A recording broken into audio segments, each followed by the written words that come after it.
Ajike AJ presiding. Let's see everybody. Jurors ready?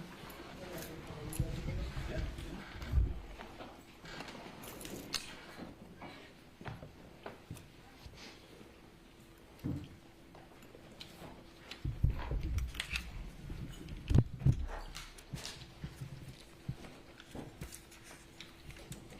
So we'll go back on the record.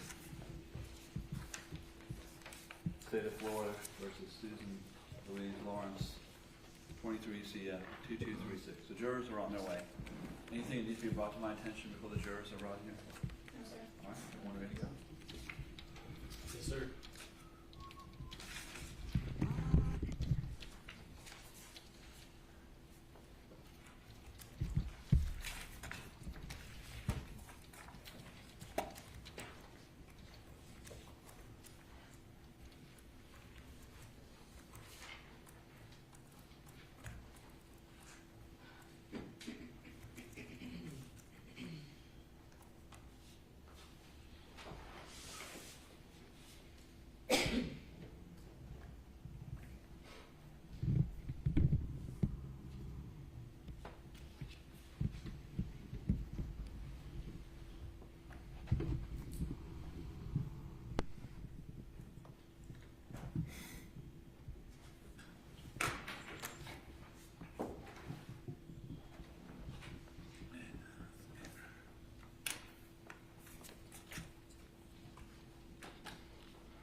How do you spell your last name? My last name? Yeah. Carranza, Carranza. C-A-R-R-A-N.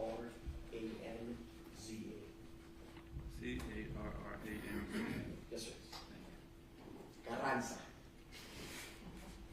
Not sure I can roll it like that. Yeah.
get you, we have them send some extra copies, or? I could ask, but I think they're already on their way up. Yeah. We just need it for my investigator. How many copies do you want? Just 4 total, that's possible.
Huh? Linda's back there. They're already back.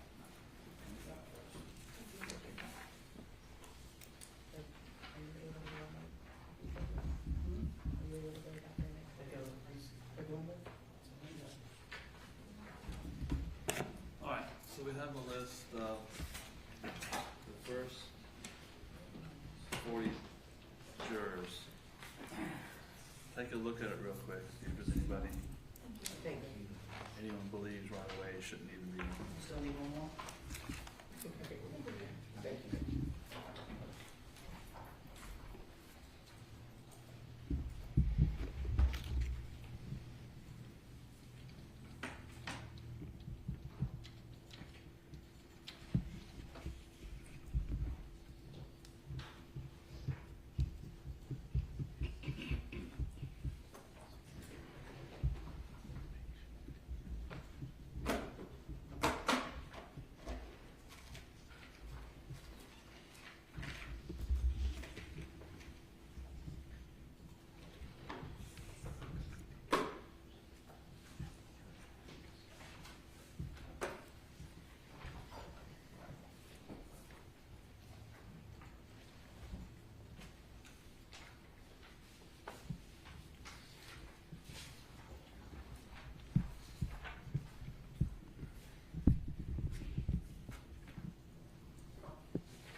Brandon, there's no sound in there.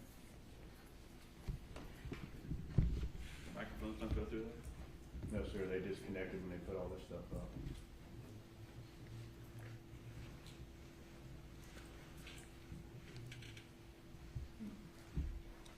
They were connected to the microphones at one point. Not anymore.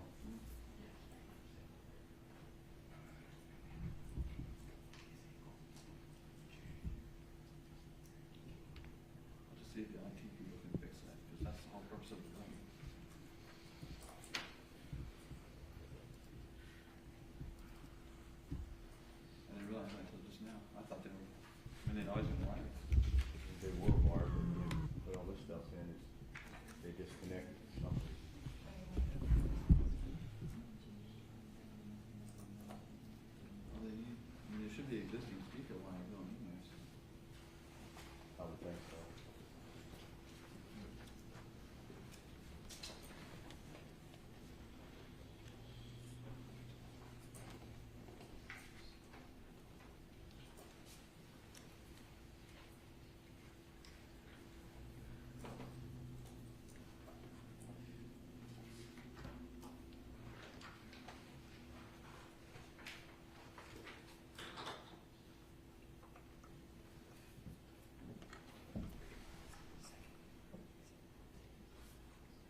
officially start the whole thing.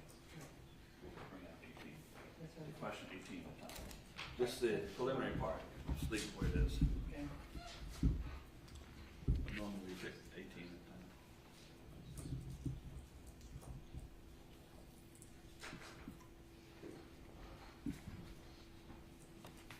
Don't call me. 16. Okay. And then once we see how many we got, then we'll see if we need more or not. We'll Okay. just scratch them out. I just wanna know the initial one. Because I'm like, And then when we put them back, we'll put 18. okay. See, I knew you could do it. That's why I requested you to do this. So you requested me to do it? I needed a calculated. Oh, is that what it is? So we can't have amateur. Yeah. Professional. Yeah. We'll go with that. No, what's her name was in this? Yeah. So was she at school stuff or something? Well, this is, okay. And so they go up Next and, Monday? yeah, they go up and, to some of their grandma. They all have it free. Because I'm the whole, so she happy with it. Okay, yeah. And yet just, you know, we switched them out. Where do they go to school at?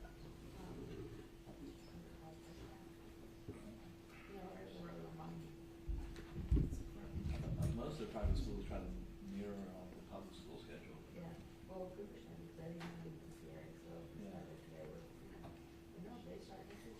Yeah. And they always get out when they can do it. Yeah, I thought they were all trying to be on the same. I mean, they're fine, but, yeah.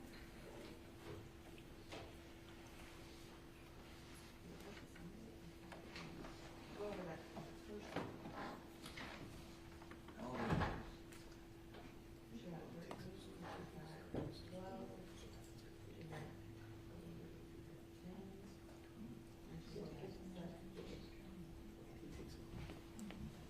And they're all They all work at home. the oldest one is, it is. Yeah.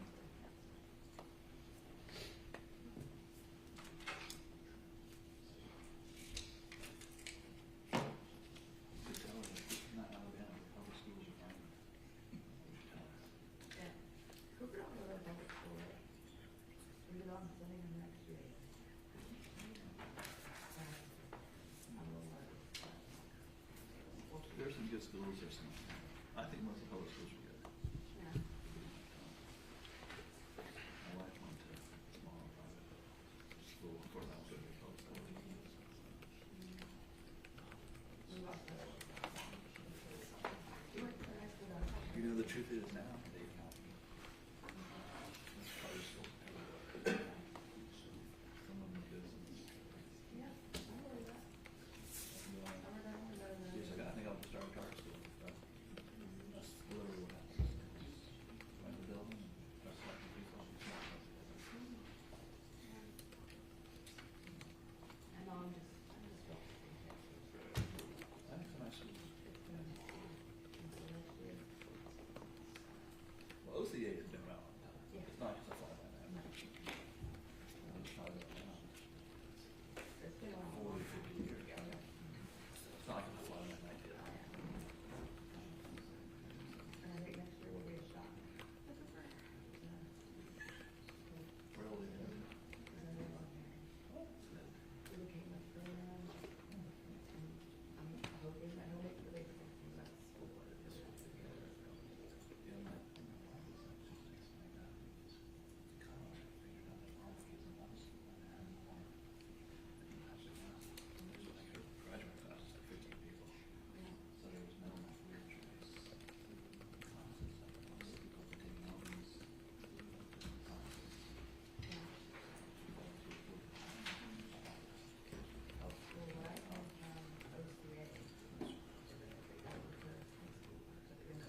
I'll show you all on this side, sit in the front row.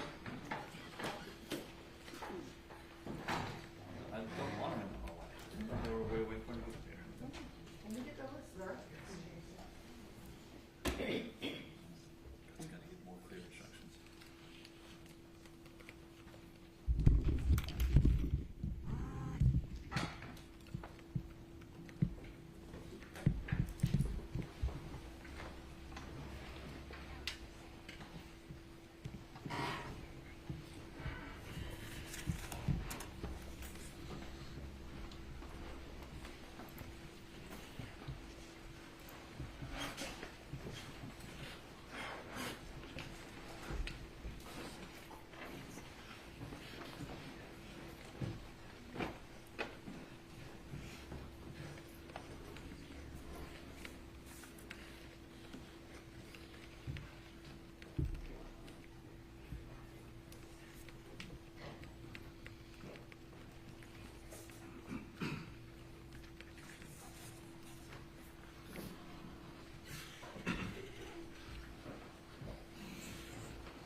Good morning, everybody. Is everybody in the courtroom? Is that everybody? Okay. Good morning, everybody. My name is Robert Hodges. I'm a circuit court judge here in Marion County. All of you are here for a jury selection in a criminal case. I do appreciate you being here. I know that all of you have something else you'd probably rather be doing this week, but I do appreciate you coming because jury duty is a very important aspect of being a citizen of the United States. So I do appreciate you coming. What I'm going to do is read an instruction to you that's very important to us, so please listen carefully. To have a fair and lawful trial, there are rules that all jurors must follow. A basic rule is jurors must decide the case only on the evidence presented in the courtroom. You must not communicate with anyone, including friends and family members, about this case, the people and places involved, or your jury service. You must not disclose your thoughts about this case or ask for advice on how to decide this case. I want to stress, this rule means you must not use electronic devices or cell phones to communicate about this case, including posting information on the internet, emailing, or any other means. Do not send or accept any messages to or from anyone about this case or your jury service. In addition, your cell phone or electronic device must be turned completely off while you're in the courtroom.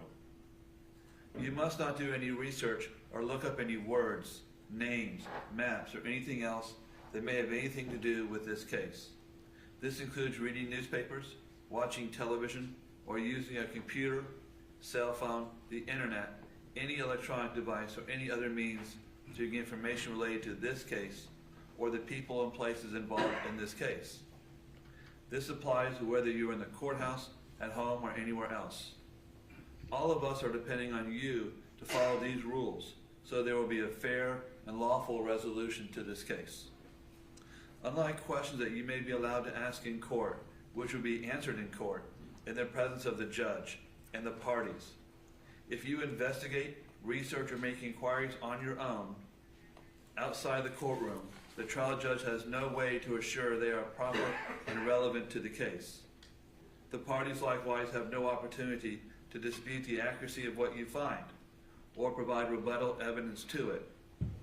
That is contrary to our judicial system which assures every party the right to ask questions about and rebut the evidence being considered in this courtroom and to present argument with respect to that evidence. Non-court inquiries and investigations unfairly and improperly prevent the parties from having that opportunity our judicial system promises. Any juror who violates these restrictions jeopardizes the fairness of these proceedings, and a mistrial could result that would require the entire trial process to start over. A mistrial is a tremendous expense and inconvenience to the parties, the court, and the taxpayers. If you violate these rules, you may be held in contempt of court and face sanctions such as serving time in jail, paying a fine, or both. If you become aware of any violation of these instructions or any other instruction I give in this case, you must tell me by giving a note to the bailiff. So it's very important that all of us follow this rule, okay? We try cases the same way we have for over 200 years. All the evidence you need will be in this courtroom. If you have a cell phone with you, please take a moment to make sure your cell phone is off, okay? Please don't make the mistake of keeping it on, because if it goes off, then I'll know that you've already violated the rules. That's a mistake, okay? We're going to do it a little differently than we do some cases, because we're here in court. This case, I'll tell you, has had some pretrial publicity in the past.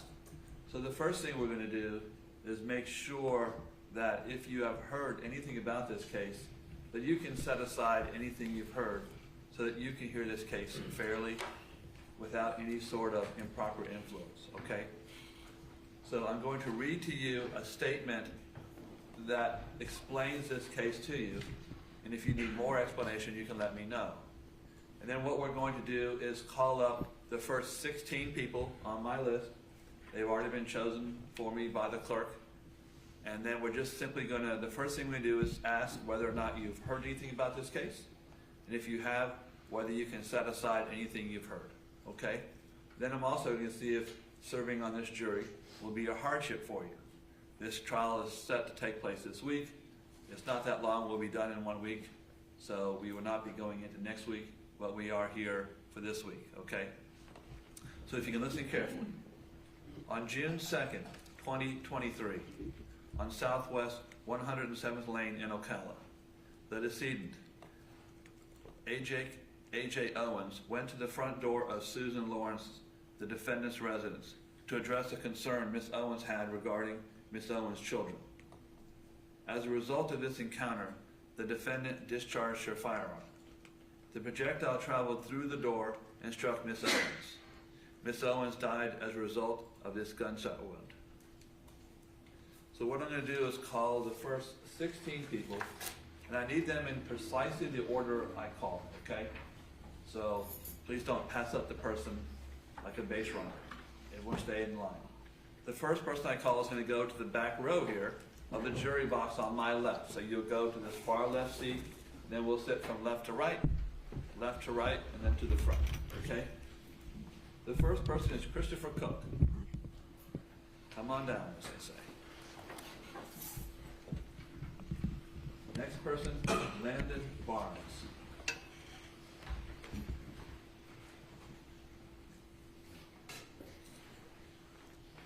Joseph Pernice.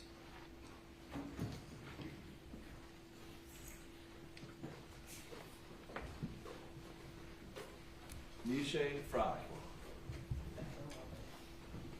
If I mispronounce your name, let me know. Name pronunciation, not always my strongest suit. Caleb Reisher.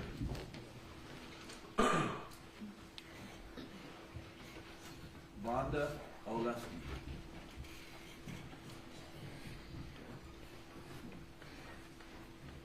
Erica Johnson.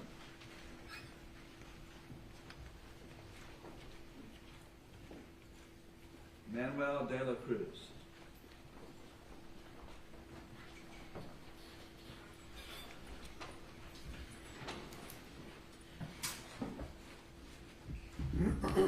Deborah Pugh.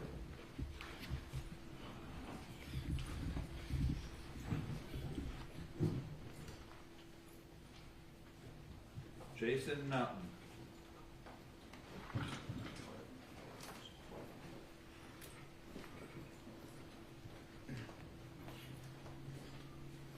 Kayvon Clayton.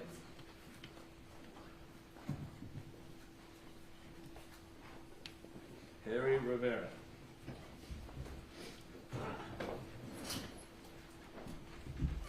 Holly Thompson. Oliver Bass.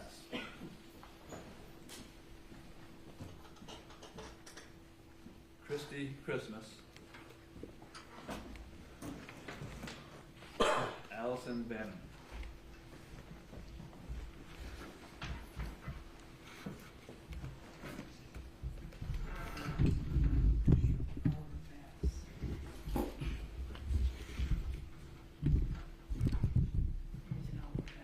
Huh? You missed one? Christmas? Yes. Oliver Bass?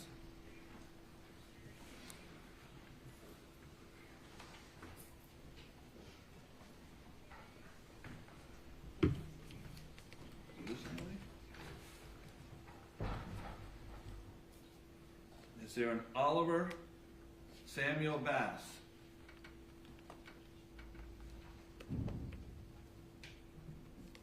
Change it up. You went outside to look. Huh? We sure you went outside to see if anybody might be standing outside or not.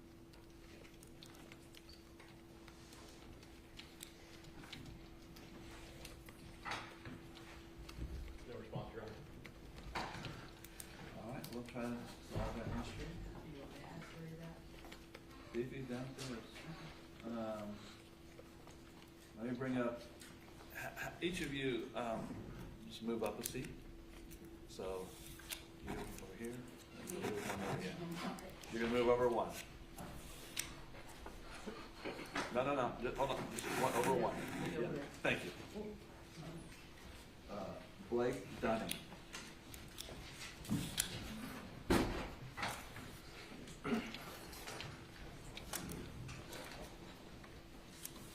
We don't usually lose people between the first and second floor, but, let's see. I want all of you to stand, raise your right hands. Do you solemnly swear or affirm to answer truthfully all questions asked of you as a prospective juror, so help you God? I do. Have a seat, everybody. I want to explain to you a little bit how our record works, so you understand how we need to answer questions. This blue light on here means that we're recording when it's solid. If it's blinking, that means we're off. But it should always be solid when you're in here. But it's a recording. So if you answer a question, you need to answer in a word. In other words, you can't shake your head or say or anything like that. It needs to be a clear word. Also, the recording doesn't know who you are. So if we asked your name and a question, go ahead and answer your question. If you want to say something, please do not just say something off the top of your head. Raise your hand, I'll acknowledge you, and then we'll get out what you say, okay? But we always have to have the recording identify the speaker. So please keep that in mind, okay?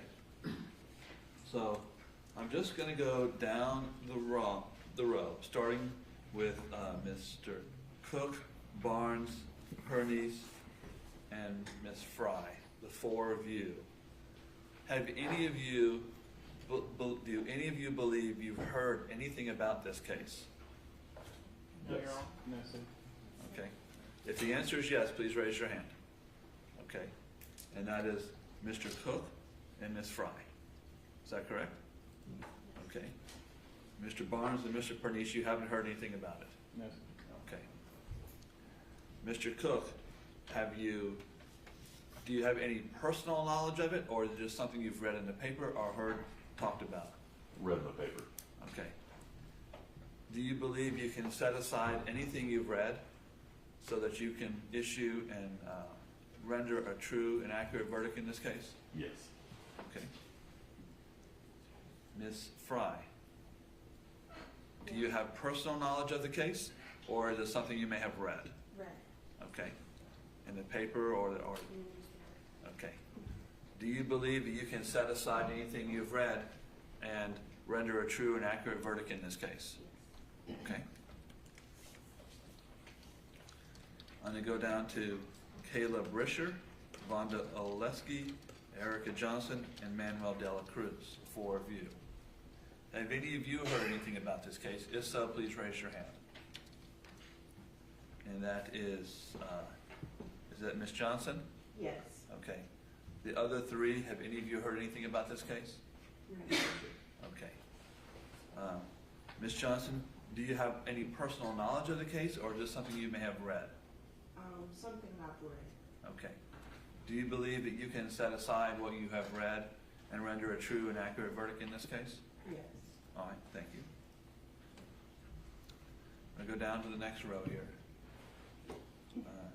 Deborah Pugh, Jason Mountain, Kayvon Clayton, Harry Rivera. The 4 of you. Have any of you 4 heard anything about this case? And if so, please raise your hand. And that is Ms. Pugh and Mr. Mountain, correct? Yes, sir. All right. Ms. Pugh, do you have any personal knowledge of the case, or is it something you've read? Personal. You have personal knowledge about the case? Yes, sir. Okay. Mr. Mountain, is this something you've read, or is it personal knowledge? No personal knowledge, just on the news. Okay.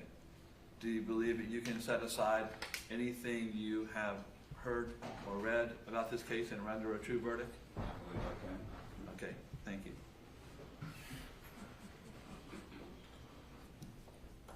Next, let's see here. By the way, is that Mr. Bass? Yes. Okay. We'll come back to you, okay? Let me make sure I have the right people here now. Is it Mr. Clayton and Mr. Rivera? You haven't heard anything about this case, correct? No, sir. Okay. Ms. Thompson, Ms. Christmas, and Ms. Bannerman, and Mr. Dunning. Okay. The 4 of you, have any of you heard anything about this case? No. I do see 1 hand, and that is Ms. Bannerman. Is that correct? Have you read anything about the case? Yeah, I've read it. Okay. Are you able to set aside anything you've read or heard and render a true verdict in this case? Okay. Mr. Dunning, you haven't heard anything about this case? Okay. For all of you, is there anything that would keep you from being able to sit on a jury this week?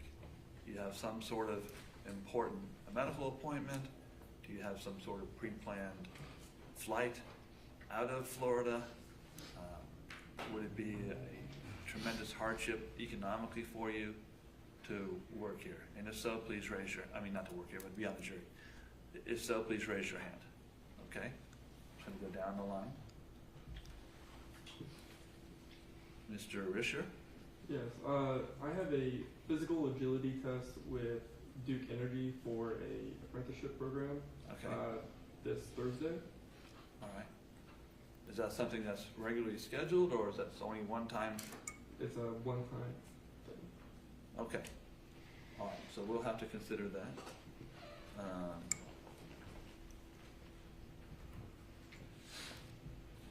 Who else had their hand up? Ms. Oleski. It's a financial hardship. I contract labor, and if I don't work, I don't get paid. Okay. What type of work do you do? I do hair in retirement communities. You do what? I do hair and nails in retirement communities, memory care and assisted living. So when I'm not there, sometimes they don't even get their hair washed.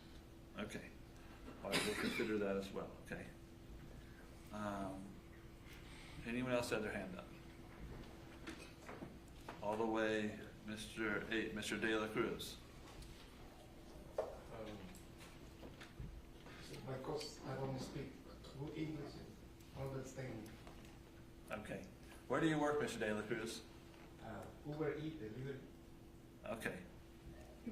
All right, we'll continue. You don't feel like you speak English very well? Not really. Okay, thank you. Ms. Pugh, you had your hand up? Yes, sir. I have a pretty planned vacation this weekend. This weekend? Yes, Like on Saturday? Friday, Saturday, Sunday, Where are you going? St. Pete, St. Pete? So you're driving? yes. Okay. Do you have like hotel reservations or something like that? Is that for a Friday night? Yes, Okay. And we may very well be done by then, perfect. but we'll take that into consideration. Okay, anyone else? Mark.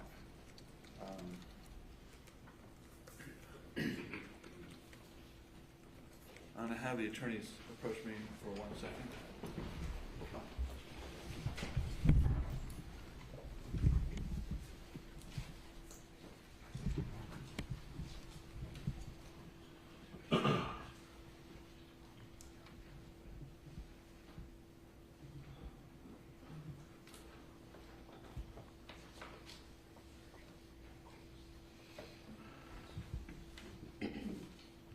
All right, thank you. What I'm gonna do,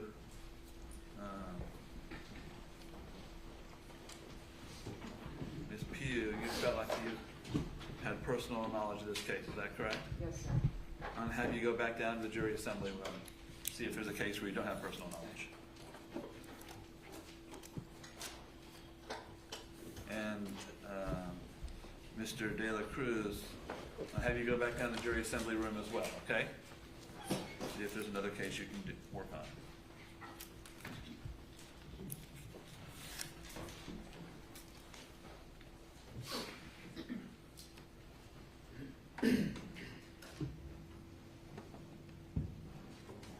All right, so all the rest of you, you're gonna move to this side of the courtroom. All of you get up, move in these chairs over here, the blue chairs, not the far back, but the blue chairs, okay?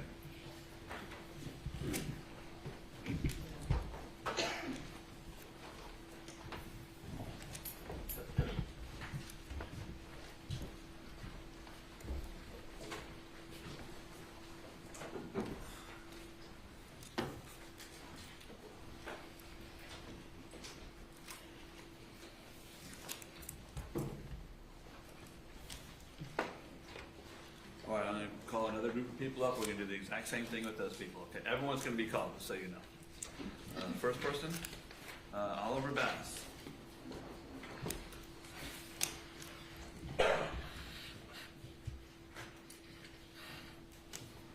Sherry Pruitt.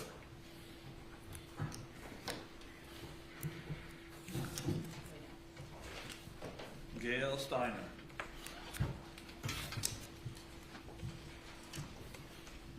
Terry Mays.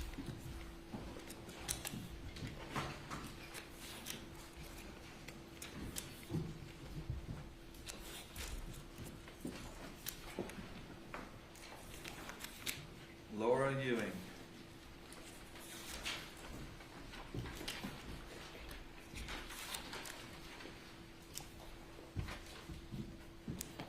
Christopher Little.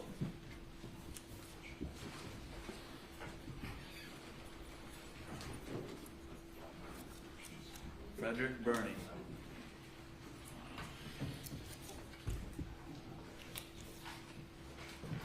Karen Peterson.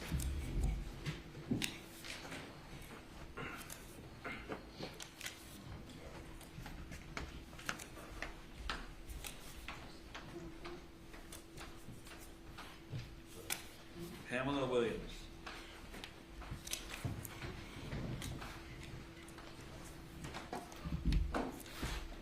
Renee Ruiz. Who? Renee Ruiz? Sorry. Michael Curry.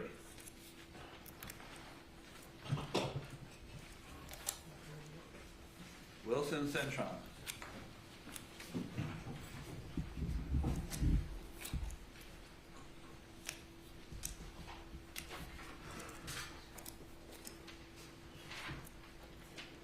Darby Marshall.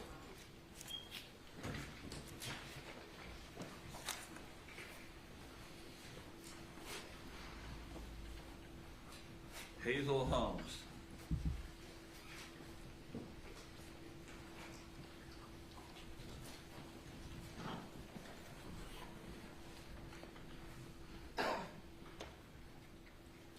Namissa Rensola.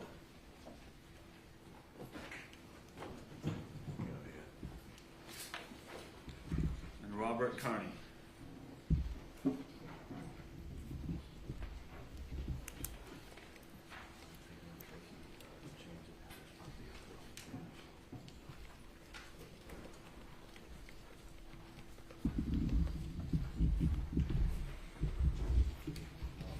You'll slow down. Stand up to be sworn in. Do you solemnly swear or to answer truthfully all questions asked of you as a prospective juror, so help you God? Yes. Have a seat, everybody.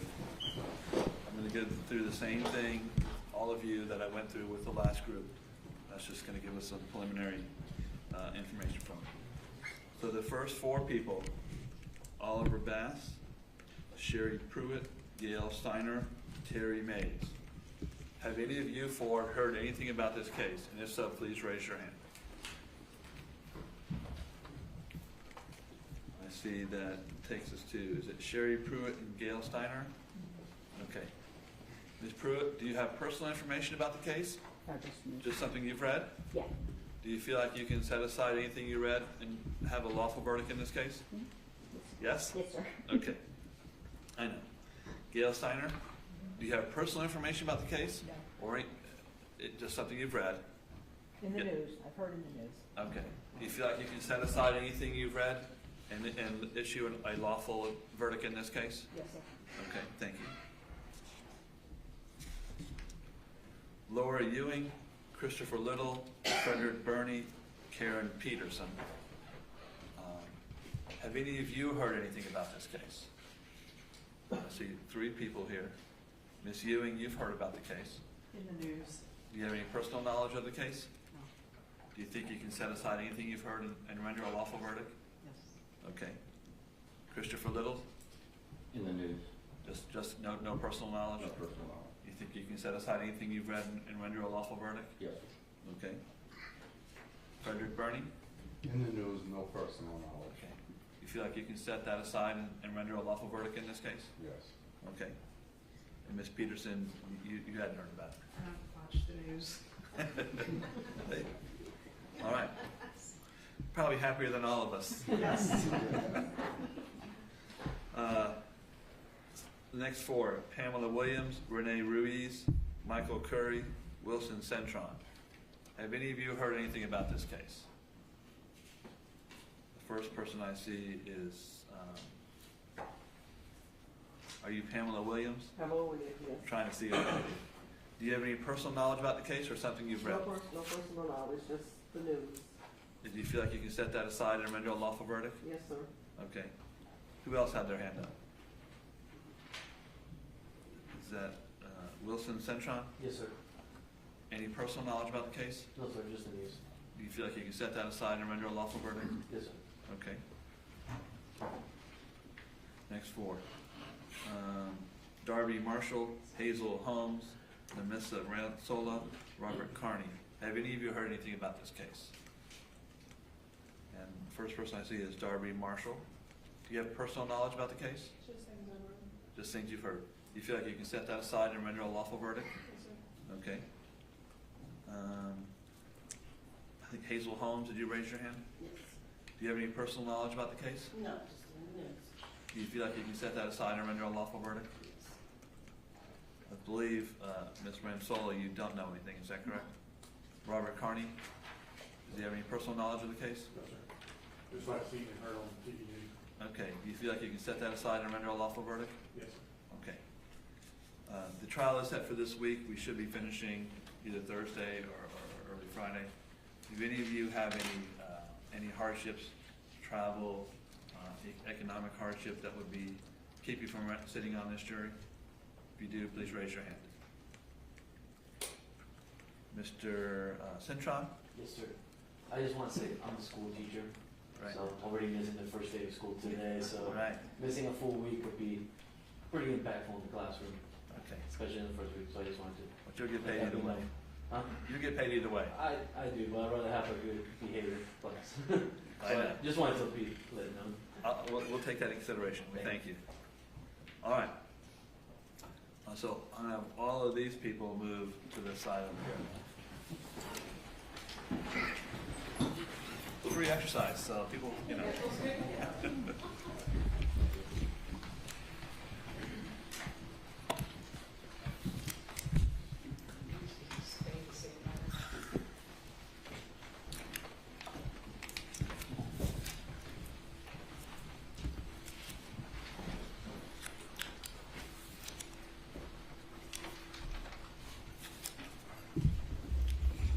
All right, the next in last group of people, Jeannie Ship, John Paisley, Amy Romanchuk,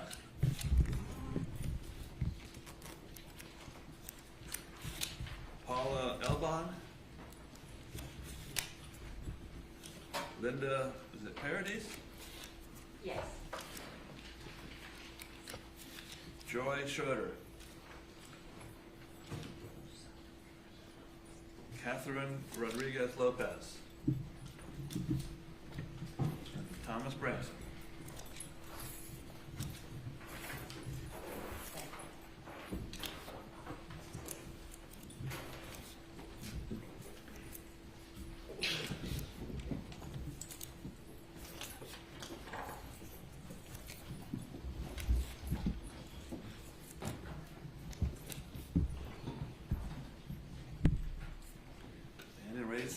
Stand up, raise your right hands. Do you solemnly swear or affirm to answer truthfully all questions asked of you as a prospective juror, so help you God? Probably all familiar with the questions I'm about to ask. All right, so starting with Jeannie Ship, John Paisley, Amy Romanchuk, and Paula Elbon. Have any of you four heard anything about this case? All four, okay. Ms. Ship, do you have personal information about the case or something you've read? Read and TV. Okay. Do you feel like you can set that aside and render a lawful verdict? I'm not real sure. I appreciate it. Don't worry. John Paisley, have you personal knowledge of the case or anything that you have read or seen? Just something I read. Okay. Do you feel like you can set that aside and render a lawful verdict? Yes, sir. Amy Romanchuk, Yes, sir. any personal knowledge of the case? No. Just what you've read or heard? The news. Do you feel like you can set that aside and render a lawful verdict? Yes, sir. All right. Paula Elbon, have you heard, do you have any personal knowledge of the case? I just heard about it yesterday, it was on my Gmail. Okay. You feel like you can set that aside and render a lawful verdict? I don't know. Okay, no problem. Next four people, Linda Paradis, Joy Schroeder, Catherine Rodriguez Lopez, and Thomas Branson. Have any of you? Do I have?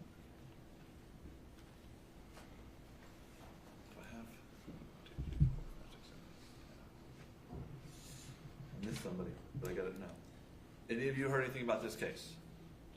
I see Mr. Branson on this end here. Sir, do you have personal knowledge of the case? Just stuff in passing with other people. Okay. Do you feel like you can set that aside and render a lawful verdict? No, I don't. Okay. The rest of you have not heard of the case, is that correct? Okay. What I'm going to do is have all of you people and everyone over here can go outside the courtroom for a little bit, okay? I want you in the hallway out there. Don't go very far. Don't talk to anybody. And don't discuss the case among yourselves, okay? We'll have you back in a few minutes.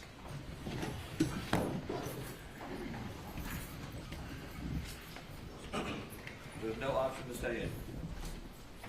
Judge, did you ask these jurors about the hardship? Oh, I didn't. Let me go back. I'm sorry. Everyone else go outside, just the people here. Thank you. Do any of you have a hardship or think that you feel like you wouldn't be able to sit here? And that, if you have a hardship, I know you've already raised your hand, and you are Miss Catherine Rodriguez Lopez. What's the hardship? I'm in the process of learning the language. So, English? Okay. Full by name. All right. Anyone else?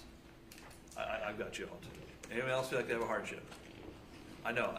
I've already questioned you about something. You are Miss Elbon? You're fine, okay? With another hardship person. All right, thank you. I'll let you go out now.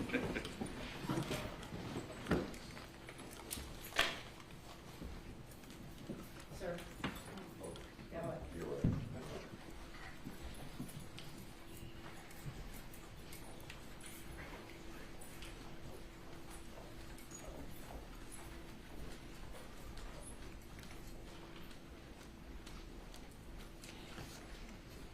All right, so, of the last group, what you're all at. All right, so the last group, Ms. Ship, Elbon, and Mr. Branson all felt like they could not set aside whatever they've heard. Yes, sir. Anyone have any objection to those people being stricken from the jury? No, no. So I'll take off Mr. Branson, and then Ms. Elbon, and Ms. Ship. Ms. Rodriguez indicated her English isn't very well. Anyone have objection to her taking the outside jury? No objection. No objection. Are there anybody that anyone wants to further question about what they may have seen or heard? Several people say they've heard about it, but I'll give you an opportunity if you want to question any of them further about what they may have seen or heard. I think all of them know, the ones that mentioned that they know anything about the case. Okay, Because we don't know exactly what they know, they could know some things that aren't gonna come in all right, because of motions and eliminate seconds, so I think it's imperative we speak. okay, did you mark them down? Yes, sir. All right, you wanna do that by themselves? Yes, sir. Okay, And Judge, if I could just add, I think Mr. Bass came in late, and he may have not have heard the statement that the court read regarding the facts. okay, he didn't, I'll have to go over, if he ends up on the jury, you'll have to go over with him again. Most of the same stuff is read in the preliminary instructions. So. I think she's talking about Oh, the. I'm sorry. Yeah. Oh, the preliminary facts. Yes. That's right. Where did he go, by the way? Where was he? He's down there. Okay, we'll bring Mr. Bass in and do that. Okay. All right, so what, just go down the list, tell me who you want, we'll call them out. But, Yeah, Mr. Cook is the first one, Your Honor. all right, bring in Mr. Cook. And I'll have you guys, you want me to question him or? Sure. I'm gonna let you guys question them, because you guys are the ones who want additional information. Yes, sir.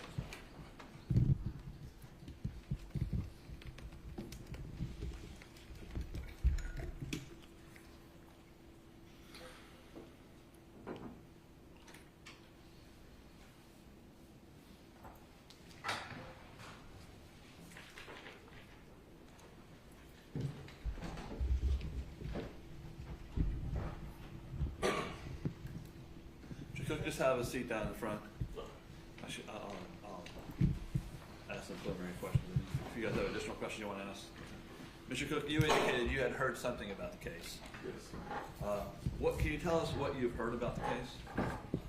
Just that there was a shooting in the southwest of the Okay, I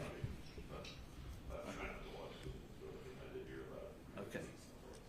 okay. Have you formed any opinion about what went on out there? All right. Do you have any memory of specifics that were mentioned in the news? Just, I believe, somebody was shot through the door. Okay. And if you have any additional questions you want to ask? No, Your Honor.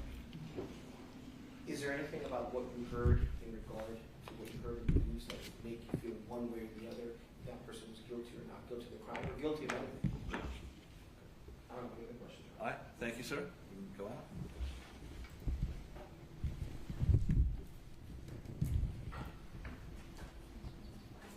Next person. Ms. Fry. Fry? Okay, bring her in. Fry. What is it? Fry, last name Fry. Fry.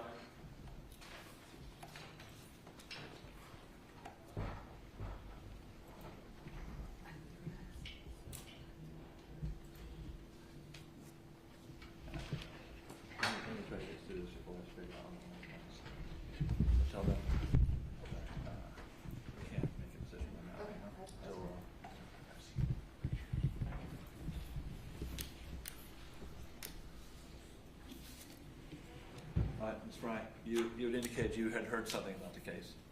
Can you tell us what you've heard about this case? I've seen it in the news. All right. I'm gonna have, I haven't read any of them, I just want to hear one. Okay.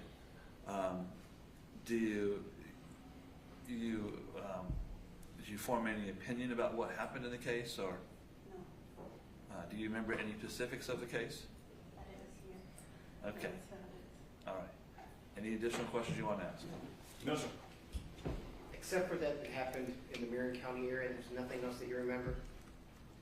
No, just based on what you read on the app, is there anything that makes you believe that Ms. Lawrence is either guilty or not guilty of anything?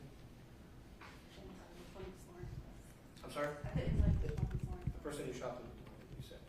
Okay, thank you. You're shaking your head, but the answer is no? No, yes. Okay, thank you. Sorry. All right, thank you. Next person. Ms. Johnson, Thank you. Erica Johnson.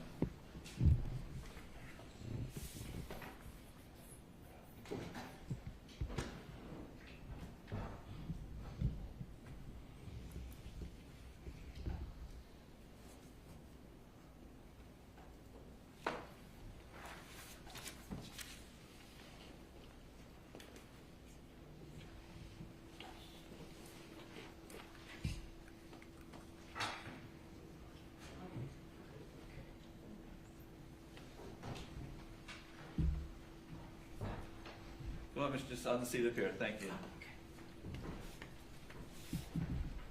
Ms. Johnson, you had indicated that you heard something about this case. Correct, Can you yes. tell us what you know about the case? From watching it on the news. All right. Well, what do you remember about the case? That it was a,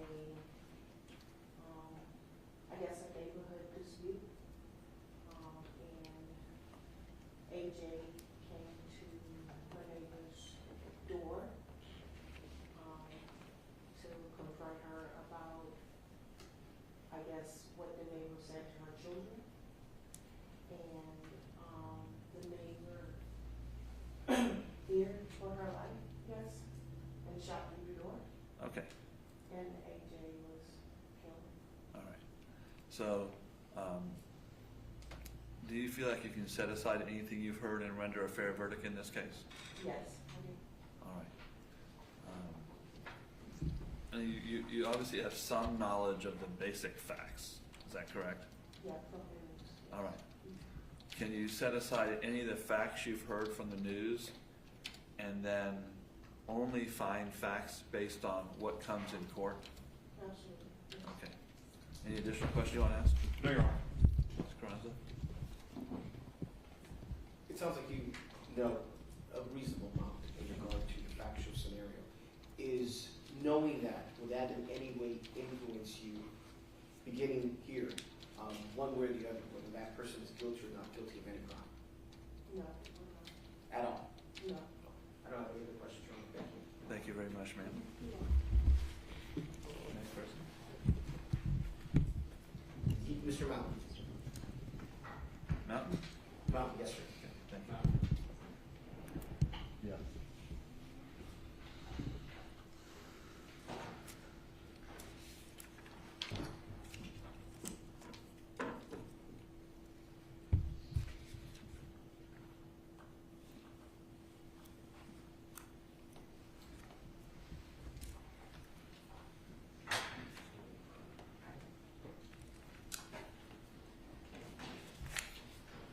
Sir, just have a seat, one of the two chairs up here. And we called you back because you indicated you had some knowledge of the case. Yes, Can you tell us what you know about the case? Just know that the, I guess who would be the defendant that discharged the firearm through the door, striking the person on the other side. That's all I know. Okay. Do you feel like you can set aside any facts you've heard from the news and render a verdict based only on the facts as you've determined them from what happens in court? Facts, yes. Okay. Do you have an opinion about the case at all? Yes, I do. Can you tell us what that is? I cannot discharge a firearm if you can't see what you're shooting at. Okay. Anyone have any additional questions they want to ask?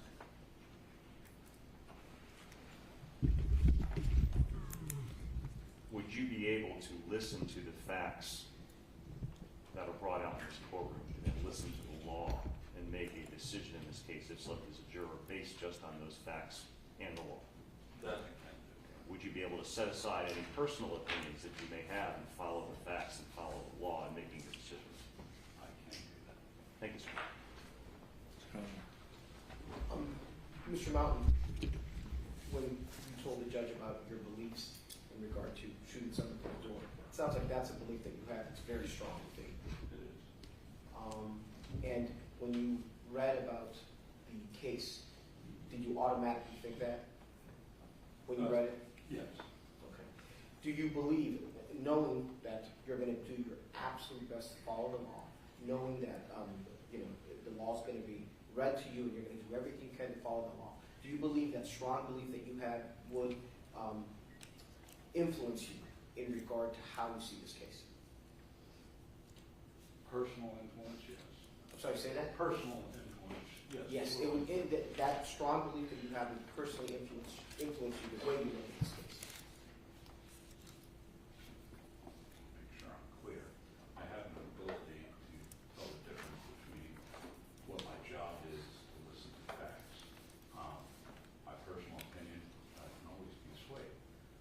So I don't know all the facts in this case. Yes, sir. I got 15 seconds of a Snippet on the news. on a radio report, so I do have my personal opinions, but I also can do my job. Okay. Do you believe that strong belief that you have would cause you to perhaps not follow the law? No. Okay. I don't have any other questions. Thank you, sir. Thank you.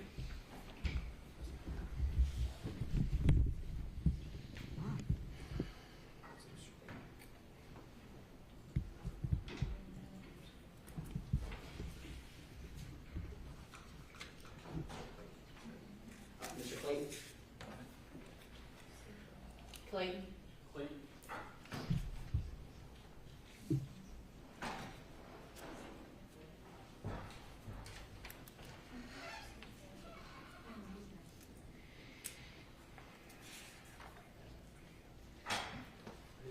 I'm Clayton, TV. Oh, I'm sorry. You're right. That's. No, back inside. We made a mistake. I apologize. You're fine. Ms. Baker. Mr. Who? Ms. Bannerman. Allison Bannerman. Bannerman. Allison Bannerman.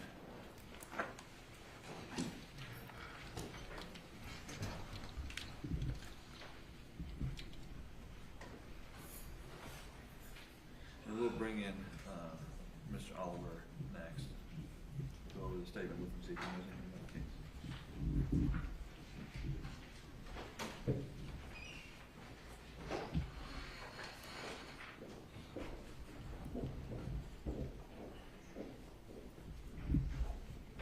Morning, Ms. Bannerman. Good morning. We brought you back as you indicated you had some knowledge of the case.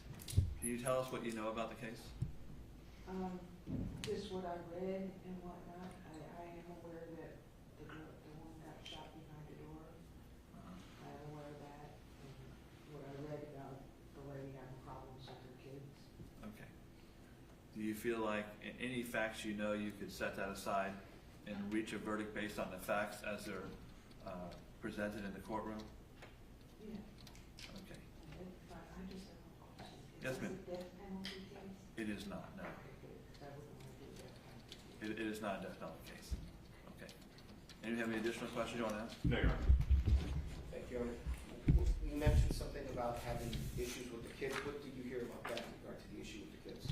I just heard that, well, in the news, they mentioned that the woman that shot the lady was always arguing with the kids being on her property. I read that. Okay. Anything else, any other details in regard to that issue with the kids? No, just what I read. Based on what you heard on the news, do you believe that what you know thus far will influence you in any way, shape, or form how you see this case in regard to the guilt, the innocence, or the guilt of Ms. Lorincz, the person who's charged with this crime? I think I could concur. I don't have any other questions, Your Thank you. Back outside. Thank you. Who's next? Well, let me bring in Mr. Bass. Bring in Oliver Bass.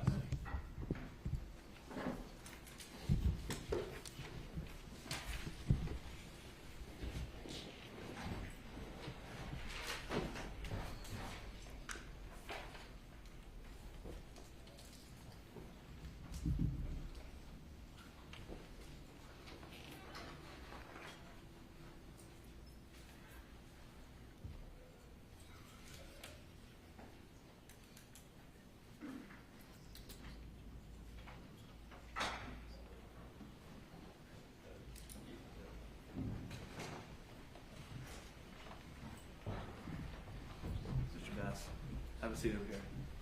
Yes, sir. I think that you missed when I read the statement of what this case was about. I'm just going to read to you a statement of what the case is about, and you let us know if you know anything about it, okay? You understand? Okay. The statement of facts. On June 2nd, 2023, on Southwest 107th Lane in Ocala, the decedent, AJ Owens, went to the front door of Susan Lorincz, the defendant's residence, to address a concern Ms. Owens had regarding Ms. Owens' children. As a result of this encounter, the defendant discharged her firearm. The projectile traveled through the door and struck Ms. Owens. Ms. Owens died as a result of this gunshot wound. Mr. Bass, do you believe that you know anything about this case? Okay. Anyone have any additional questions for him? No, sir. All right, thank you. Back out. Thank you. Who's next? Ms. Pruitt? We got Ms. Pruitt.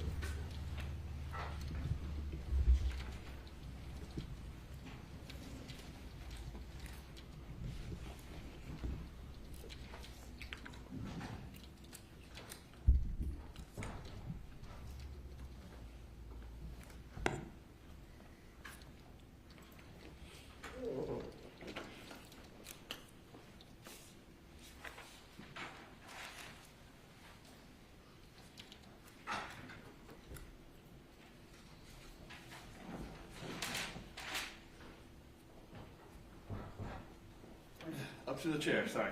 I probably should have told you that. Ms.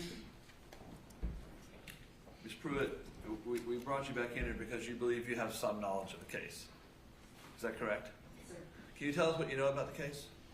Just everything I've read online. I mean, online and news, whatever, and I still watch it, but it's there. Have you formed any opinion about the case? No, not really. I work in correctional health care. And so You work I don't where? judge anybody You work where? in correctional health care. The correctional house? What is that? Correctional health care. Oh, correctional health care. At the prisons. You work at the prison? Okay. So I think I interrupted you. You said you would not judge anybody? Okay. Any additional questions you want to ask? What specific facts have you heard about this case? When it first happened, I actually was in a different state visiting, and they're the ones that brought it up. They saw it. Just in regards to an ongoing dispute between, a mother and her children and a neighbor. Do you have any details of that dispute or No, anything? they Just just- generalities? Yeah, it was just general. It's all included. Okay, thank you, ma'am. Rosa? Ma'am, any preconceived opinions from what you know in regard to the guilt or innocence of Ms. Lawrence? No, I really didn't delve into it any deeper. It's not. I don't have any other questions, Your Honor. Thank you. Thank you, ma'am. Go back outside. Ms. Steiner? Steiner? Gail Steiner. Thank you.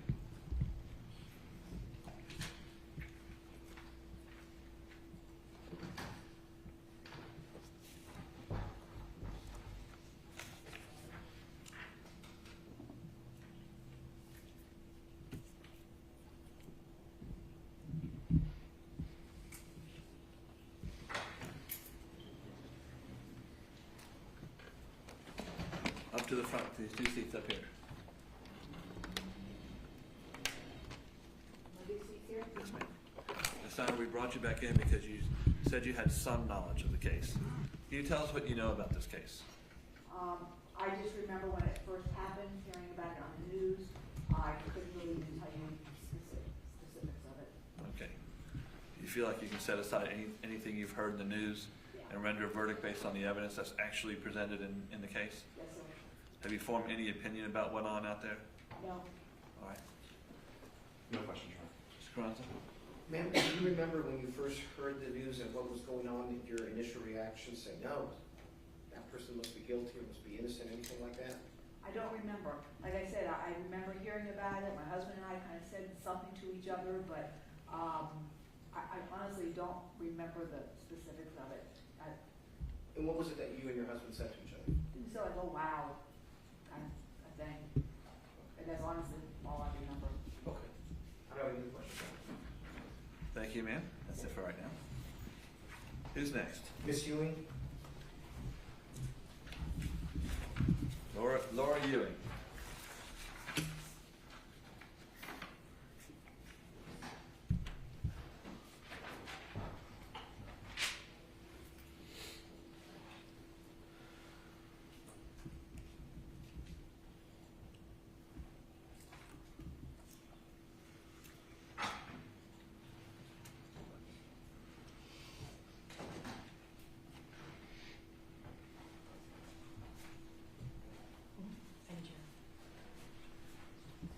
Ewing, we brought you in here because you said you had heard something about the case.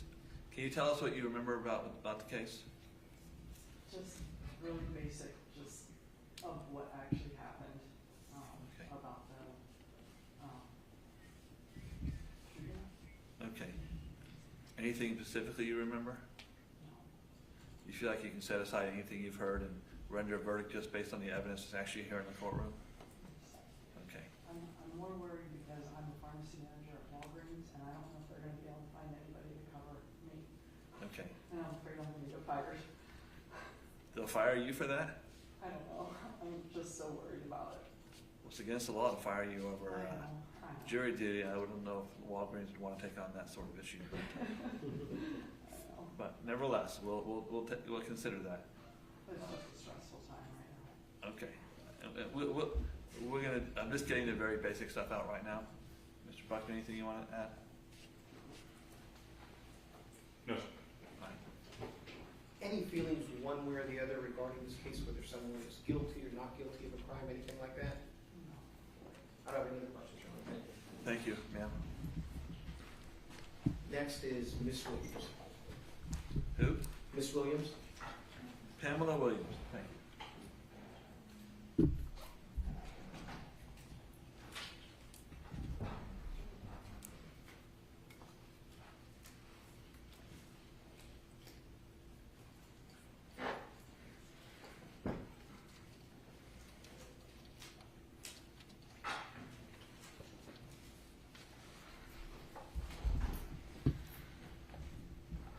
Come on, Ms. Williams, to the two chairs up here. Pick one of the two. One closest to you. Ms. Williams, we brought you back in here because you said you had some knowledge of the case. Can you tell us what you know about this case? Okay, in the beginning, when it first aired, so they said the children was running through her yard and she was upset. She got upset, so the mom went over to, I guess, discuss what had taken place, and she shot her through the door. Okay. Have you formed any sort of opinion on the facts of the case or whether someone should be held guilty for this or not?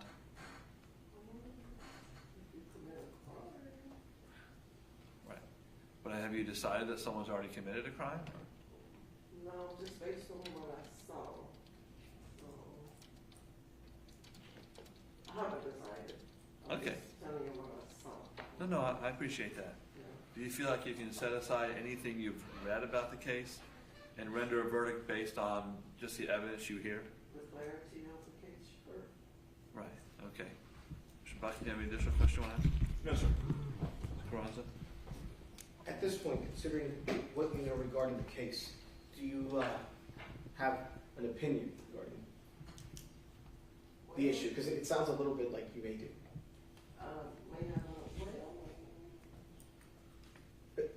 Listen, there are no... Hold on. Let her answer. Yes, sir. do I have an opinion? Based on what I saw, somewhat, so, yes. And what is To that? be honest, my opinion, Yes, ma'am. well, if what they're telling or has told is true, I think it was wrong for a mom to just just go and want to discuss what had taken place with her children, and you don't even discuss it with her, you just shoot through the door, so, yeah, I do have an opinion. Okay, Thank you. I don't have any questions. okay. Thank you, ma'am. Thank you, sir. Next? Mr. Liu? That was Ms. Williams, right? Yes, sir. Yes. Okay.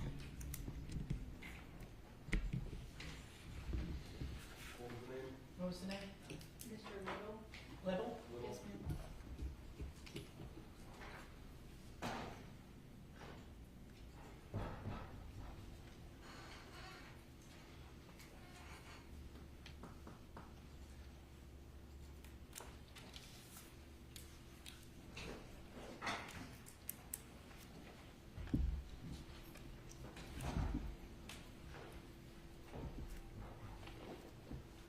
Have a seat up in one of these chairs. So we brought you back in because you indicated you had some knowledge of the case. Can you tell us what you know about the case? That an altercation happened and, I don't remember their names, but the one lady shot through the door and hit the other one and, killed her. Have you formed any sort of opinion about the facts of the case? No, I haven't. Okay. Can you set aside anything you've heard and render a verdict based solely on the evidence you receive in the courtroom? Yes. All right. Any questions? No, Your Honor. Mr. Crosby? Thank you, Your Honor. Considering what you've heard about the case, do you have any opinions regarding the guilt or innocence of the individual that shot the door? No, because I don't know what led to it, what made her think to shoot through a door. I don't know. The one lady could have done something with, I don't know. I don't know what brought them to that point. Okay. No further questions, Your Honor. Thank you, sir. Mr. Bernie, Your Honor. Frederick Burney.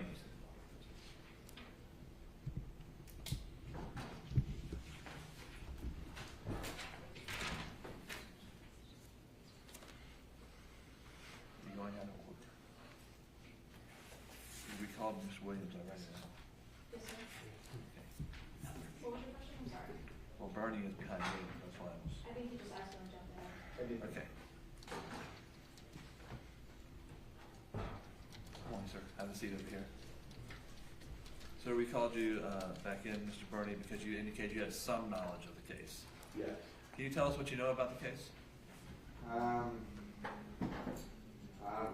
aware that the lady went to the door, the other lady in the house shot through the door, and was over her kids or something like that in the yard. Okay. Do you feel like you can set aside any of the facts you may have heard and render a verdict based on what happens in court? Well, to be honest, no. Okay. It's something, because the door was closed, I have an issue with that, and I didn't bring up the fact when I was a juvenile, I was involved in a situation as a criminal. Okay, what was the situation? And it was an armed robbery. All right. I was 15, I was still considered a juvenile. They sent me to youth service board, which sent me straight home because I was getting married, I had a kid at 15. But I didn't know if that was going to be an issue. Okay. So Well, I appreciate you being I was honest. a juvenile then, so No, I no. really. I appreciate that. I appreciate your honesty on that. Have you formed an opinion about this situation? Sounds like you have some sort of worry about that situation. I don't know everything, so I still have an issue. My only thing that I'm already leaning towards the fact that the person that shot the gun is more responsible for that murder than I'm leaning towards that already, just because the door was shut. So I don't know if I can really be open-minded about this. Oh, I appreciate that. Do you have any additional questions? Since at this point you only know really minimal facts about the case, would you agree? Just what I've seen on the news, yes, over and over. Okay. Would you be able to withhold judgment in this case until you hear all the facts and circumstances to explain all the details and maybe why this happened, how it happened, all those things? Totally. Okay. Yes. Even if you formed an opinion at this point, would you be willing to be open-minded and listen to all the evidence and make a decision based just on the evidence and facts, putting your personal opinion aside that you have now based on limited information? Oh, yes. Thank you, sir. You mentioned, I think at the beginning, that the door being closed was a big issue for you when you heard about it. Yes, sir. And I think you mentioned that you've heard it in the news over and over again. Yes. Do you believe that the big issue that you have in regard to the door being closed, that I know you would try your absolute best to follow the law, etc., but that would influence you to think the person is guilty of manslaughter? Of manslaughter? Guilty of any crime at all?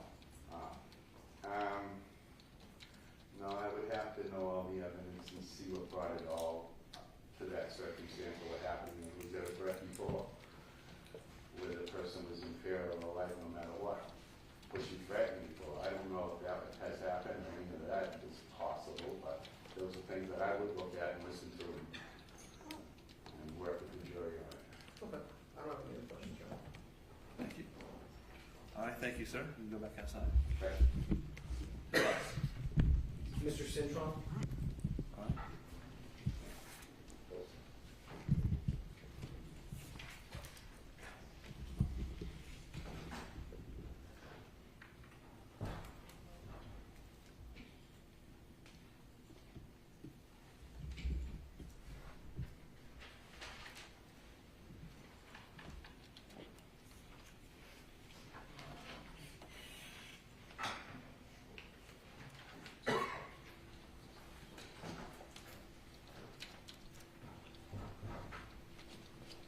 Have a seat up here, sir.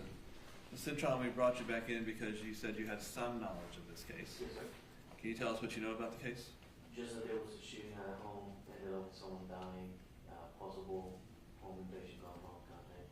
Okay. I didn't really read much of it, just All right.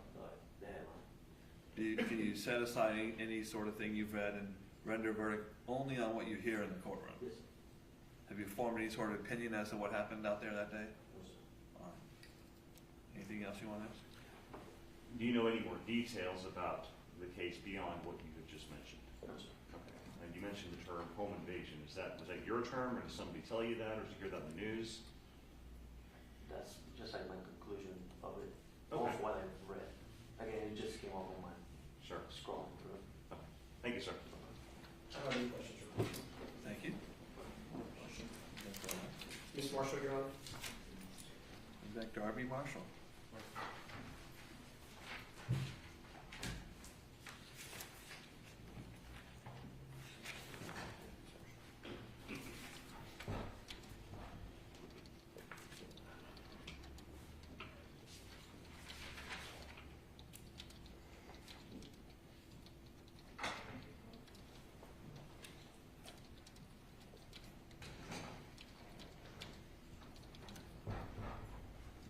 Marshall, have a seat up here. We brought you back in because you indicated you had some knowledge of the case. Can you tell us what you know about the case? I heard about it, not very much, just that there was a few kids were playing. Okay. And that she went over to talk to them and she shot through the door. But not very much of it. Have you formed any sort of opinion as to what went on? What type of sort of opinion have you formed? From what I've heard, like on news articles and stuff, is that they didn't have like a good relationship for neighbors, so that she might have done it with like malice. Okay. Do you feel like you can set aside anything you may have learned and render a verdict just based on the facts of the case as you hear them? After thinking about it, I'm not entirely sure. Okay. Mr. Blacksman, do you have any additional questions? No, sir. Mr. Carranza? No questions, Your Honor. All right, thank you.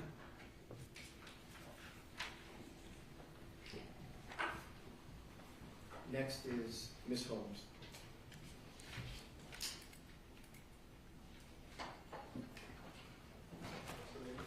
Holmes.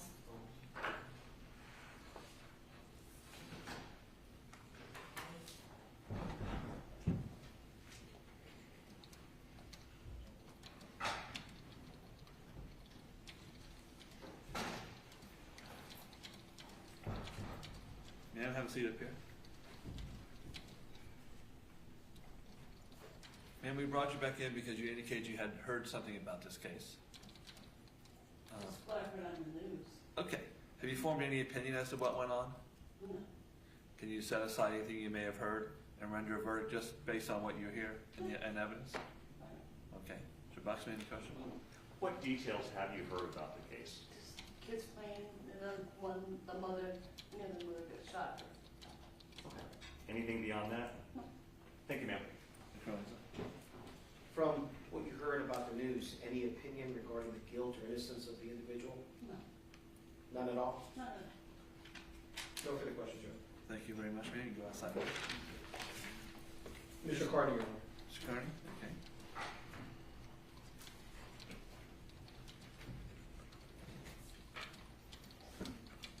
Mr. Carney is my neighbor, Your Honor.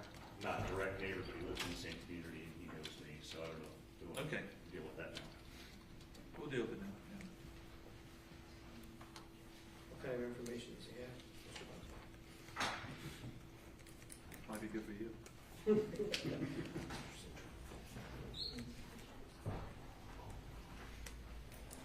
I see Mr. Carney up to 2 seats up there. Thank you.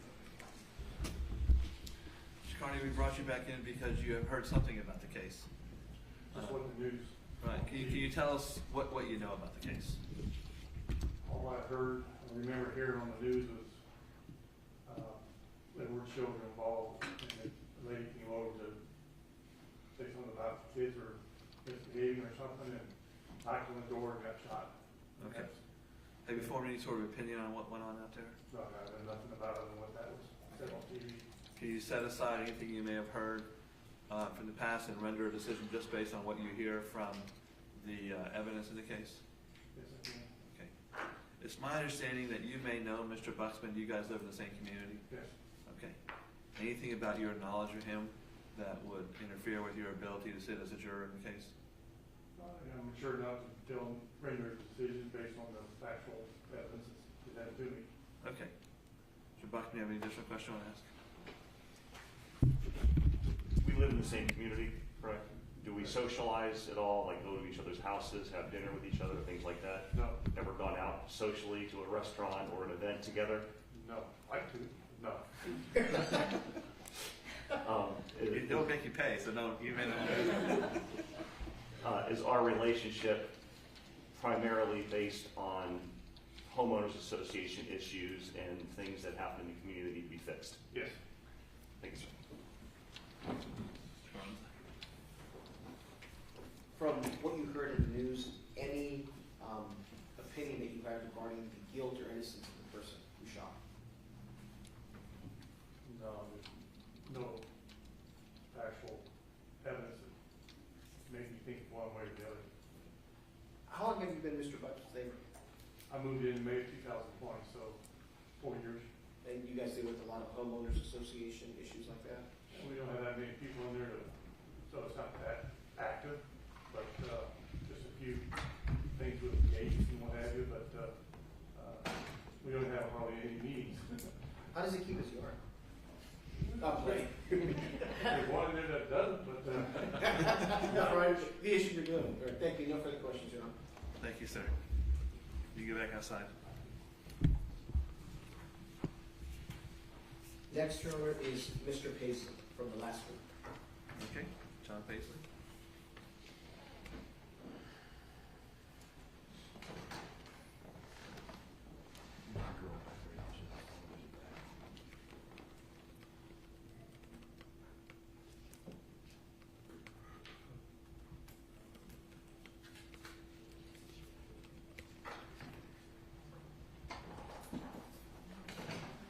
a seat up here, one of the two seats.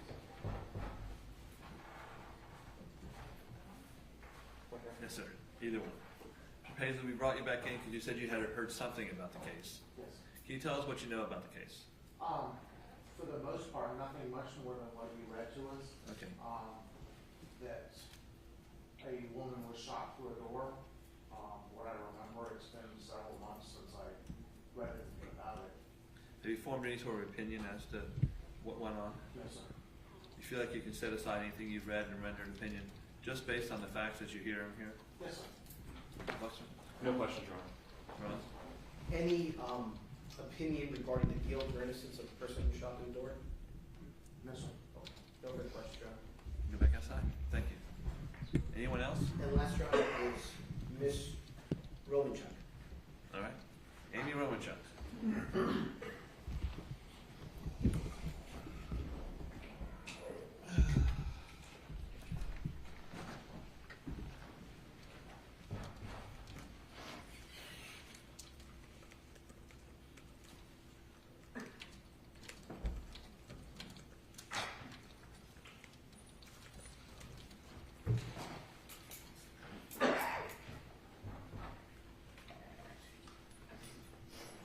Have a seat there, man. Thank you.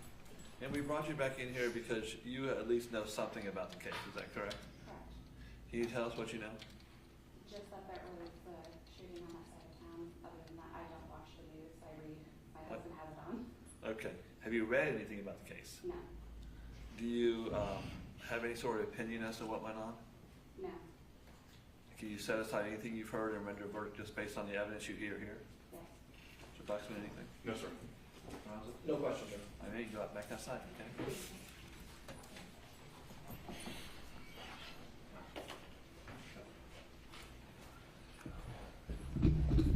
Just get those ready. All right, so the jurors are still outside.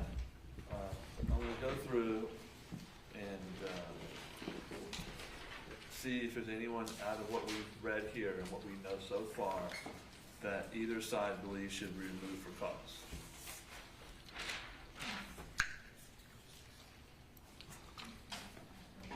Anyone can go in any order.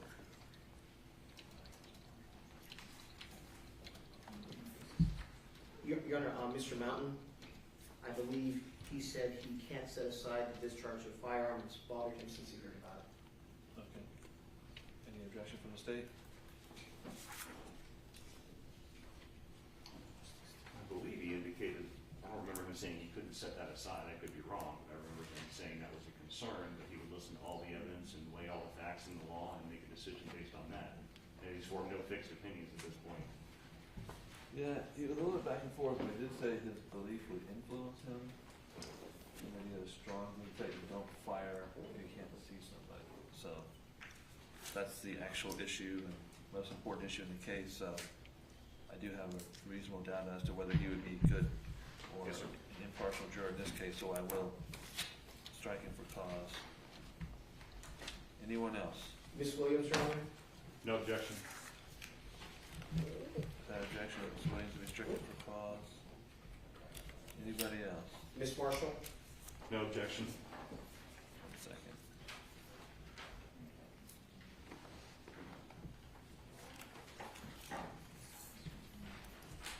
Ms. Marshall will be stricken for cause. Anybody else? No, Your Honor. What about hardship? We had Hardships. a couple people, Mr.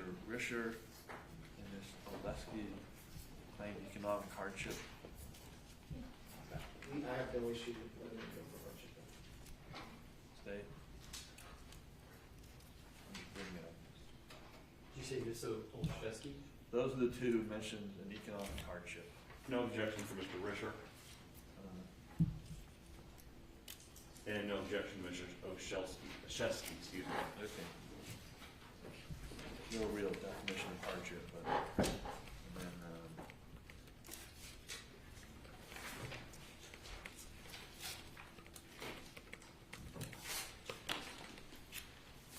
the only other person I marked with some potential issues is Mr. Bernie. Everyone's okay with Mr. Bernie? Barney? Bernie. Bernie. Your Honor, there were, I'm just throwing, if they're okay with you, they're okay with me. I was the only one I had marked with some issues. he did say, Your Honor, because the door was closed, he has a problem with that. I think there's a reasonable doubt whether he could be impartial or not at this point because of that scene. Well, Judge, we told him the statement of facts that was shot through a door. I think he indicated again that he knows no other facts or no other details and has not formed any opinion and would listen to all the facts and circumstances before making an opinion. My concern is that he says he's leaning towards the fact that person shot gun through the door was responsible. The door shut. That's the words I had. Leaning on one side or another prior to the case is cause. Yes, sir. Are you moving Mr. Cron's that have him removed for cause? Yes, sir. So I'll grant the motion because he said he's leaning prior to the presentation of evidence. Mr. Bernie. So where does that, let me see how many we have. I believe it was 1, 2, 3, 4. But I have us down still on the list. Cook, Barnes, Kearney's, Fry, 4. Johnson is 5.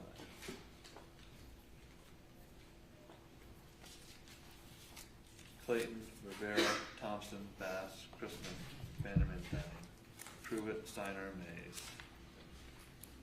Ewing, Little, Peterson, Ruiz, Curry, Cintron, Holmes, Ransola, Carney, Paisley, Romanchuk, Paradis, and Schrader. Is that right? Yes, sir.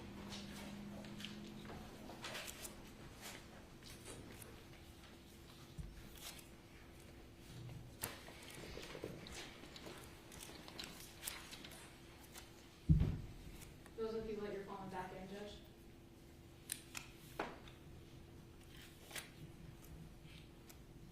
So we have 28 left. So those 28 are still valid. These adults who have, be on the jury. How many more do you want us to call?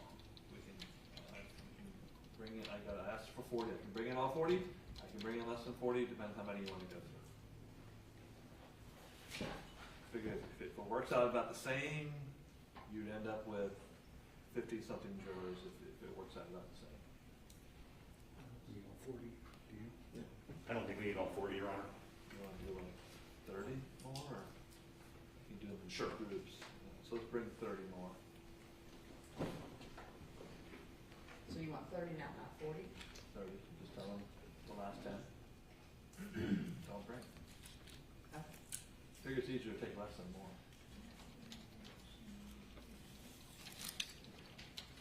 So, obviously, we haven't even begun. And you're ready for them now?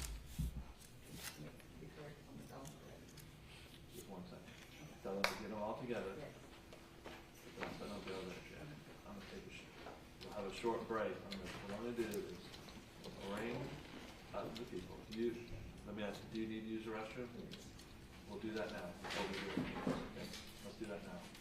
I'm gonna tell you what we're gonna, go ahead. I'm just gonna tell them we're gonna bring everyone in. I'm gonna read the names of the people who are not on the jury, and then we'll go downstairs. Okay? The people who are on the jury, who are remaining, will remain over here. I'm gonna bring them in. We're gonna sit them all over here.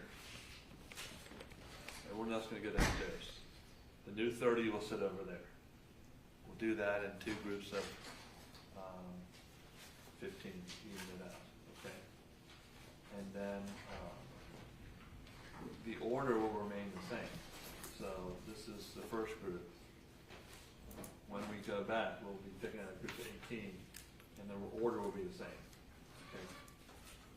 So, like, everyone on here will be in front of everyone else on the next panel. So are we putting Mr. Bass back into his original order? He'll remain in the order he's in. Okay, number 14. It doesn't make a difference when we question him. Okay. He is 14. number 14. Okay.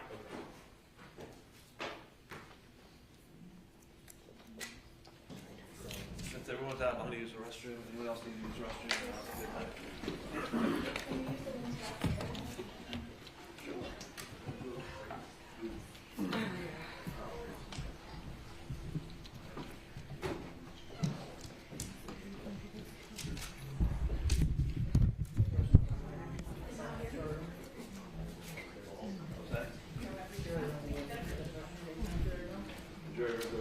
Yeah, that's where we're up there.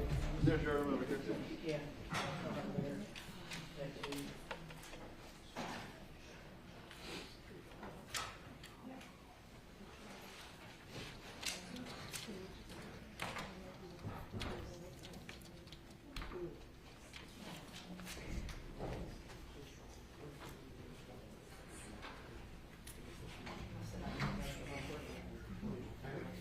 Step up when she use the restroom, bro. Huh?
We're doing 8. You have 2 alternates, just in case. No, that's part of the trial.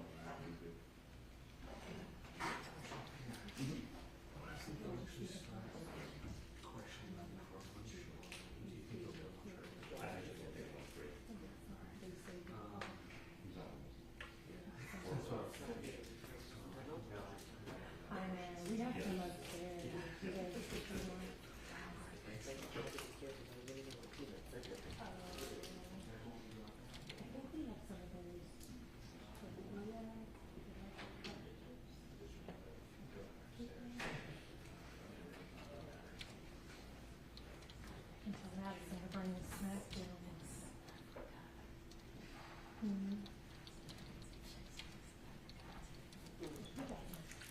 You can't have that big of a huff on day one. I'm trying.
No, it lives in Green Lake Crossings, off 25th Avenue by the old horse park. Recycling place. Just outside of Bellevue. Yep.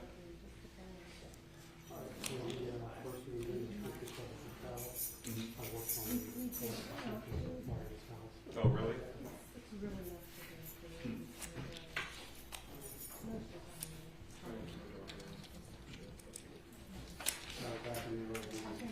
Yeah, definitely, a lot has happened since then. Okay.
It's Lisa, it's not me.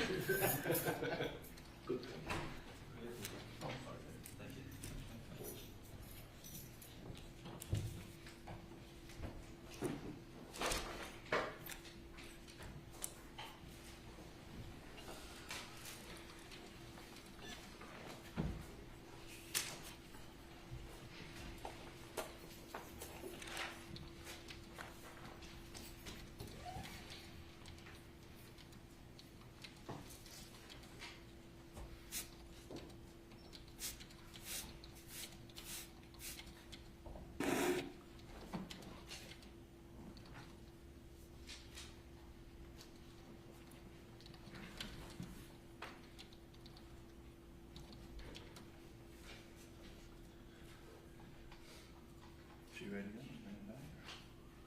Let's bring her back in.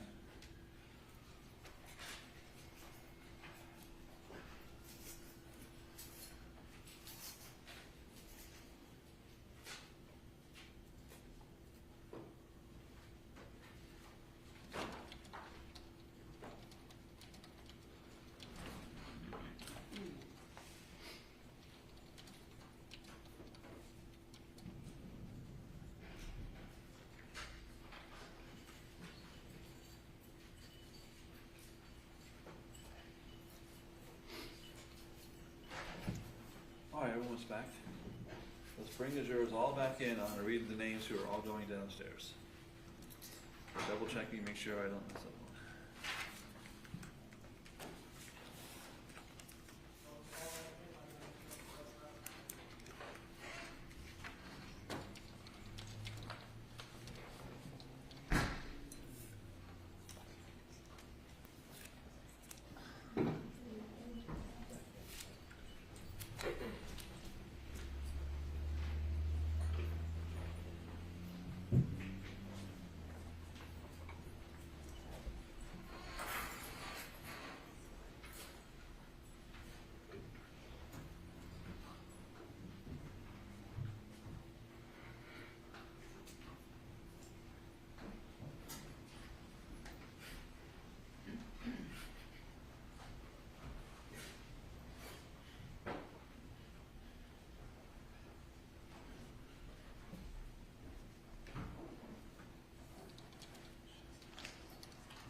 Back in? Okay. If I read your name, then you are going to go downstairs back to the jury assembly room and see if there's another jury for you to be on. If I don't read your name, you're going to remain here. And you may be have some additional questions later as we move through the process, okay? So if I read your name, you're going to go downstairs. The first person is Caleb Risher. Vonda Oleski, Manuel de la Cruz,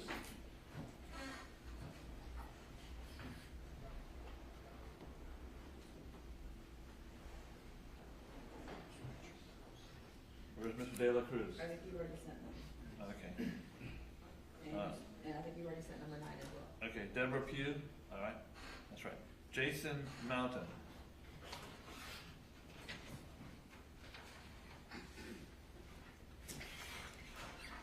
Frederick Burney, Pamela Williams,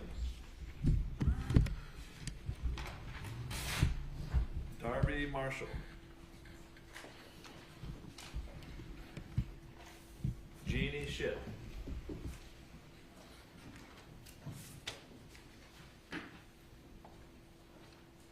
Paula Elbon, Catherine Rodriguez Lopez. Thomas Branson.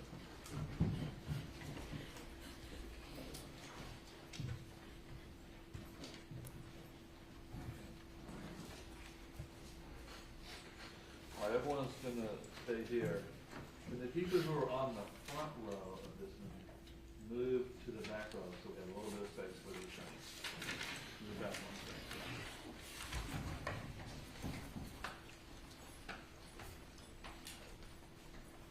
All right, so we'll bring up the next set of jurors. So we're ready for the first. Bring them up, yeah. Huh? Bring some extra ones.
Tell them they need to cool this a little bit.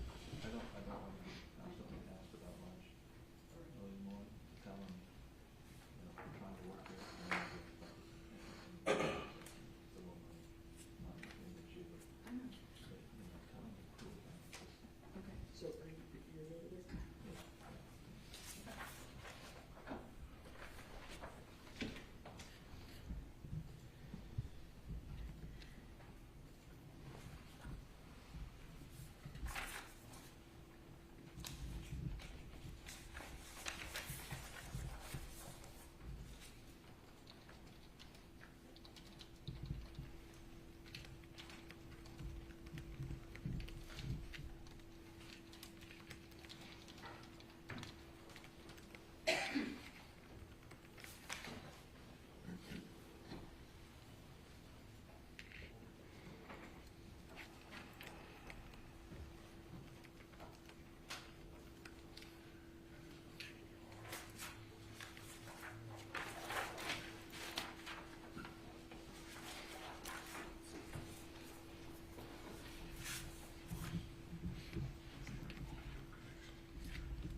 come in and have them sit on this side of the courtroom.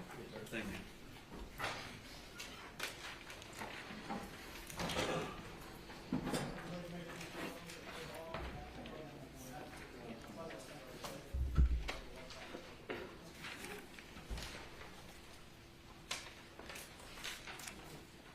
Thank you very much.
All of you are here for jury selection in a criminal case. So in just a few moments, we'll start with some preliminary information, and then we'll go from there. I do have an instruction I want to read to you that's very important to us, okay? I know all of you have heard this, but please bear with me. But if you can please listen carefully. To have a fair and lawful trial, there are rules that all jurors must follow. A basic rule is jurors must decide the case only on the evidence presented in the courtroom. You must not communicate with anyone, including friends and family members, about this case, the people and places involved, or your jury service. You must not disclose your thoughts about this case or ask for advice on how to decide this case. I want to stress this rule means you must not use electronic devices or cell phones to communicate about this case, including posting information on the internet, emailing, or any other means. Do not send or accept any messages to or from anyone about this case or your jury service. In addition, your cell phone or electronic device must be turned completely off while you're in the courtroom. You must not do any research or look up any words, names, maps, or anything else that may have anything to do with this case. This includes reading newspapers, watching television, or using a computer, cell phone, the internet, any electronic device, or any other means at all to get information related to this case or the people and places involved in this case. This applies whether you're in the courthouse, at home, or anywhere else. All of us are depending on you to follow these rules so there will be a fair and lawful resolution to this case. Unlike questions that you may be allowed to ask in court, which will be answered in court in the presence of the judge and the parties, if you investigate, research, or make inquiries of your own outside the courtroom, the trial judge has no way to assure they are proper and relevant to the case. The parties likewise have no opportunity to dispute the accuracy of what you find or to provide rebuttal evidence to it. That is contrary to our judicial system, which assures every party the right to ask questions about and rebut the evidence being considered in this courtroom, and to present argument with respect to that evidence. Non-court inquiries and investigations unfairly and improperly prevent the parties from having that opportunity our judicial system promises. Any juror who violates these restrictions jeopardizes the fairness of these proceedings, and a mistrial could result that would require the entire trial process to start over. A mistrial is a tremendous expense and inconvenience to the parties, the court, and the taxpayers. If you violate these rules, you may be held in contempt of court and face sanctions such as serving time in jail, paying a fine, or both. If you become aware of any violation of these instructions or any other instruction I give in this case, you must tell me by giving a note to the bailiff. I'm going to let you know that there's been some pretrial publicity regarding this case. So initially what we're going to do, I'm going to call up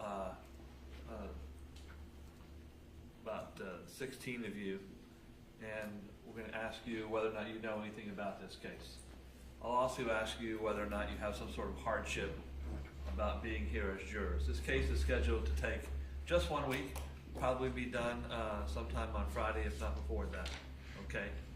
So it's not too long, but otherwise we do expect you to do your duty as jurors if you are able to do so, okay? That's one of our duties as citizens of the United States, and we do expect you to uphold that duty. So I'm going to go down the line here and just call you names out. The first person's going to go to the back row of this jury box and go from left to right. In the front row, the two in front, and that will give us a group of people to talk to at first. The first person is Andrew Schultz. Come on down.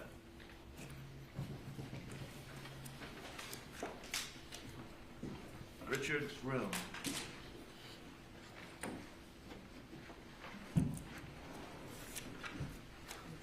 Carnisha Johnson.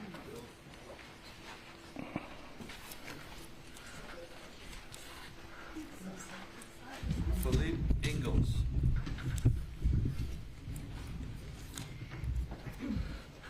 Shelby Nichols.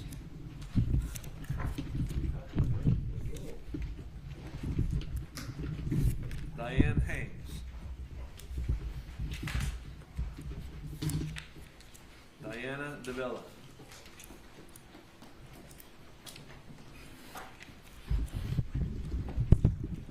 Jacob Courtney. Is it Courtney? Corinta. Corinta, I apologize. I should fill up. Next person is Carolyn Davis.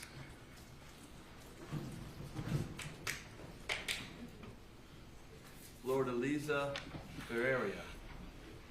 Apologize if I got that wrong. Zachary Fairbrother.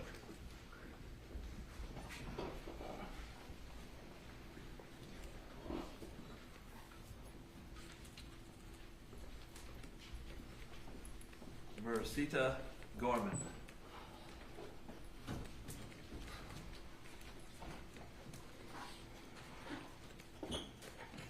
Starley, is it Buchan? It's Buchan. Buchan, sorry. Timothy Thrush.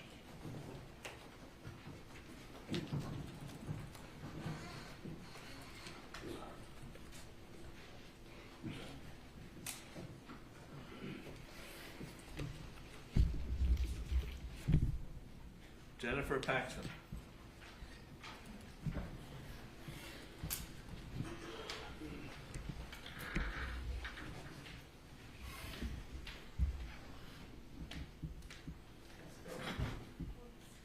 And Judy Plant.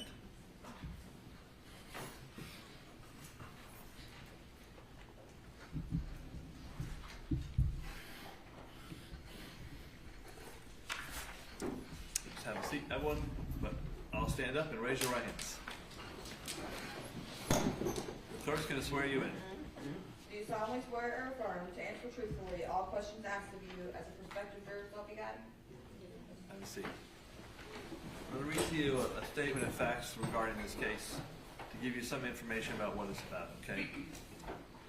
On June 2nd, 2023, on Southwest 107th Lane in Ocala, the decedent, AJ Owens, went to the front door of Susan Lorincz, the defendant's residence, to address a concern Ms. Owens had regarding Ms. Owens' children.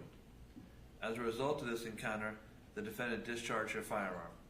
The projectile traveled through the door and struck Ms. Owens. Ms. Owens died as a result of this gunshot wound. So I'm going to ask the first four people here, and just raise your hand if the answer is yes to this question. Andrew Schultz, Richard, is it Rayon? Rayon. Carnisha Johnson, and Philippe Ingalls. Do any of you feel like you know anything about this case or you've heard anything about this case? Please raise your hand if you have. Okay. I have three names here. Mr. Schultz, do you have personal knowledge of this case, or is this something you've read? No, Your Honor, just something I've read. Okay.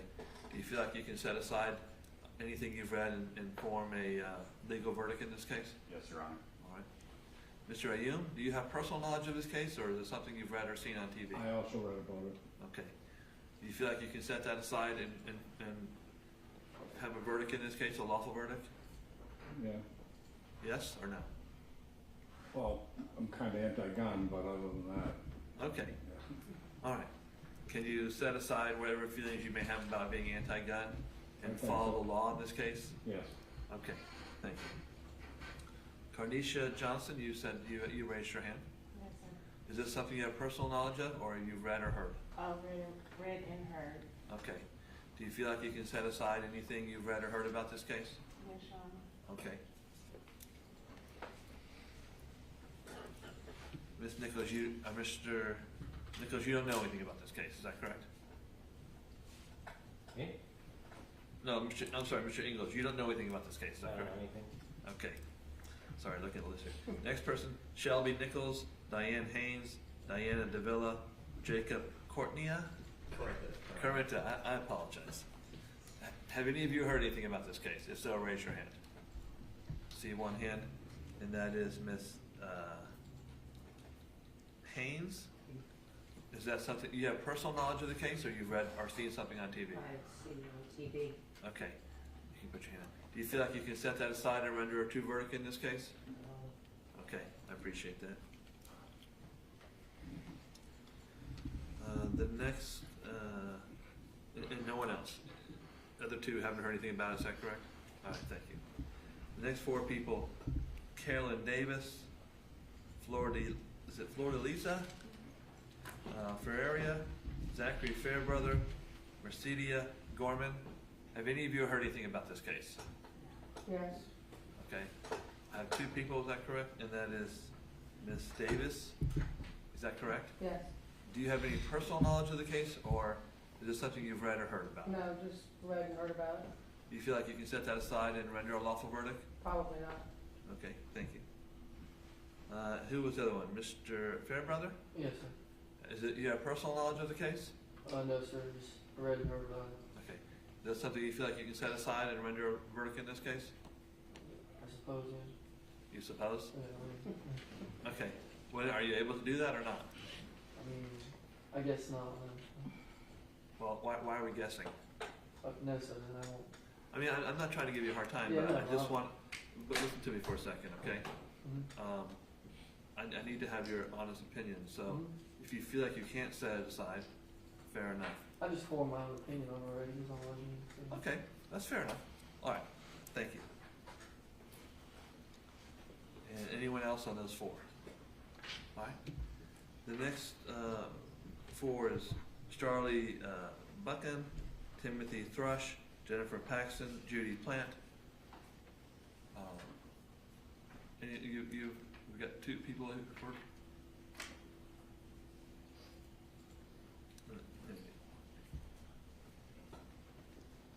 I think I misread one. We've got Buchan, Thrush, Paxton, and Plant, right? Of those four, have any of you heard anything about this case? And the first person is Mr. Thrush. Yeah, right about it. Okay. Yeah. Have you, anything? No, I've already got an opinion on it. So you already have an opinion on it? Okay. Who was the next person? Yes, ma'am? What's your name? Jennifer Paxton. Okay, I've just heard people talk about it. okay. Do you have any personal knowledge of the case? No. You feel like you can set aside anything you've heard and render a lawful verdict? Yes. All right, thank you. And Ms. Plant, you haven't heard anything. Okay. Does anyone have any economic hardship about serving on a jury this week? Or you have some vacation that you planned already? Mr. Rayon? Yes, my wife and I, we share one car. I live 40 minutes away, and she works, and she had to take the day off today because she has no way to get to work. And Okay. she works 3 more days this week, so I'm either gonna have to rent a car or figure something out. Okay. Difficult for us. All right, we'll take it into consideration. Who else? Mr. Ingles. Yes. I work on a farm with animals, and I'm the only animal caretaker. And they're 4 senior horses, and I gotta feed them their medication. Okay. They're hourly. Do you own the horses? No, I work for them. Okay. I wish they were mine. Right, right. Yeah. So they've hired you to take care of these things? Yeah. Okay.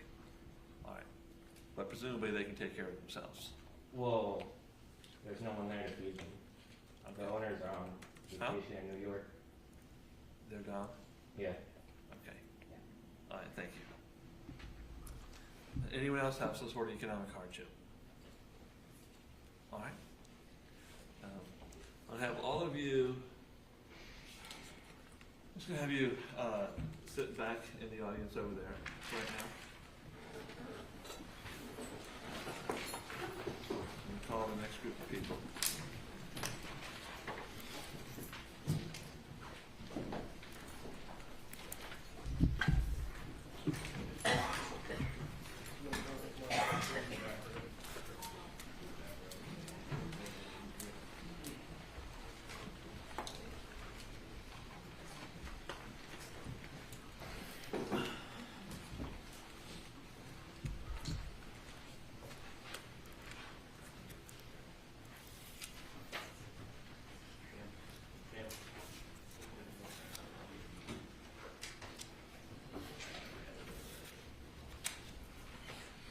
Okay, the next person that's coming up here is Madison Goodwin.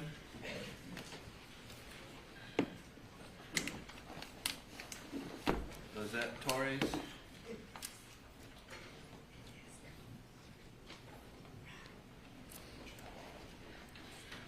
Karen Cherry.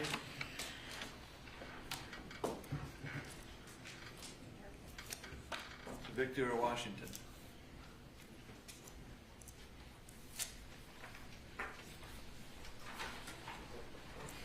Michael Moore. Yes, sir. Daniel Canavan.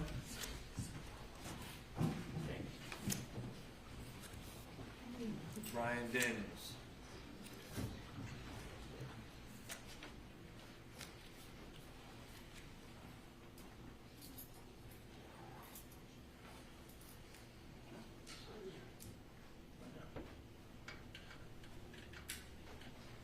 Khalid Daly. Jonathan Collins.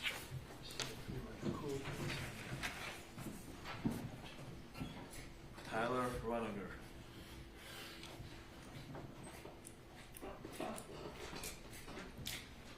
Dylan Beatrice.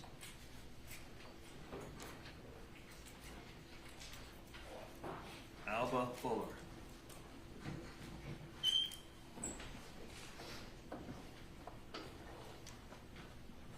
Brunishwar Radmus.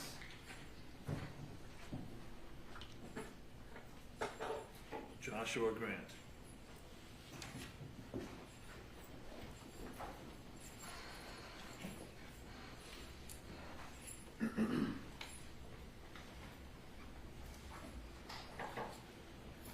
Stand and raise your right hand, please. Do you solemnly swear or affirm to answer truthfully all questions asked of you as a prospective juror, so help you God? Let's see. All right, were all of you able to hear the fact pattern I read off? Everyone? Okay. I'm going to do the same thing with you all. The first 4 people are Madison Goodwin, Lizette Torres, Karen Cherry, Victor Washington. Have any of you heard anything about this case? I see one hand. Is that Ms. Goodwin? Yes. And do you have personal knowledge of the case, or you read or heard about it? Read and heard. Okay. Do you feel like you can set aside anything you've read or heard and then render a lawful verdict in this case? No. Okay. Everyone else, no one else heard about it, is that correct? All right. Next one is Michael Moore, Daniel Canavan, Brian Daniels, Khalid Daly. Have any of you guys heard about the case? Saw a brief minute up down the. Hold on. That's okay. You're Michael Moore? Yes, sir. And do you have personal knowledge of the case, or you've read about it? No, I just remember it just flashed across TV the other day, but Okay. I don't watch regular TV much. Okay. Anything you've heard or seen, can you set that aside and render a lawful verdict? Can't think of anything. No. Okay. So you could render a verdict? You betcha. Okay. Mr. Daly, Yes, seen it on TV. do you have any personal knowledge of the case? Anything you have seen or heard, can you set that aside and render a lawful verdict? Yes. Okay. Next one, Jonathan Collins, Tyler Runiger, Dylan Beatrice, Alba Fuller. Those four. Anyone heard anything about this case? No one? Okay. The next one, Brunishar Ramdas. Bunishwar Ramdas. I apologize. Name pronunciation is always weak for me. Mr. Ramdas, Mr. Joshua Grant, have any of you heard anything about this case? Okay, all right. So again, I'm going to have all of you people and all of you go outside the courtroom. Please don't discuss anything about the case. Just wait out there, and we'll call you back in a few minutes.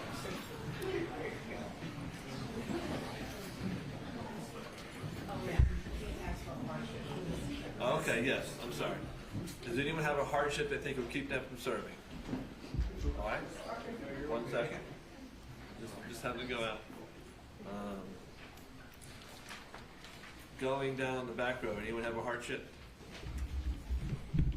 I understood yours. And what is your name, sir? Daniel Kevin. What is the hardship? I have had a recent medical event that required multiple appointments this week that I cannot reschedule. Okay, what is your name again? Daniel Kevin. Okay. Medical hardship? Yes. Okay. Who else on the back row? Mr. Moore? Your Honor, I forgot almost. Tomorrow. It's only, what time do you open up shop? What time do you gotta be here? Because I could be here before noon. Well, no. It's like 9:45. I got an hour's worth of work. Blood draw for next week's appointment. Okay. So you have an appointment next week. You need to get your blood drawn? Yes. This week sometime? Yes, sir. Okay. All right, is that something you can reschedule at a different time? I'll do my best. Okay, all right. Anyone else on the back row have a hardship? Anyone in the front row have a hardship?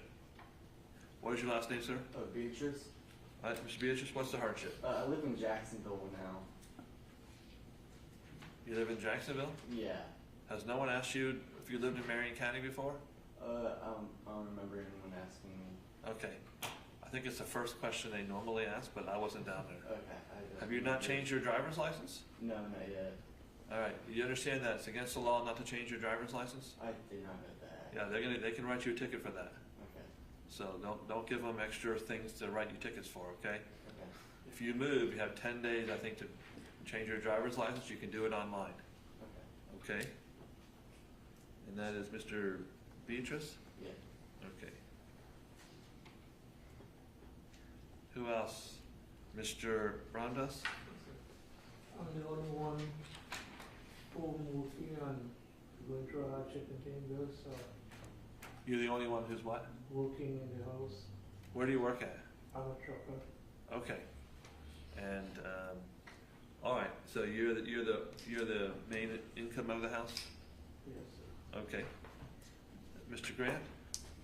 I have an autoimmune disease called Graves, and I experienced a flare-up yesterday that I'm trying to get into my primary care physician to get steroid shots for, and I'm a solely commission-based salesman.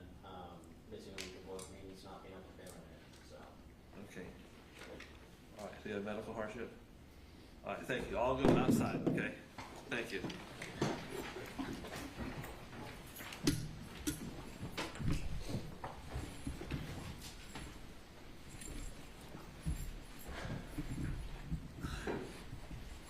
I don't think rearranging that equipment is a big deal. I'll give him a call. All right. Thank you. That was Mr. Moore.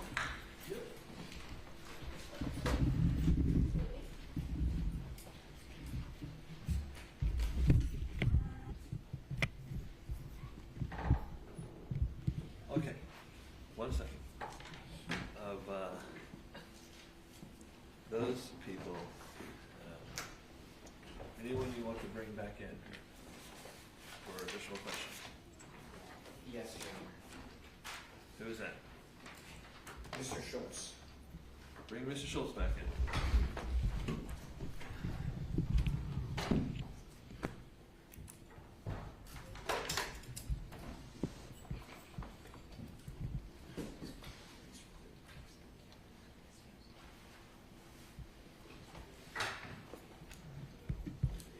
Schultz, just have a seat in the front here.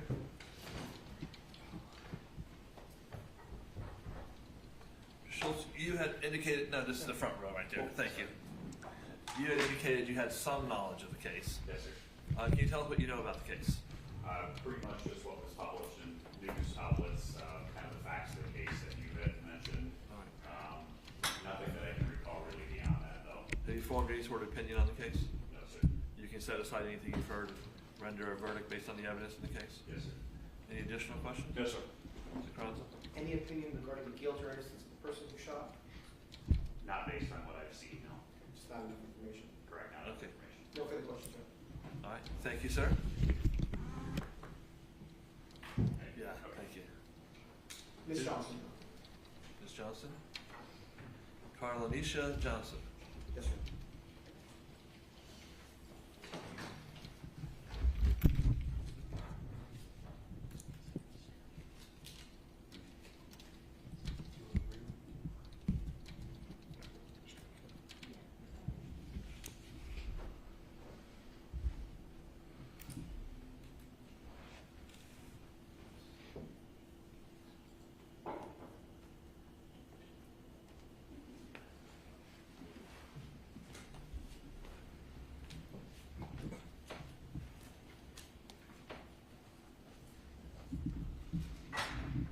What was the first name?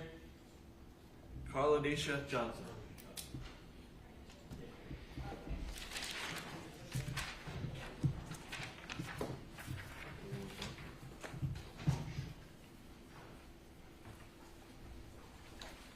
Ms. Johnson, just have a seat in one of the two first chairs down there.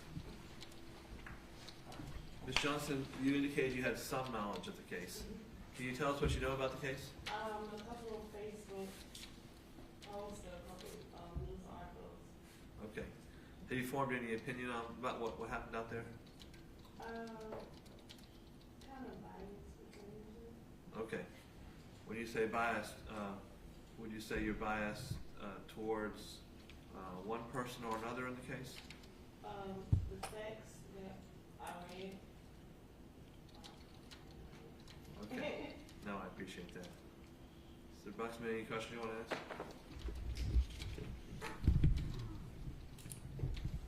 Yes, sir. No further questions. All right. Thank you, Ms. Johnson. Now go outside with the jurors. Thank you. Who's next? Mr. Paxton, I'm sorry, Ms. Paxton.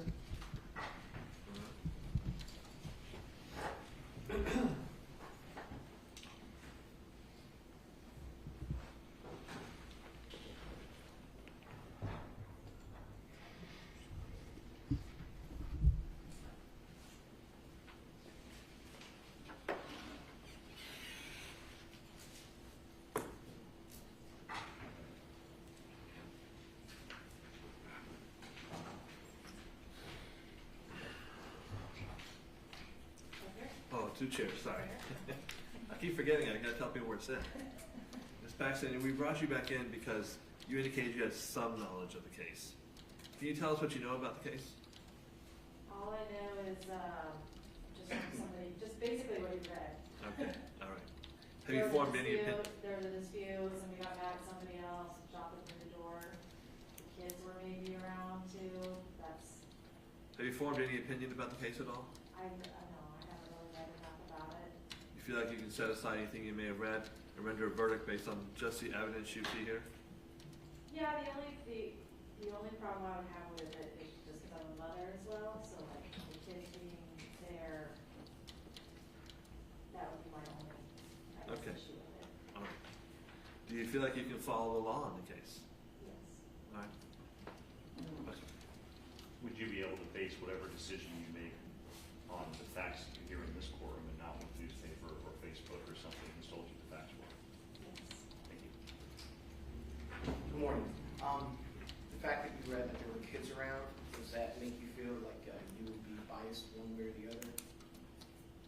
Probably, yes. In what way? I guess in favor of, like, protecting kids. Unfair that it happened, whatever happened, it happened in front of the kids. And that bias would stay with you no matter what, you know, the judge told you in regard to the law?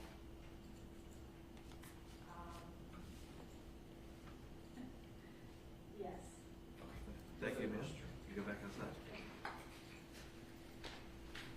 Who's next? Mr. Moore. Bring in Mr. Moore. Moore? Mr. Moore, sunglasses guy.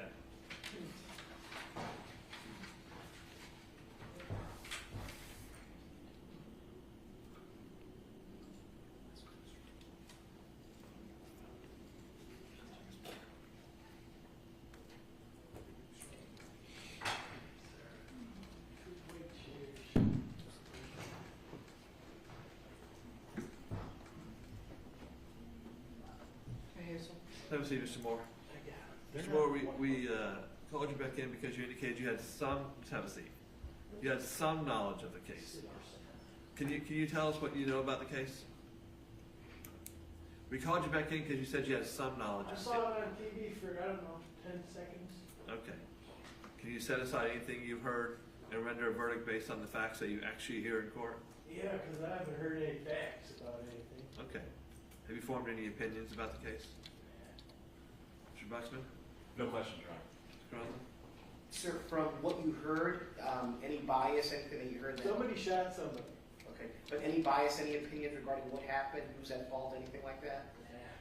Okay, thank you, Mr. Moore. Thank you, sir. Go back I thought outside. you was talking about that appointment. I gotta get on the phone. I even left it in the car because some said don't bring him. Okay, we'll take care of that. I can get that done. Okay. All right. I think I'm getting the motor cold. All right.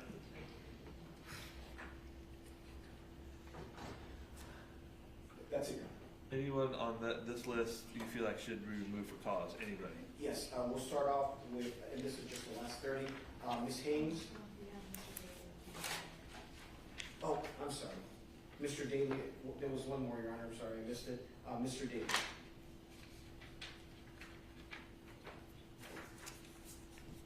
What was that name? Mr. Daly. Oh, we haven't spoken. Okay, yeah, bring it Mr. back. Daly. Sorry.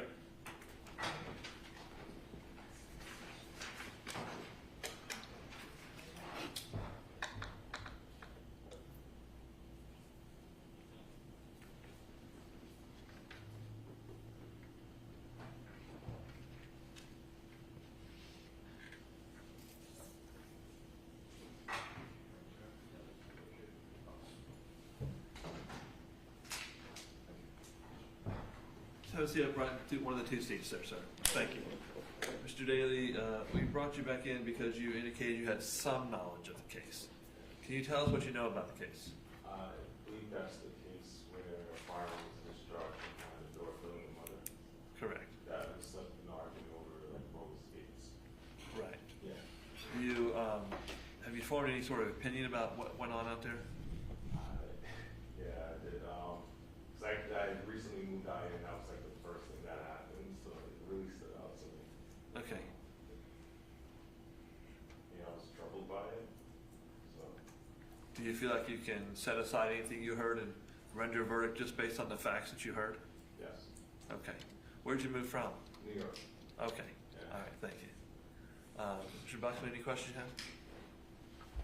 Just, Mr. Crosland? You said, Mr. Daly, you said you were troubled by it, right? Yes. What do you mean by troubled by it? Just, it seemed unnecessary. Just like, I mean, a mother being killed, over something that could have been avoided. The first thing I thought of when I called like the police before doing that. So it sounds like you've formed an opinion already? Okay. No, I'm asking you. I mean, based on what I saw on TV, yes, but I know there's always more to the story. But as you sit here, you already have an opinion regarding the guilt of the individual who shot through that door? I've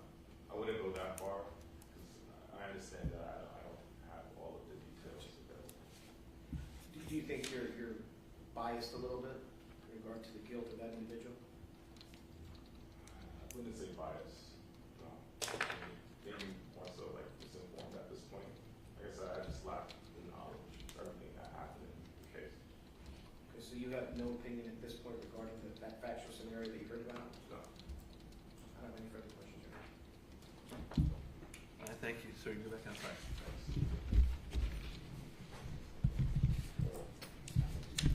All right.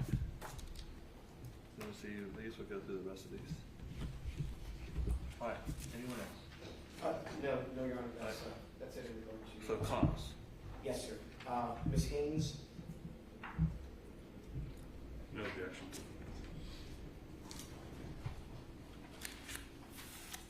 All right, that objection should be removed from cause. Mr. Thrush? No objection.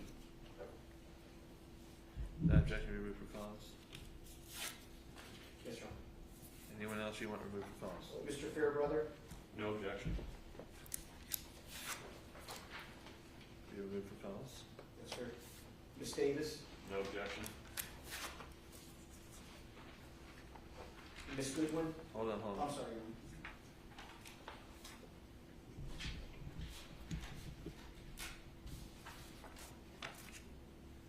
Davis be removed from cause.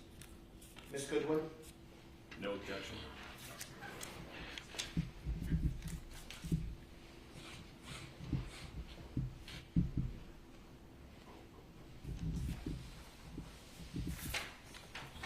Easier if we just go in order.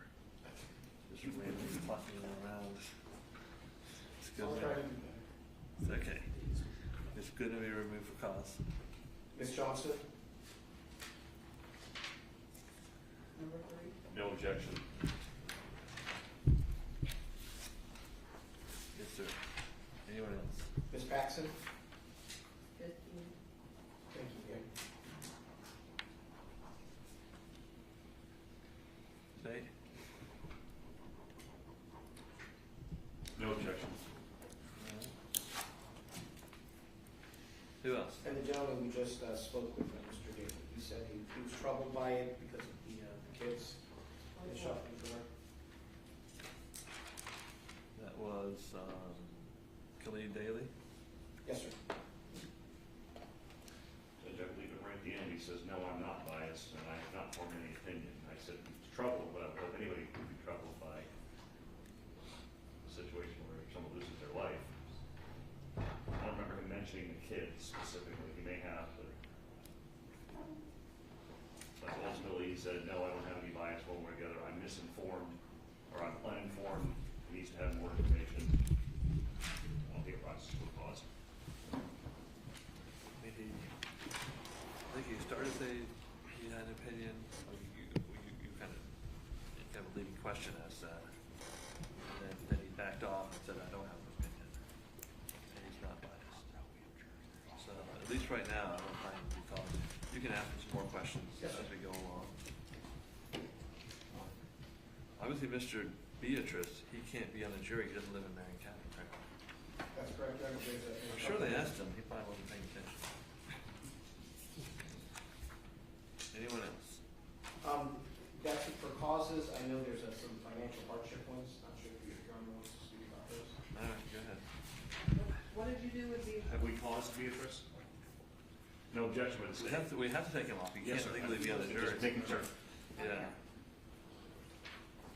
And for financial hardships, Mr. Gant? Mr. No Gant. objection. What was the one, what was his hardship? He had a financial hardship and a. Oh, he had a health issue. The autoimmune. Right, he was, Graves' disease. Crazy. Flaring up. right, he had a health issue that he had to deal with this week. Okay, so they haven't taken off for hardship. Who else? Mr. Inglis? He's the gentleman that had a hardship about the loan computer courses. Not a hardship, I mean, that may put his No, I other feel- people in problem, but that's, you know, Though I feel his pain, Your Honor, I can imagine that there might be someone else that can come and beat the horses. I feel like I can find someone in Marion County to feed horses. So, I don't think it's a hardship, I mean, he's missing a job like everybody else, but, alright. Anyone else? Mr. Ramdas, he has the financial, he's a trucker, he's the main income. No objection.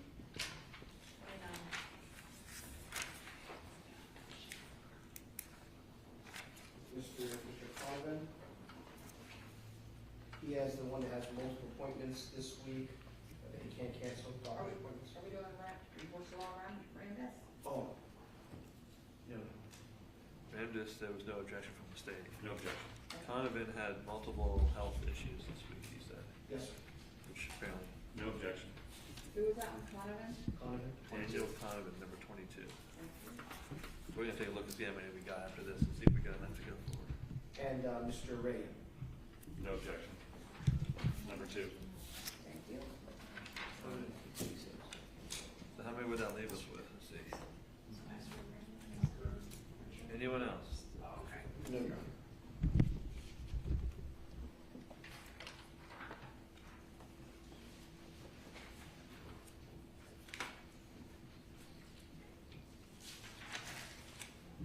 So 17 of this.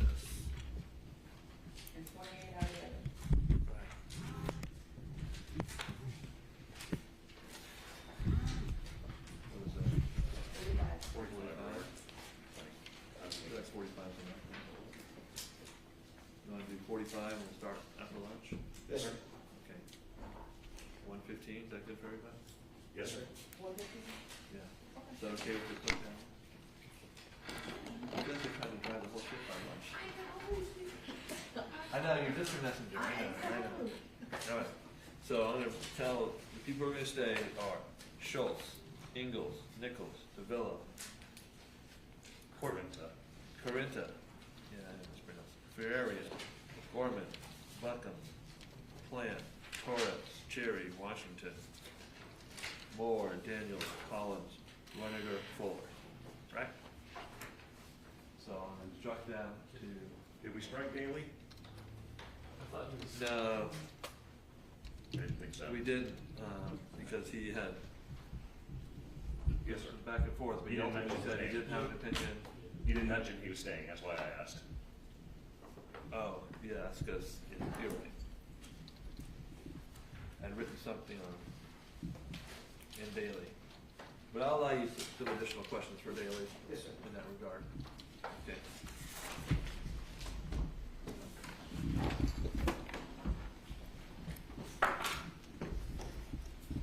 All right. Let's bring everyone back in. I'll give everyone the good and bad news.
over to the other side if there's not enough room. That's okay.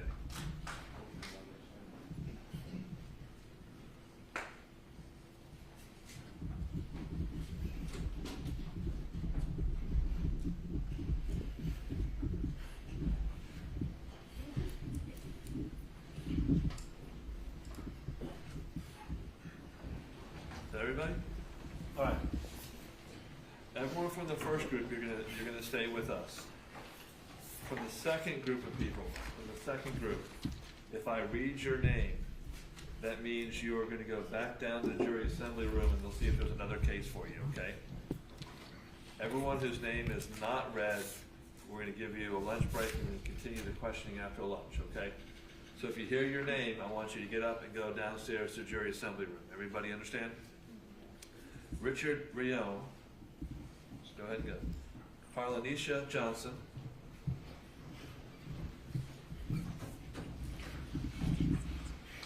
Diane Haynes.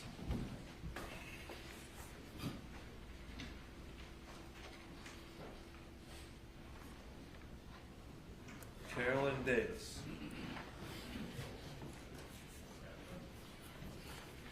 Zachary Fairbrother.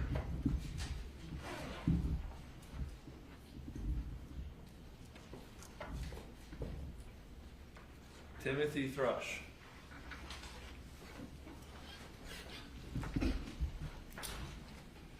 Jennifer Paxson.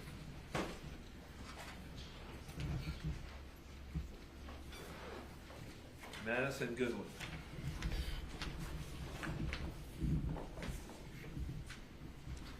Daniel Kahneman.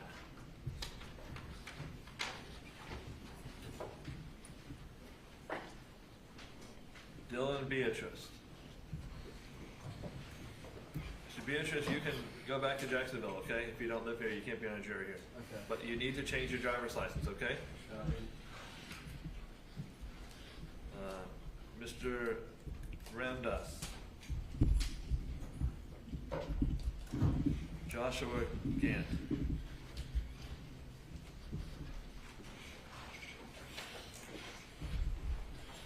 And Mr. Gant. Oh, he's over there. All right, thank you. Anyone I missed? Okay. So for everyone else, we'll take a lunch break. Come back here at 1:15, okay? Please do not come directly into the courtroom. Just wait out in the hallway out there, and we'll let you in as soon as we can, okay? But you're free to go wherever you want for lunch. There are some food trucks downstairs, I believe. There is some other vendor stuff in the building. Otherwise, you can go to some other restaurant close by. Wherever you want to go, it's fine with me, as long as you're back here by 1:15, okay? Please do not come directly in the courtroom, just wait out front.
So everyone's out of pool. What we'll do is, when they come back, we'll bring up 18. We'll put 2 more seats here. We'll go for the first 18, and we'll go from there. Okay, yes, sir? Yes, sir. Anyone else wants to bring in before we break? No, Your Honor. No, sir. So we'll get her back in here before 1:15. Please don't let anyone in that little anteroom there. Keep them all on the outside, okay? And otherwise, we'll see everyone before 1:15. Anderson, why does Judge Rogers all the way to the left here? It feels so weird being all the way over here.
by Mr. Rivera. Hopefully it's okay, but otherwise, I'm gonna have each of you, from you on down, shift over a seat. So you're gonna move, you're gonna, no, the other way. You're gonna move over, and you're gonna go up there, I know. No, y'all just move down. All of you will move down a seat. You three will move over a seat. Just like musical chairs. The music stops, you're on the jury. Okay, that'll take us to Renee Ruiz. Come on, Mr. Ruiz.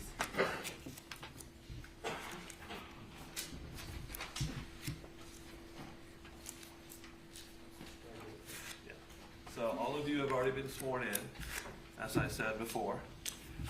What I'm going to read to you now is the information that was filed in this case. The information is a charging document.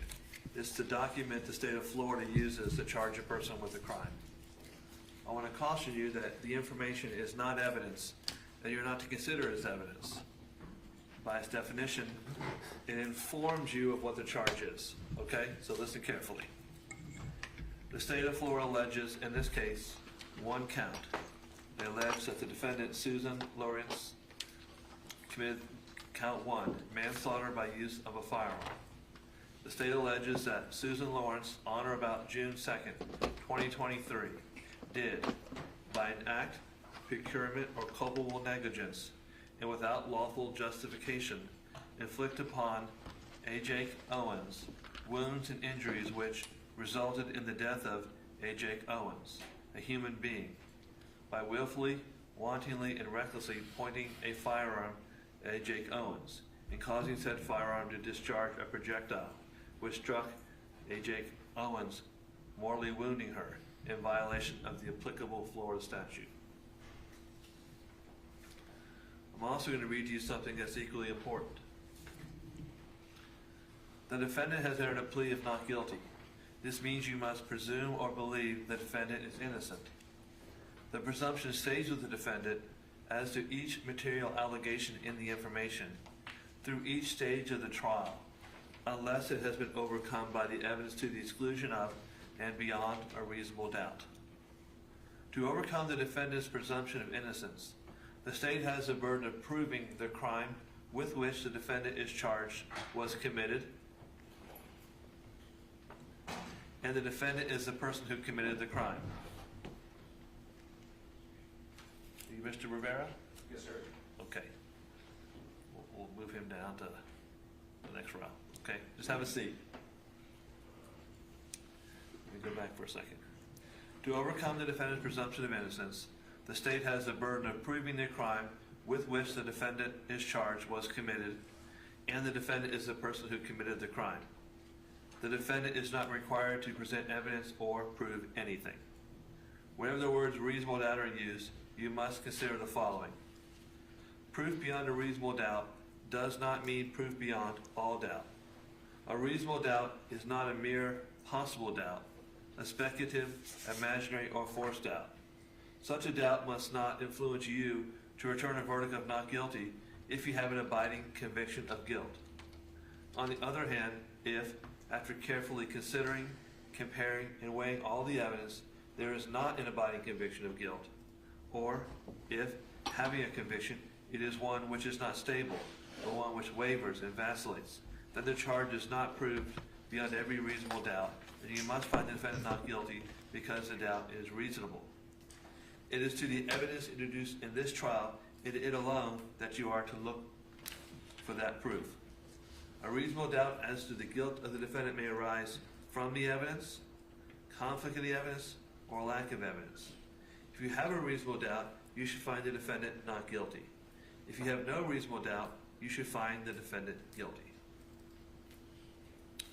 Does everyone understand that the nature of criminal cases in this country, and it's the same throughout the entire country, based on our Constitution, that all of us are presumed innocent? Does everyone understand that?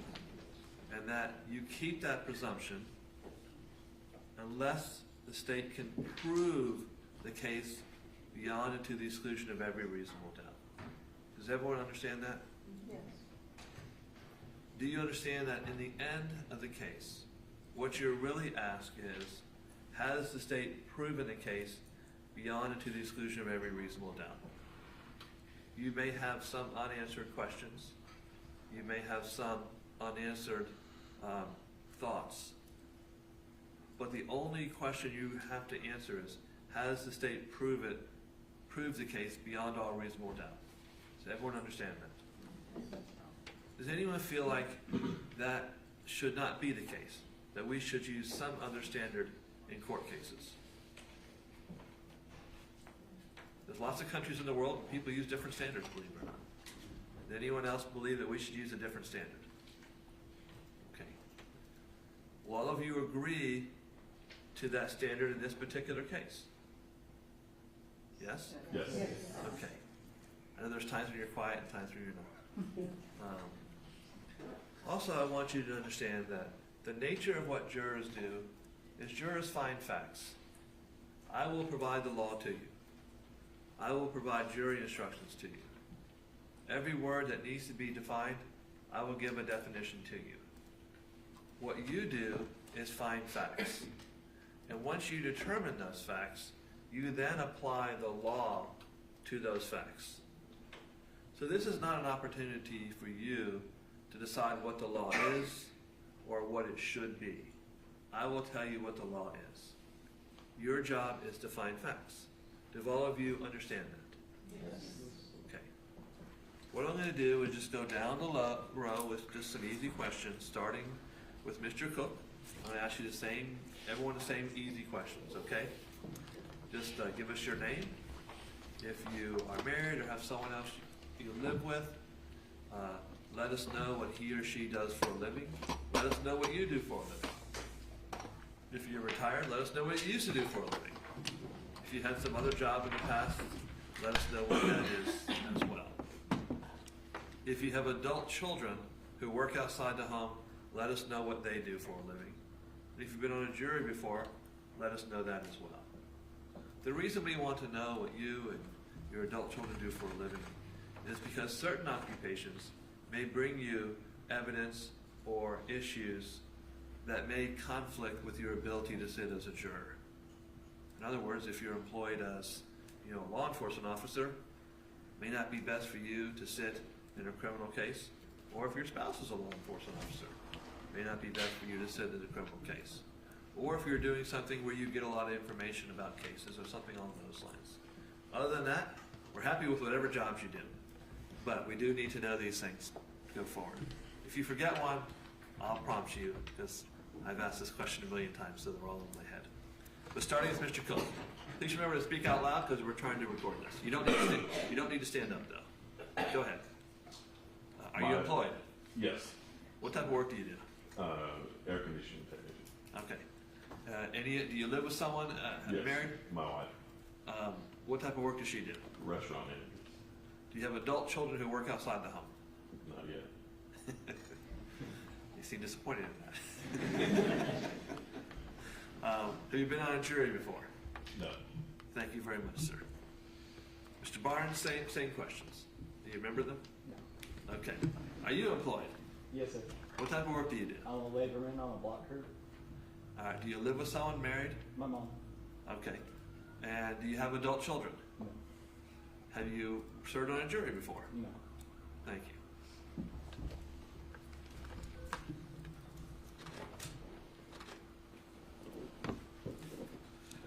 Joseph Pernice. Yes, sir. Same questions. My name one more time, sorry. It's okay. Are you employed? Yes, sir. What type of work do you do? I work at Publix. And are you married? Have anyone you live with as an adult? No, but I live with my parents. Okay. Do you have adult children who work outside the home? No, sir. Have you been on a jury before? No, sir. Appreciate that. Nisha Fry. I'm employed, I'm administrative manager at the library. I'm married, my husband is a DCF employee. Okay. What does he do for DCF? He's a benefit issuance trainer. Okay. He doesn't do any sort of investigations of neglect or anything like that? Okay. Do you have adult children who work outside the home? No? Gotta answer out loud because we're trying to record this. No. I know. You're probably used to talking quietly, I get that. Have you been on a jury before? No. Thank you. Erica Johnson. I am widowed. I work as an administrative assistant. I have one adult daughter. She is an ICU nurse. I've never served on a jury before. When you work as an administrative assistant, what type of business is that? It is a nonprofit, Christian nonprofit. Thank you, ma'am. organization. Kayvon Clayton. Yes, sir. I work as a transporter at West Marion. You married or have an adult you live with? Mother and parents. Okay. What about adult children? No kids. You been on a jury? No, sir. Thank you, Mr. Clayton. Holly Thompson. I'm married. My husband and I own 2 businesses. We work together. What type of business is it? We sell major appliance parts. Okay. So if anything you say. I have 2 grown children. One is unemployed. My daughter works in a poker room as a bartender. Have you been on a jury before? Yes. What type of case was it? It was a robbery case. All right. Anything about your prior service you think would interfere with you here? I'm sorry? Anything about your prior service you think would interfere with you here? No. Where did that occur? Was that here in Marion County? Yes. How long ago? What? How long ago were you on a jury? Oh gosh, I have a hard time hearing, I'm sorry. About 15 years ago? Okay. Yes. All right. Oliver Bass. Yes, I'm married. Both of us work as claims adjusters. I have a daughter, 10. Okay. Have you been on a jury before? First time in a courtroom. Okay, good. Christy Christmas. Yes. I am employed. Okay. What type of work do you do? I work at Lakeport High School All right. as an attendance clerk. Great. Married? Yes, I'm married. My wife works at Disney Okay. as a third-party food company. Have you ever been on, you have adult children who work outside the home? No, I do not. Have you ever been on a jury before? No. Thank you. Allison Bannerman. I have 2 jobs. Okay. I work for Chewy's Fulfillment Center in the daytime and I do paper route at night. I'm married. My husband's on dialysis, but he's disabled. We have 5 grown children. I have one son that's disabled, another son that's kind of builds bathrooms. Okay. One of the daughters is a nurse. One of the other daughters works for, where if kids are bad, they go to like a little program. Like a She's the cook. juvenile commitment person. program? Yeah, Okay. she's a cook for that. Okay. And then I got another son up north that he works for Walmart distribution. Have you ever been on a jury before? Never been. I think my wife is keeping Chewy's in business. I keep getting a package and I find it's for the dog. So it's very disappointing. Blake Dunning. Yes, sir. I'm gonna one-up her. I'm unemployed. I'm not married. I have no kids. I do live with my mom and my 2 grandparents, and I've never served on a jury before. Okay, thank you. Sherry Pruitt. I am married. My husband works for Pet Woods. I work for Centurion, which is a correctional health care. We're in, the state prisons, not the private ones, but on the healthcare side, not the security side. I have 5 grown kids, 2 in college, 2 work remote jobs, another one is in school, but that's pretty much it. And one works for an AC kind of thing. Okay. You ever been on a jury before? No? I couldn't hear you. No. Okay. Gail Steiner. Yes. I am employed. I work as a clinical assistant at Ocala Dermatology and Skin Cancer Center. I am married. My husband works at CCS Mechanical as an estimator. I have 1 grown daughter. She is a patient care technician at Adjournment Medical, and I've never been on jury before. Thank you. Terry Mays. I work at Publix Valley. And me and my sister live together in Bellevue. She is self-employed. I I have one daughter, full-grown daughter, and she's up north managing a deli. And I've never been on a jury before. Thank you. Laura Ewing. Hi, I'm a pharmacist for Walgreens. I'm married. My husband is Army retired, disabled. I have 2 grown kids. One lives with us. She's at CDAP, physical therapy assistant, and the other one is in law school in Miami. Okay, which school? Which one? I've never been on a jury. Which law school in Miami? You're Miami. Okay, great. Karen, no. Christopher Little. I'm married. I'm a senior project manager. My wife is a human resource officer, and we have 3 grown kids. One is scribe in Texas, and one is a detention assistant in Marion County, and the other one is landscape. Okay. You ever been on a jury before? No. Karen Peterson.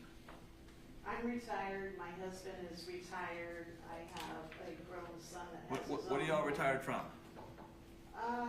He's worked with the fire department doing their radio systems in Lake County, and Michigan, Dow Chemical and all that. Okay. I did a lot of sales. I worked at various companies doing sales, selling life insurance. Okay.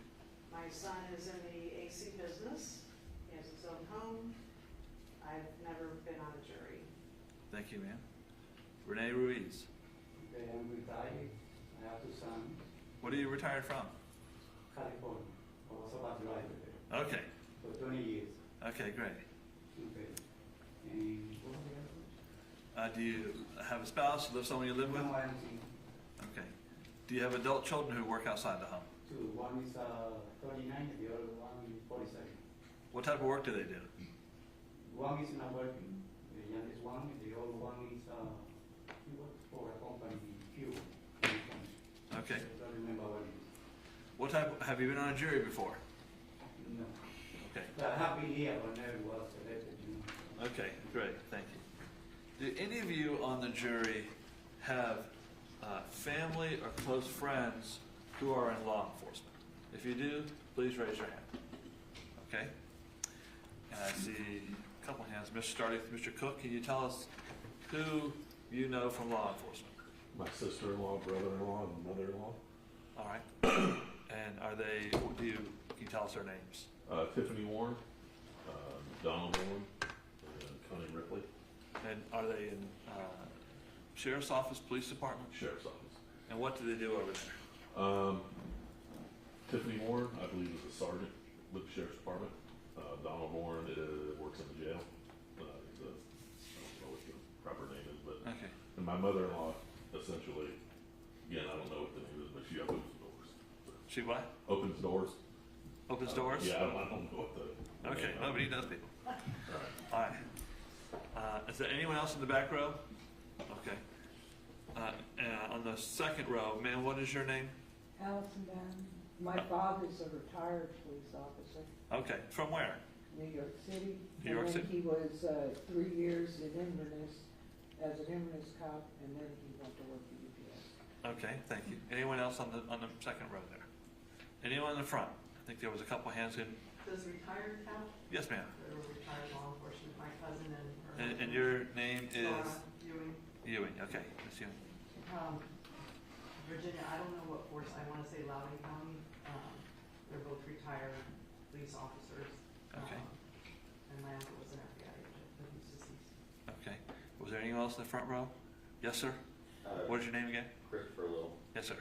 Harold Andrews, Marion County Sheriff's Department. Okay. Yes, ma'am? I'm Karen Peterson. My father was 32 years with Miami-Dade. He's been deceased 8 years. Both of my brothers and their wives are retired from Miami-Dade. Okay. The police department, Miami-Dade Police Department? Yes. Okay, thank you. Mr. Ruiz, did you have one? Okay, there was one in the middle. Yes, ma'am. My brother is. What was your name again? Gail Steiner. My brother is a retired police officer. He lives in New Hampshire. And for my daughter, her boyfriend just graduated from the police academy. Okay, thank you. Mr. Buckner, you have some additional questions you want to ask? Yes, Your Honor. All right. Police court, counsel. Yes, sir. Good afternoon, everybody. My name is Rich Buxman, along with Adam Smith. We represent the state of Florida in this case. And as Judge Hodges indicated earlier, there are no right or wrong answers. We're just looking to get to know you, to get information from you guys, and we're looking for just honest answers. The whole purpose of this process here is to find jurors who would be good jurors for this type of a case, because not every juror would be a good juror for every type of a case. For instance, if last night I was home watching the closing ceremonies of the Olympics, and I hear my car in the garage start up, and I look out the door and see somebody stealing my car, and I'm asked to come in here Monday morning to sit in a grand theft auto case, I'm probably not going to be the best juror for that case. So I would not be an appropriate juror for that kind of a case. So that's kind of what we're looking for. So all we're looking for is honest answers from you guys so we can kind of get to know you. All right? I'm going to start out and ask some follow-up questions to the answers that you just gave Judge Hodges. Mr. Cook, this is going to apply to several of you. You have your in-laws are in law enforcement. Would the fact that you have in-laws in law enforcement affect your decision in this case in any way whatsoever? No. Okay. Would you agree that law enforcement officers are just like everyday people? Nothing real special about them. They may be better trained in how to observe and investigate certain things than the layperson, but they're just like everybody else. Yes. Would you be able to treat a law enforcement officer, if one were to testify in this case, the same as you would any other witness and evaluate that person's credibility like you would anybody else? Yes. Thank you, sir. Ms. Bannerman, same question to you. You have friends or relatives in law enforcement as well. My father. Your father, I'm sorry. Would that affect your decision in any way in this case? Not at all. And Ms. Steiner, your, I believe, brother and some other relatives, same question to you. Would that affect your decision in this case at all? Not at all. Great. Ms. Ewing, same question to you. Would that affect your decision here in any way? Would you be able to treat a law enforcement officer the same as anybody else? And Ms. Peterson, same questions to you. I agree. I'm fine with it. Yeah. Okay. Understood. Ms. Thompson, I think you're the only member of the panel that has prior jury experience. That's kind of unusual. How was your prior jury experience? Anything about it that just makes you not want to do this again? No, it was fine. Was it a decent experience, a positive experience for you? Yes, it was. Were you the foreperson of that jury? No. And were you able, without telling me what the verdict was, were you able to reach a verdict? Was the jury able to reach one? Yes? Okay, thank you.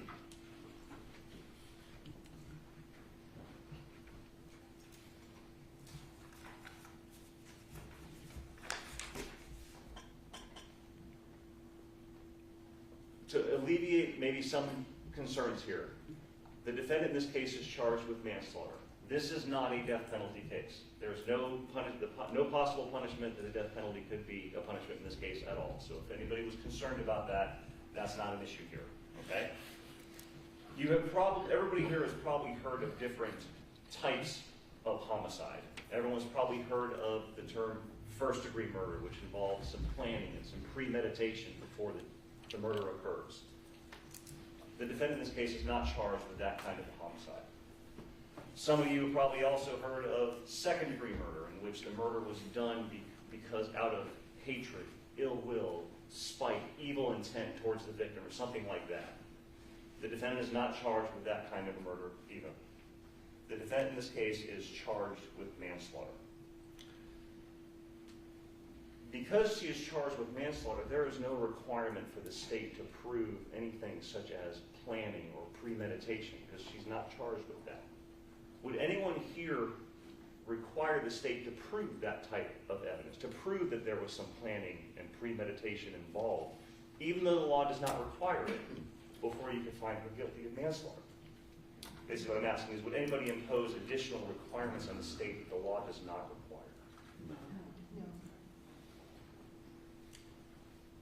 Again, because she's charged with manslaughter, there's no requirement in the state to prove that this killing was was because of hatred, spite, or evil, ill will intent, or anything like that? Would anybody here require the state to prove that, even though the law doesn't require us to?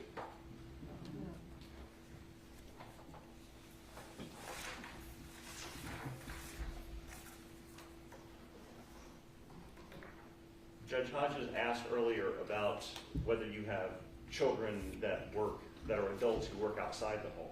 Who here has children still in the home? Okay. Mr. Cook, how many children do you have? 2. 2? And how old are they? 13 and 16. Mr. Barnes, no kids, right? Mr. Pernice, no kids. Ms. Fry? 2. And how old are they? 3 and 1. I'm sorry? 3 and 1. Oh, wow, okay. Ms. Johnson, any? 1, he's 18. Mr. Clayton? No kids. Ms. Thompson? 2 children. Only my son still lives at home. He's 21.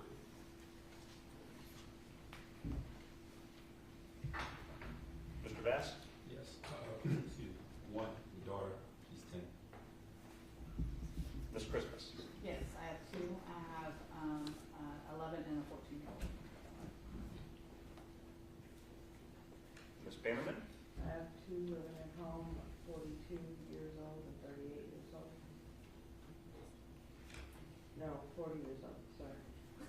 The youngest, 38 years old. That's okay. Mr. Dunning, no children. Ms. Pruitt? I have 5. One's living at home. My youngest, she's 21. Ms. Steiner? I have 1 daughter, she lives at home, she's 22. Ms. Mays? No children at home? She's in Ohio. Okay. Ms. Ewing, any children at home? One daughter at home, 22. Mr. Little? 3 children, 1 at home, who's 19. Ms. Peterson? 2 children at home. And Mr. Ruiz, anybody home? No. No, nobody? Okay. Does anyone here or have in the past worked in a school type setting? In the classroom, Ms. Christmas? Well, I work in the school, but not in the classroom. Not in the classroom? Okay. Anybody, nobody else? Okay. What about like an aftercare Hold on, program? I think you had a hand up over here. Oh, I'm sorry, Ms. Johnson, I missed you. I did. I worked at,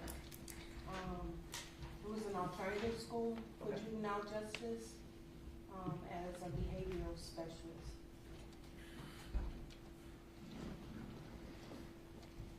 Would you have been in the classroom dealing with Yes. a group of children? Okay. How long did you work in that setting? 5 years. Did you enjoy it? No. No? Why not? They were expelled from regular school because of behavior. Okay. So that was a kind of a unique situation that you had to deal with. I understand.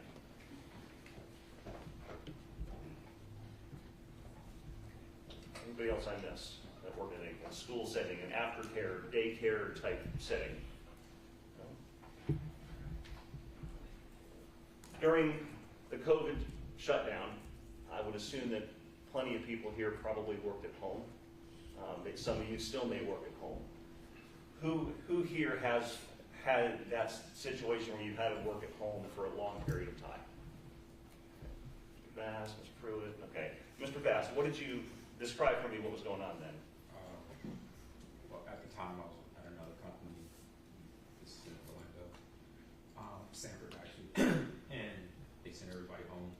And at that time, I changed jobs and became a criminal justice, still have. Was that difficult for you to work at home? Some people like it, some people don't. I love it. Did you? Why? I don't like being around crowds. Okay. Was it easy for you to like tune out the people when you're working at home or the distractions? Absolutely. It was everything else going on. Were there people in your household that were potential distractions to you? Oh, well, my wife and daughter, but We won't tell them you said not that. necessarily distracted. Okay. Thank you. Well, who else had that? Ms. Pruitt, yes. I was working a regional job for my company. I worked for the company on and off since 2007, this company since 2016, and they know. When COVID hit, we were I was working in a regular office setting in our regional office, and then we got exposed. And so they sent us home. And so after that, it was kind of going back and forth, and finally they said, "We'll stay home." So we stayed home. My two youngest were, my son was living at the house as well. He's in school in Jacksonville. So yeah, we just kind of separated out because they were, and then just continued that way. Did you enjoy working from home? I got sick of talking to the animals, so I was happy to get back. And were your children, you said your children were in the home while you were working at home? It started out where they both ended up getting sick and then kind of passing it on to us. So my youngest was still in high school. My son was at CF at that time. And so they had to stay home until they tested negative. And so, yeah, we all kind of happy for them. Were you still able to get work done at home even with those distractions? Yeah. No. How'd you manage to like tune that stuff out? I mean, they're older, so, you know, it doesn't really, it's more the little dog that I mean, other than that, it wasn't bad at all. I mean, I was doing a lot of tracking and tracing at that time as well of our different patients with COVID. So it kept me working all hours of the day and night. But Understood. it was fun for a while. Thank you. Who else? Anybody in the second row, front row? Anybody have that situation? No? Okay. Has anyone here grown up or live in currently an apartment type setting with a large group of people in the immediate area? I mean, some people enjoy that situation. Other people say, I want a 50-acre plot in the woods with nobody talking to me. So it's just a matter of what your preferences are. What has anyone grown up or lived in that type of a setting, confined, a lot of people in a small area? Okay, Mr. Cook, can you describe that kind of setting to me? Apartment building. Okay. When we were in college, and then government housing when I was a kid. Did you enjoy that, or would you rather, are you the kind of person that wants to live? I gotta have my space. Why is that? I don't like people. Okay. Okay. I like my kids, not kids. Got it. I think somebody else in the back row. Mr. Vance, yes, sir. Kind of saying, grew up in government housing, in college, lived in an apartment, and yes, apartment, 50 acres. Got it, okay.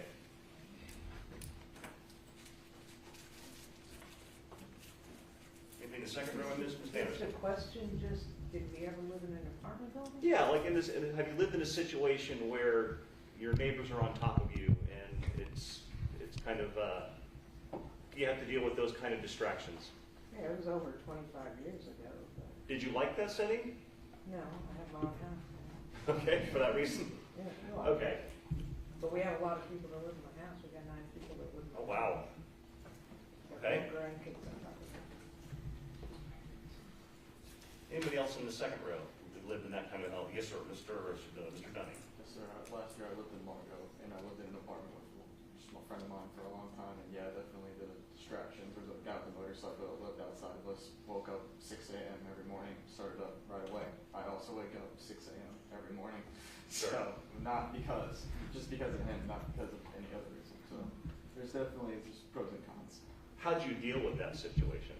I mean, do you have any problems with the guy with the motorcycle? Not really, just tried my hardest to go back to sleep. I know he didn't really have another vehicle. It's the only way he could go. It just kind of sucked that he was right next to my window with it often, so. Thank you. Anybody else in the second row? Yes, Ms. It's an Pruitt. apartment building when we, at high school, when we first got married and had our kids were younger, and then had it after that. Did you enjoy that type of setting? Yeah, I mean, I have 5 kids, so anytime they were at the house and they each had a friend, it was a lot of people on top of it. So yeah, it never really bothered me, and I took them big time.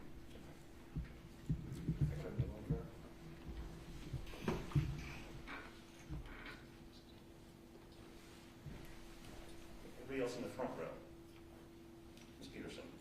Years ago, I lived in an apartment, had a blast, there was never any issues. Later in life, after first divorce, I had a condo. The only disturbance was the smoke alarm next door, but nobody lived in it, so it was constant. Like So a first I battery? had to report it to them until they finally fixed it, but no, I enjoyed it.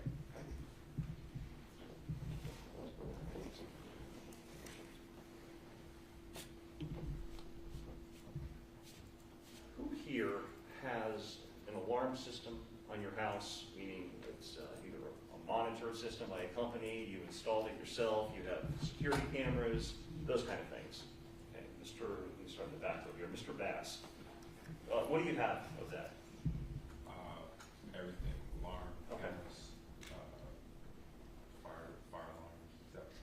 And did you install that, or did it come with the house when you bought it, or?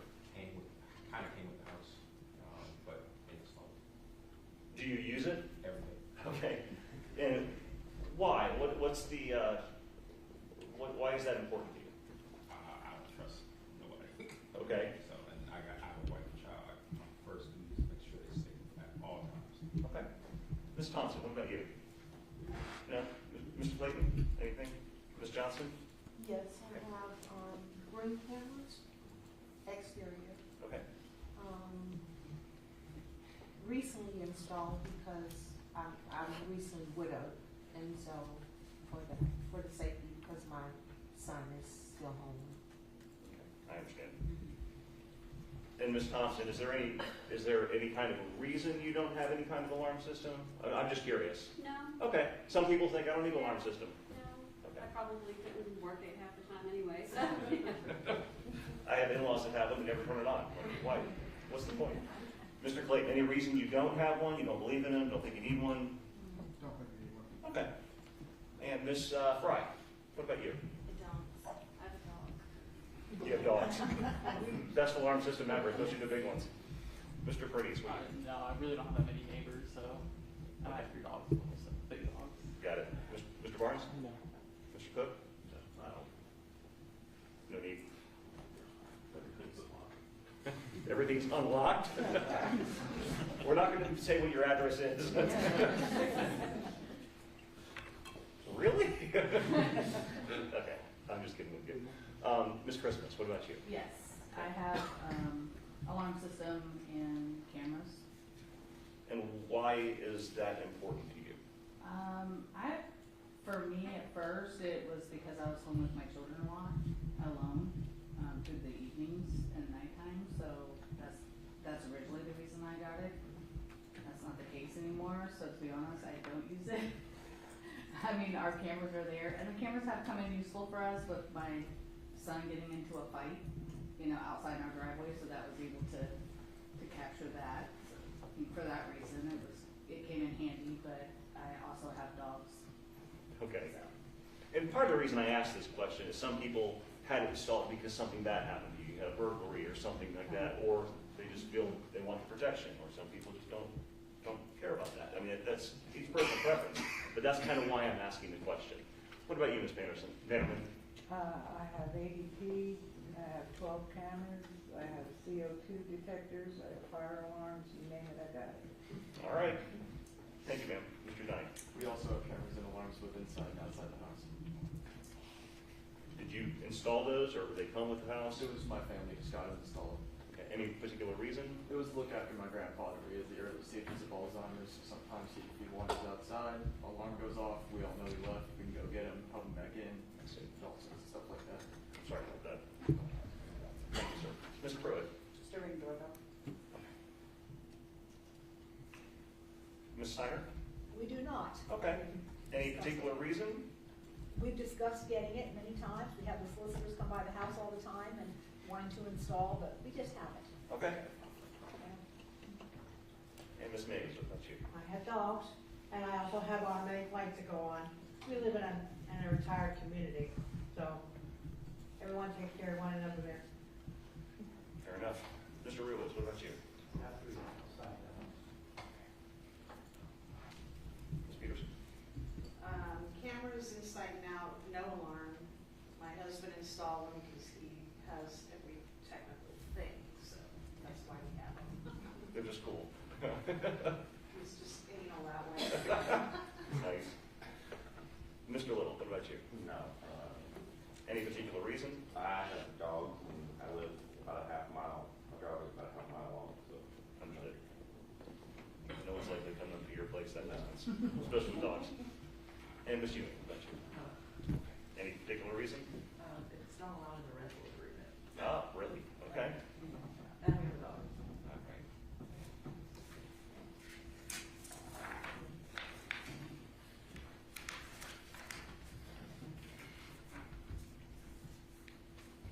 Obviously, you have heard that this case involves a firearm. So I'm going to ask some questions about firearms for you guys. Let's start with this unit. Do you own any firearms? Is there a reason not? Some people don't like them, some people are scared of them, some people, there's a lot of reasons. What about you?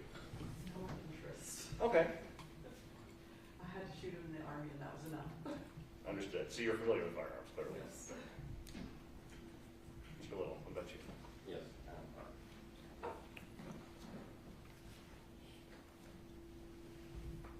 Some people have a firearm sitting on their dresser when they go to sleep at night. It's just sitting there. Some people have their firearms always locked up in a safe with the ammunition in a different place. Some people have children, so they have those considerations involved. What about you? I have them, they're all locked up, they're in different parts of the house. Okay. Do you practice shooting regularly? I think you can answer out loud. Yes. Okay. Ms. Peterson, what about you? Do you own any firearms? I do, Okay. and my husband does as well. He was volunteering at a gun range, and it was just for target practice, really. I don't carry it with me. Okay, I do have a license to, but I choose not to. fair enough. What else?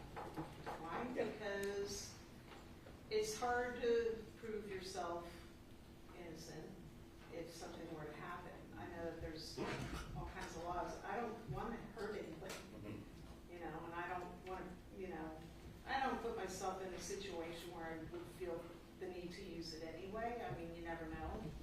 This is crazy out there, but, I don't know that I can live with myself if I hurt somebody. Understood. Thank you. What about you, Mr. Lewis?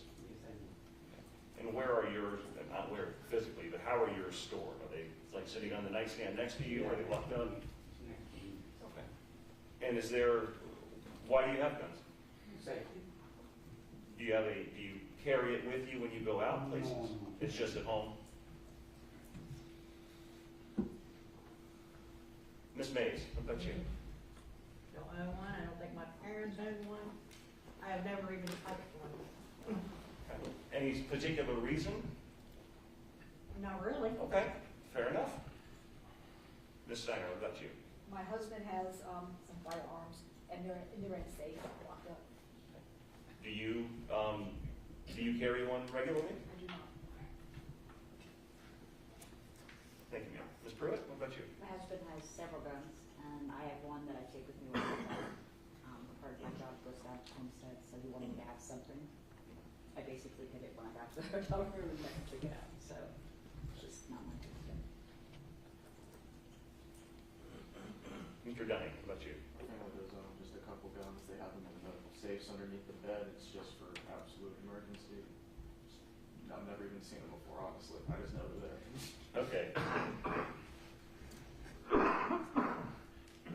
Ms. Bannerman, what about you? There are no guns in my house. I don't want guns in my house. My oldest son, his father committed suicide with a gun, and my son's got mental problems, so I don't want a gun in the house for that reason. Also, with all my grandkids and stuff, and accidents happen, so no guns in my house whatsoever. That's why I got such a big security system that takes care of that. Understood. Thank you. Ms. Christmas, what about you? I do have one. It's in a safe, locked up. Do you ever carry it with you when you go places? No. No, just for home personal It was protection? gifted to me. It was a gift, and it was just for target practice, nothing I use it for. Have you used it for target practice? I have. I've gone shooting a couple times. Okay. Thank you, ma'am. Mr. Cook? No guns.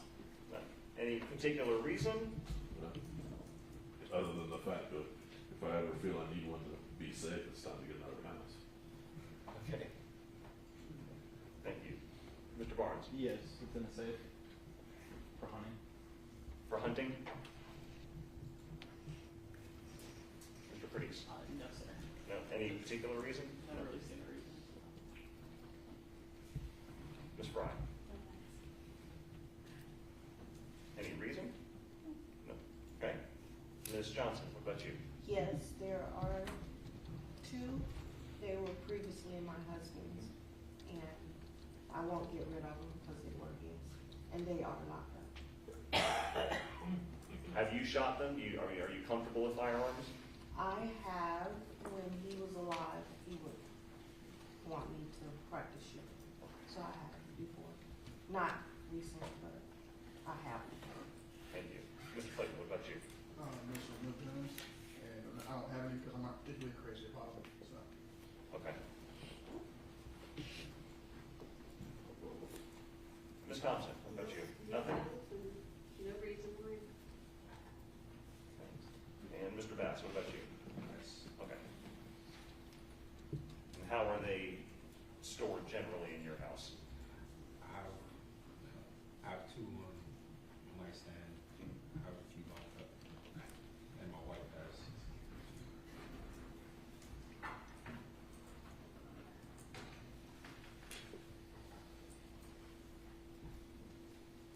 Who here thinks that there should be restrictions on who should be able to possess or carry guns? Start in the front row. Anybody in the front row think there should be restrictions in some way? Sure. Okay, Mr. Little, you're nodding your head. What do you think? I think that certain people, if you have mental illness or you've been convicted of something, definitely should have them. Ms. Ewing, what do you think? I would say the same thing. Yeah, I agree. Ms. Peterson, do you agree? Mr. Ruiz, you agree? Anybody disagree with what Mr. Little has talked about? Anyone here think that person should be able to have a gun no matter what, no restrictions should be imposed? Anybody believe that? No? No.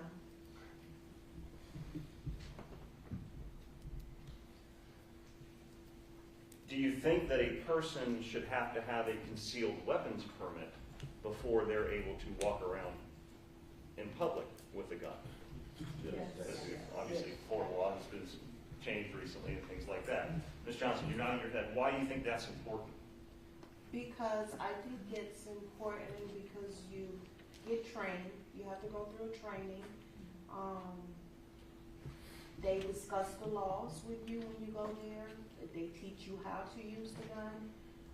Honestly, my daughter and I, we went to one because we were deciding on getting our permit after my husband died. But after I went through the school and I listened to everything, I told my daughter, I'm not carrying no gun because so much can happen. Like if you use the gun, it has to be for a good reason or you can be in trouble. So I just didn't want to take that chance. Okay.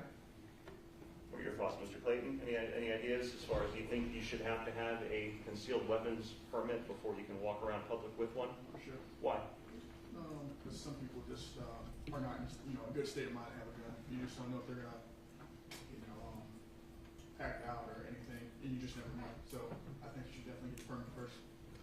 And does that permit then also train people in how to use it and how to store it safely and what to do with it in those kind of situations? Okay. Has anyone here ever had to pull a firearm to protect yourself? Nobody? I know Ms. Ewing, you said you were in the Army, I believe? Yeah. Thank you for your service. 100 years ago. Come on now. Anybody else have any military experience? Anybody have any experience in construction? Yes. Yeah, Mr. Little, what type of experience do you have? Underground utilities, that's what I currently do. I'm also a general contractor. Sure, project manager, okay. Anybody else in the front row? What about the second row? Any specialized experience or expertise in construction? Okay, Mr. Bass in the back row. I do wastewater treatment. Okay. Anybody else in the back row? Mr. Cook, yes, sir. Done air conditioning for 25 years. Both But you're busy new right now. construction and service.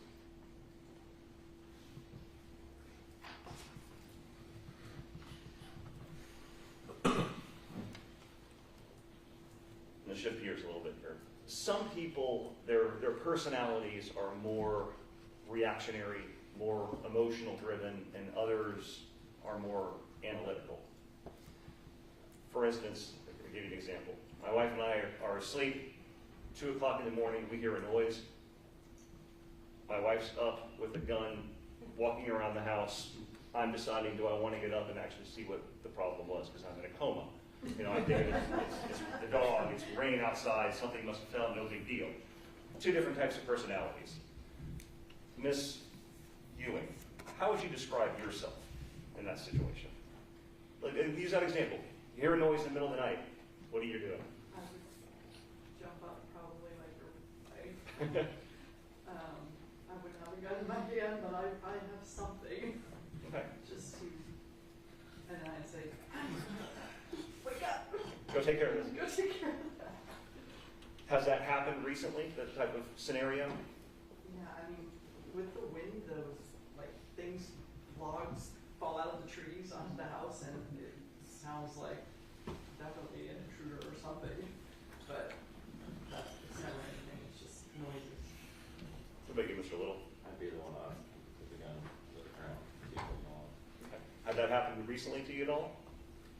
Yeah, but not from intruders, coyotes, come around out. Okay. What about you, Ms. I look at Peterson? the cameras first. Sure. I go onto my phone immediately if I see anything, but usually it's the ice maker, you know? Maybe I was driven. How about you, Mr. Ruiz? Exactly what I would do. Okay. That happened recently at all to you? No? Okay. Ms. Mays, what about you? I'm like you, and my sister is like your wife. Got it. You're like, it'll be fine. Yeah, I just, acorn fell on the roof. Ms. Snyder, how about you? I would get up to see what the noise was, and then I'd wake my husband up, because he'd be sleeping. Fair enough. Ms. Pruitt? Like my husband, I have a knife, he has a gun, so. Okay. He's safer. How about you, Mr. Dunning? I'd probably stay unconscious. Okay. I'd probably ignore it, because I got so many people living there, I'm used to noise going off. All 9 people in your house will be already taking care of this. Yeah, And and the dogs. most of them are over 6 feet too, so they're all a bunch of giants there. I'm good. Fair enough. Thank you. How about you, Ms. Christmas? I probably stay in bed. Mr. Cook? Used to get up, but I just stay in bed. Well, you live like miles away from the road. So. Okay. Mr. Barnes, what about you? Let the dogs out. Let the dogs out. They'll take care of it? Yep. Mr. Prentice, how about Probably you? go back to bed. I'll be fine. Ms. Fry? Checking, I have 2 little ones. Yeah, that's okay. Ms. Johnson? I'm definitely checking. Mr. Clayton? I would listen out. If I didn't hear anything else, I'd go back to sleep. How about you, Ms. Thompson? I would wake up my husband and tell him to check it out. Mr. Bass? It's me. Yeah, check. Has anyone here ever been put in a situation where you have been afraid for your own safety or the safety of a close friend or family member in the area? Anybody in the front row? A long time ago, Sure. Tell me about my that. girlfriend and I we had a party, my parents were out of town, and we stayed at the house that night, the next day, and we thought, well, my parents had an alarm that just hung on a doorknob, and it did go off, so we just kind of called the neighbor, and she came. Everything But I okay? was scared, but I didn't, you know, I mean, if I had to, probably would have grabbed a baseball bat, because back then, I never knew where my dad kept his guns. So, yeah. Okay. What about the second row? Anybody ever been put in that situation where you have been in a situation where you were afraid for your own safety or a family member's safety, anything like that? Yes, sir, Mr. Dunn. So my dad was just handling a gun one time, and this kind of goes to the thing that somebody else mentioned about a lot of stuff can happen. He thought the thing was entirely empty, and he accidentally pulled the trigger, and it went through our walls, and it almost hit my grandma. So that happened when I was pretty little, but yeah, that's. It had an impact on you, apparently. Yep. I've never seen the other one. How about the back row? Anybody in the back row been in that situation? Yes. Okay. Ms. Johnson, I'm sorry, I got you nodded your head earlier, I'm sorry. Myself and my neighbors, which were like, they were two elderly ladies, and I did a lot, like I took them around and stuff. It wasn't recently, it was a case here in Marion County where their grandson shot and killed both of them. And the third lady that was at the house, her little son ran next door, like 1 o'clock in the morning, ringing the doorbell saying that they had been shot. So we had to get up and go see what was going on. And the same people, they had a son, an adult son, and because I thought we were like family, I trusted him. And when they would go away to Panama, and I would watch their house, and it wasn't unusual for his mother to call me, and I come and answer the phone, and she tell me what she wants. So the adult son, he knew that, and he told me, he said, my mom's on the phone. I went over there, and when I came into the house, he closed the door, and he tried to rape me. And so I had to fight for my life to get out of there. What, I'm sorry about that. How was that, like, how did the situation end? How was it? Did the police get involved? Yes, the police did get involved. My husband was away on a deep sea fishing trip. And so I fought him, physically fought him, and I got away from him. And when I went back home, I called my husband. And he said, I'm gonna try and make it back as quick as I can. And I said, do you want me to call the cops? And he says, no, when I get there, I'm gonna handle it. But, so it took a while for my husband to come back because he was away on a trip, and the guy lured a younger girl in the house, a 10-year-old in the house. And I saw the cops over there, and then when I walked over there, they told me what happened. And I said, well, he tried to do this to me earlier, but I was waiting for my husband to come. And he got arrested. Yeah. Has that case been resolved? Yeah, well, he was actually deported back to Panama. Okay. Thank you, ma'am. Anybody else in the back row that I missed been in a similar, not a similar situation to that, but a situation where you have felt in fear or afraid for the safety of somebody else? Anyone here have a close friend or family member who's been the victim of a violent crime, a battery, a shooting, a burglary, something to that effect? Not just, it doesn't have to be just violent, but any kind of a serious crime. Mr. Cook. My wife was a manager at Red Lobster and got tied up.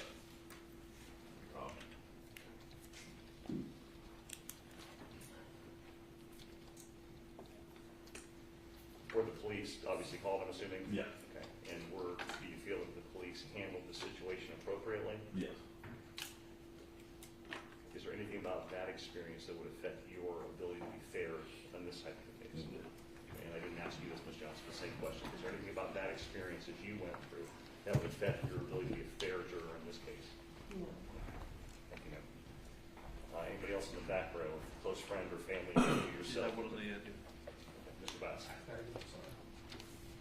Have you or a close friend or family member been the victim of any type of a serious crime? Yeah, used to work at Radio Shack, and I used to get logged a lot. They had me closing, that was another issue. One of my, it's like a sister, she's close friends with Trey Palmer.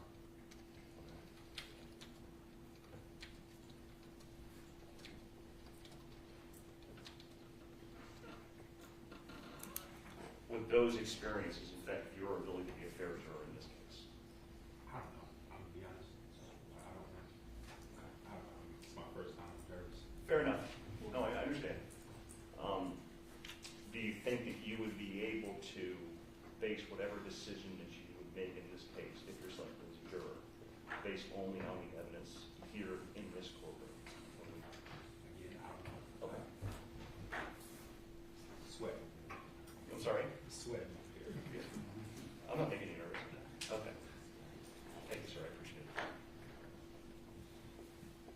Anybody else in the back row? Second row, close friend, family member, yourself, and the victim of a crime. Ms. Banner. I was a restaurant manager for 20 years. During that time, I was robbed twice. Any weapon involved? Yeah, one of the times they shot the gun and it hit behind the wall behind my head. My ear rang for like 2 hours. Did the police get involved in both of those? Okay. How did they respond? Did they do their job, in your opinion? Yeah. Would those experiences affect your ability to be a fair juror in this case? Thank you. Anybody else in the second row? Front row?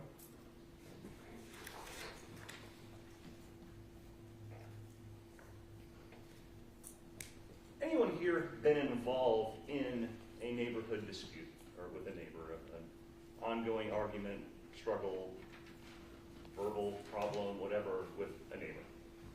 Mr. Bass, tell me about that a little bit. Upstairs neighbor making all the noise, stomping on stuff, knocked on the door, hey, what's going on? Type of situation. How did it resolve itself, or did it keep going? I moved. You moved. It's time to go anyway. Was the neighbor receptive to your concerns? No. No. Is that part of the reason you moved? Yeah, just I don't like I said, I don't like the spaces being in an apartment complex. It's going to be away from everybody. Did it ever turn into anything more than you basically saying, "Look, neighbor, you need to be quiet"? Did it turn into anything more, or escalate into anything? Anybody else in the back row? Ms. Johnson, tell me about that. My neighbor had a female pit bull, and they had a fence, but she kept getting out somehow. And at that time, my son was probably about 5 or 6. So, and it would make me angry that because she was aggressive. Now, I know not all pit bulls are aggressive, but she was aggressive. And so I was afraid for my son's safety, because he would go out and check the mailbox. And so a couple of times I didn't say anything, but then when it kept happening, I went next door and I spoke with them and I, expressed my concerns. And they were apologetic and they said they don't know how she's getting out. And I was like, well, you need to figure it out because it's not safe. And she got out again, and so I went over there again, and I said, I've been over here before, and I spoke to you about it. So the next time I'm going to call animal control. And she got out again, so I called animal control. And they came and they gave them a warning and a citation. And I don't know what they did with her, but we didn't see the dog anymore. Okay. Did it ever escalate into anything more than you going and saying, hey, you got to keep the dog? No, because they weren't really rude. They were apologetic. So okay. I think I was more angry than they were about the dog getting out. Understood. And you were angry because of the potential safety issue with your son. Okay. Anybody else in the back row been involved in a neighborhood dispute? Anybody in the second row? What about the front row? No?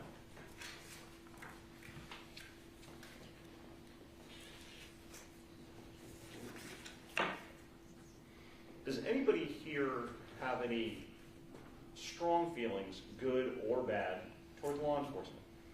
Either they came by, they did a really good job investigating, or you got stopped by a law enforcement officer and they were a real jerk to you right in the ticket. Anything like that? Front row? Anybody in the front row? No? Second row? Back row? Mr. Bass? I wouldn't say a strong feeling. I just try to stay away from courts, law enforcement, and everything. Is that why you're nervous? Yes. Okay. Ever had any good or bad encounters one way or the other with law enforcement? I had a couple of bad ones. Okay. I was on the phone outside of home, my father's home. I was still in high school. They pulled up and started questioning me just for sitting outside in front of the house. Another one, I was actually 13. It was in Miami, serial rapist. I got trying to get me to say that I was him, even though the guy was a low cut guy. I had set him back up.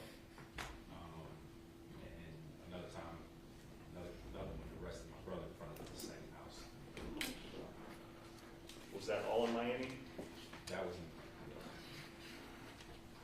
Would those experiences affect your decision in this case in any way if a law enforcement officer were to testify?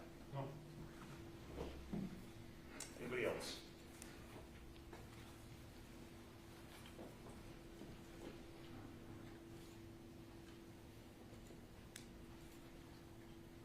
How do you handle, or how do you even maybe teach your children how to handle a conflict with somebody? Mr. Little, I'll start with you. How do you, if you have a problem with somebody, how do you handle it? Talk it out. Can. If it can't be resolved, try to get away from it. And to defend themselves, they have to. But as a last resort. How about you, Ms. Ewing? Probably just step back and take a deep breath, de-escalate, think about it before making any decisions. I guess this kind of goes back to my waking up in the middle of the night, emotional versus analytical, logical, that kind of thing. Ms. Pruitt, what about you? Usually I take a step back, and then that moment passes, and then I might not feel the same way then, so most of the time I save myself from making a fool of myself pretty much. But other than that, that's all I tell my kids to do. Take a step back and think about it. How about you, Ms. Stein? Try to resolve it peacefully. I always tell my daughter, try to be the better person and maybe approach the person, discuss it, that kind of thing. If they don't want to have peace with it, then just step back. Anybody have any other ways of dealing with situations? And you've heard other people talk about this. Anybody have any other ideas or other methods of dealing with that type of a conflict?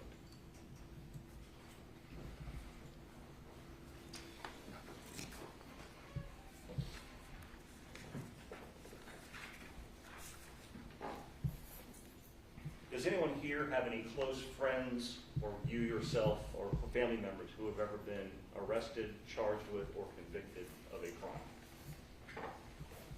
Let's start in the front row. Anybody in the front row? No. Okay.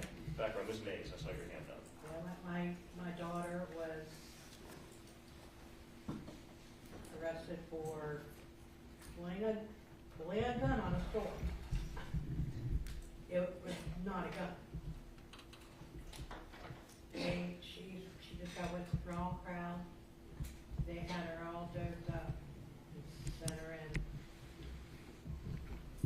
She walked out of there, and cops found her on the sidewalk, just standing there. It's been a long road, because, you know, that stick with you for a long time. And she pays every day for it. Do you feel that she was treated fairly by the police and the court system? Yes. Would that experience affect your decision in this case in any way? Thank you, ma'am. Anybody else in the second row? Mr. Dunning. Misdemeanor under my name. It's for legal possession of marijuana. Okay. Any, it was you yourself? Yes, sir. How were you treated by the police or by the court system? I was treated pretty well by the court system, but if I remember the officer saying something that was almost entirely against, like, what it actually is. I think he said if I did a certain plea, I would have gotten off better, but in reality, I'm pretty sure I would have almost gotten my license suspended for a while. Oh. That was just the only thing, though, and that was him. And he could have had his information wrong. Sure. Or anything, but definitely everything after that went through perfectly fine. Would that experience affect your decision in this case in any way if left as a juror? No, sir. Thank you. Anybody else in the second row? Ms. Bannon? My son, my oldest son, has had some run-ins with the law.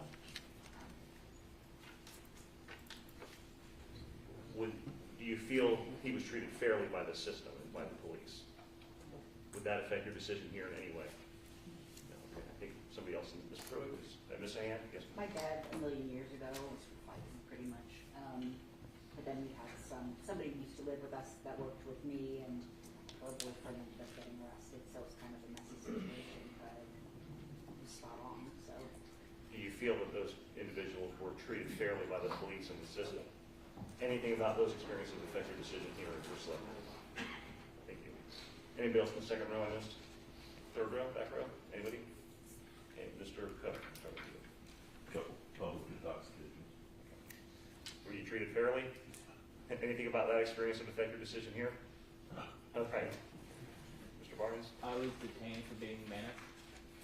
For being manic? Okay. Were you treated Yeah. fairly in light of the situation and the facts? Yeah. Anything about that experience that would affect your judgment in this case in any way? No, sir. Thank you. Mr. Prentice? Anybody? Ms. Fry? Yeah, my two older brothers were arrested for possession of marijuana. Were they treated fairly by all parties involved? Yeah. With that It was in experience? Chattanooga, so. I'm sorry? It was in Chattanooga, it wasn't here. Got it. Would that experience affect your decision in this case anyway? Ms. Johnson, did I miss you? Okay, Mr. Clayton? I lost track of hands, so I'm going down the line. Ms. Thompson? My nephew was charged with vehicle manslaughter about 20 years ago. I don't know much about it because I wasn't really close to him, but Based on what little you do know, do you feel that he was treated fairly? yes. Anything about that experience that would affect your decision here if selected? And thank you, Mr. Bass. My brother and sister were both arrested out the way. But, Would that affect you in any way here?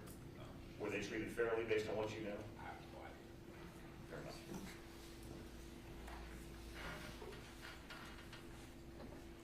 Does anyone here have any concerns about judging someone's actions?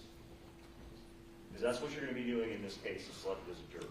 Your job is going to be to assess the facts, apply those facts to the law, and judge whether somebody's actions violated the law. No one here is going to ever ask you, and it's none of our roles, to determine whether Ms. Lorincz is a good or a bad person. That's not what we're here to decide. It's just whether her actions on a certain date and time violated the law. Does anybody have any concerns about your ability to do that? Religious concerns, just general concerns, anything like that? Nope. All right. Yeah, I'm almost done. Can everyone here, let me give you an example. Let me give you a hypothetical. My 98-year-old grandma, she walks out of her brand new 2024 Corvette, folds her walker up, she sticks it in the trunk, and she starts tooling down the road, and she is flying down the road doing 37 miles an hour in a 35-mile-an-hour zone, and she gets stopped. No question she's driving, no question she's speeding, no question she broke the law. And you're here, and your job is to determine, is my grandma guilty of speeding? If the evidence proves to you beyond any reasonable doubt that she was guilty of speeding, should each of you find her guilty? Even though she's 98 years old, she's only doing 2 miles over. It's my grandma. Would each of you be able to follow the law if you felt it was appropriate and find her guilty? Yes. Now, granted, what should happen to her might be different because she's only 2 miles an hour over as opposed to doing 140 in a school zone and having children jump out of the way. But would each of you be able to follow the law and find her guilty? Because that would be your job as a juror. It would be the judge's job to determine what the proper punishment would be if my grandma is guilty. Finally, does everybody here feel that people should be held accountable for their own actions and choices? Yes. Thank you so much for your time, everybody. Sure.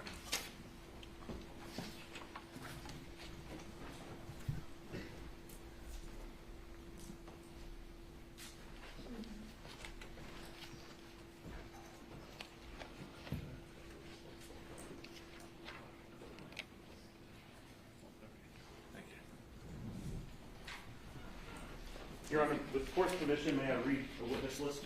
Yes, sir. I should have gone over this with you before, but I forgot. I apologize. Go ahead.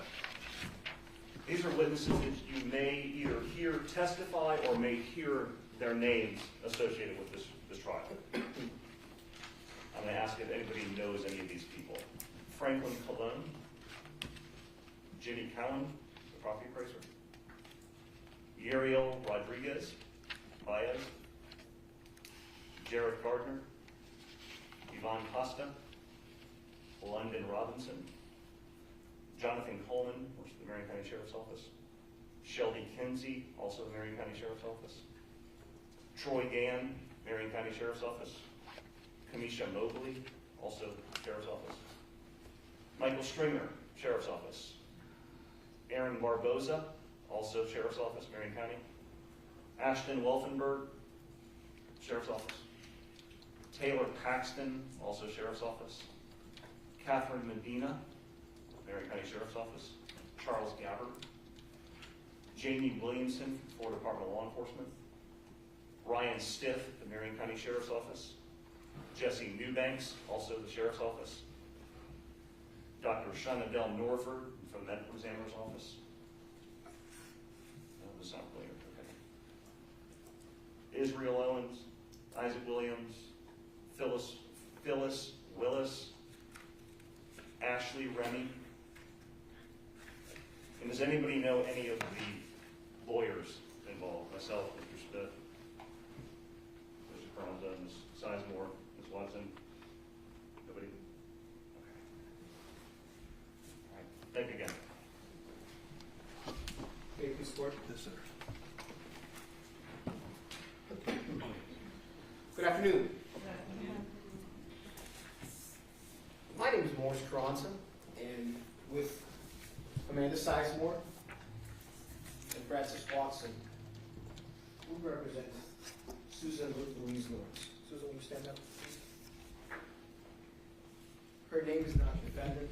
Her name is not accused. Her name is Susan Lorincz. It's our honor to be representing her this afternoon.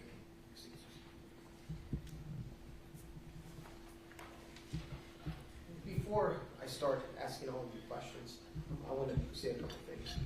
I'm going to be asking each and every single one of you questions about a lot of different topics. And some of those topics will be personal. And I want to be clear, and I know the judge spoke about it, and Mr. Watson spoke about it, but I want to speak about it one more time. There are no right answers. There are no wrong answers to all the questions that I'm going to ask. There are only honest answers. And only each and every single one of you can tell us what the honest answer is. Now, I think it's human nature a lot of times to believe that, I think it's human nature a lot of times to answer questions in a way that you think people want to hear. You're like, yes, I can follow the law. Yes, I can do this. Yes, I can do that. However, sometimes there are circumstances where, because of different biases, different opinions, different life experiences that you have, even though you're trying your best to follow the law, sometimes you can't.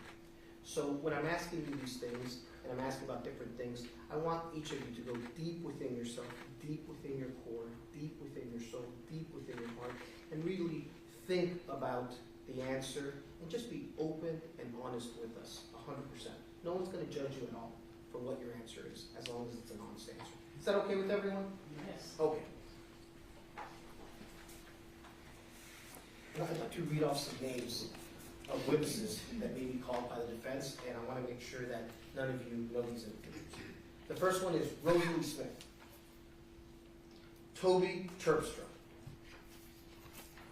Joshua Wright, Dr. Roy Bedard, Deputy Michael Lowry. Do any of you know these individuals? No.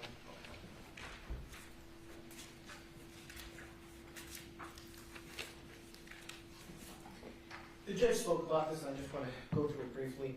The judge mentioned that as Susan Lorincz sits here, she is presumed innocent. And she's presumed innocent up and until, and if the state can prove beyond to the exclusion of each and every single reasonable doubt that she's guilty of any crime. Everyone understands it by show of hands, right? Yes. Okay. Now, this is a situation where you know what the law is, you understand what the law is, the judge read it to you, but is there anyone that has an inherent issue with that, a problem with that? Say, I know that's what the law is, I understand that's the law, but I don't like it. I don't think it's fair. By a show of hands, anyone. Okay. Does everyone understand that the state of Florida, Mr. Buckman and Mr. Smith, who are the two prosecutors in this case, they have the burden of proof. They and they alone have to prove beyond and to the exclusion of each and every single reasonable doubt that Susan Lorincz is guilty of manslaughter.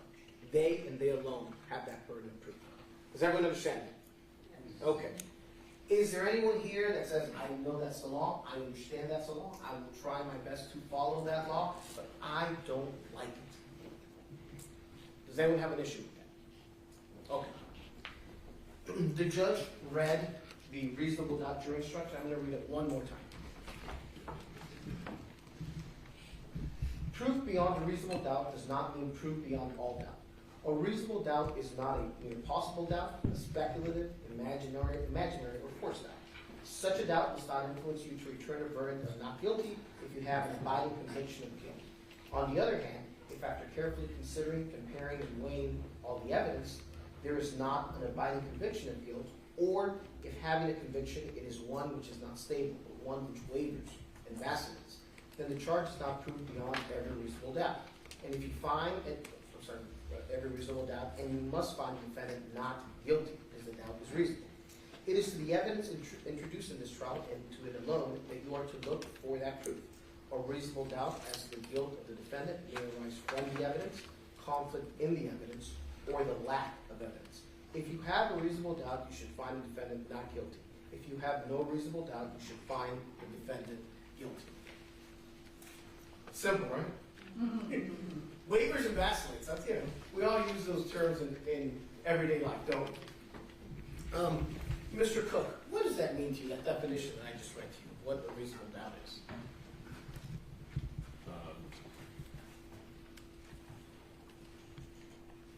Meaning if there's any kind of doubt whatsoever that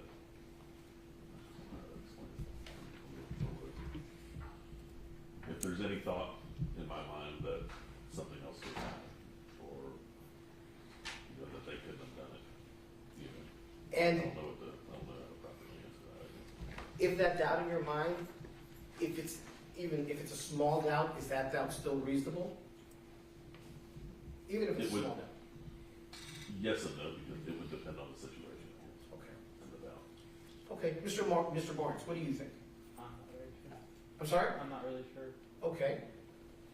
Mr. Pernice? I feel like it means, like, even though you have a doubt, you want to make sure it's backed up. Like, you want to make sure you're not just saying something out of your butt. You want it to be reasonable. You don't want to just be saying things. That's colorful the way you said that. Like, Ms. Fry? I would say behind doubt. Okay. Ms. Johnson? If there is doubt, because the evidence does not show that she is guilty. Okay. Mr. Clayton? Not really sure how to answer the question, to be honest. Okay. Ms. Thompson? I'm not sure how to answer that either. Okay. Ms. Christmas? Have you ever had the situation where you're leaving for work, or you're leaving to take your kids to school, or you're going to a doctor's appointment, or whatever, and you're kind of in a rush, and you leave the house and you're driving to the appointment, or to work, or to wherever you're going, and you're thinking to yourself, did I lock my door? Have you ever had that circumstance before? Absolutely. Okay. Is it for you standard operating procedure to typically lock your door before you leave? Well, shut the garage. Okay. Okay. And you do that each and every single time? I do. Or you try your best to? Yes. Okay. And so that's typically how you leave, you kind of, I go out the garage, push my garage door. okay. And there's been times where you left and you're thinking to yourself, oh my gosh, did I do it? Right, and I have left the door before. Okay. Now, typically, when you have left, when you've left your property and you're going to do whatever it is, whatever errand or whatever you're going to do, typically you do close the door, right? Yes. So when you're driving somewhere and you're thinking to yourself, did I close the garage? That's a small doubt because you typically do it, right? That's right. It's actually a pretty tiny doubt because you usually do it, right? Right. Now that tiny, small, little doubt, is that reasonable? It's reasonable. And why is it reasonable? Because for me, if I have a little reasonable doubt, then I, it starts to add up to other things happen. Okay. Like if I didn't shut it, what could have happened? What will go wrong if it's not shut? Or so I think any reason means it needs to be proven. you're not, you know what I mean? So you're not, I need to check to see, did I do it or not? Front row, who here has had that situation where you've left your house and you're not sure if you've locked it? Front row, okay. Ms. Ewing, and Mr. Little, right? And I think Ms. Peters. Mr. Riz, did you raise your hand too? Do you all, by show of hands, do you all typically lock your door before you leave? Yes. Yeah. Yes. Okay. And that's happened where you thought to yourself, gosh, have I locked that door? Is that reasonable for Ms. Ewing? You left the door open. It happened to me. Okay. Okay. But didn't you lock it, right? Well, I live through the garage. Okay. Just like Miss Christmas? Yeah. Okay. But that doubt, since you typically... Well, when I have the doubt, I know that I left it open. Okay. Okay. But that doubt is pretty small because you typically close it, right? Yeah. But the times that you haven't, or the times that you're not sure if you did close it, even though that doubt is small, it's still pretty reasonable, isn't it? Does anyone here disagree that that doubt, even though it's small, even though all these individuals have said specifically that they typically close it, they typically do it, that's standard operating procedure, so it's a small doubt, but it's still a reasonable doubt. Does anyone disagree with that? That small doubt, that tiny doubt is not reasonable, by a show of hands? Okay. Now, Ms. Lawrence is charged with manslaughter. It's a very heavy charge. Is there anyone here, by a show of hands, is there anyone here that believes because of that charge, they simply are not the right fit for this case? If it was something else, if it was a petty theft, if it was a driving under the influence, if it was a robbery, if it was something else, they'd be fine. But because of the charge itself, they just don't think they, for whatever reason, they are a right fit for this case, by a show of hands.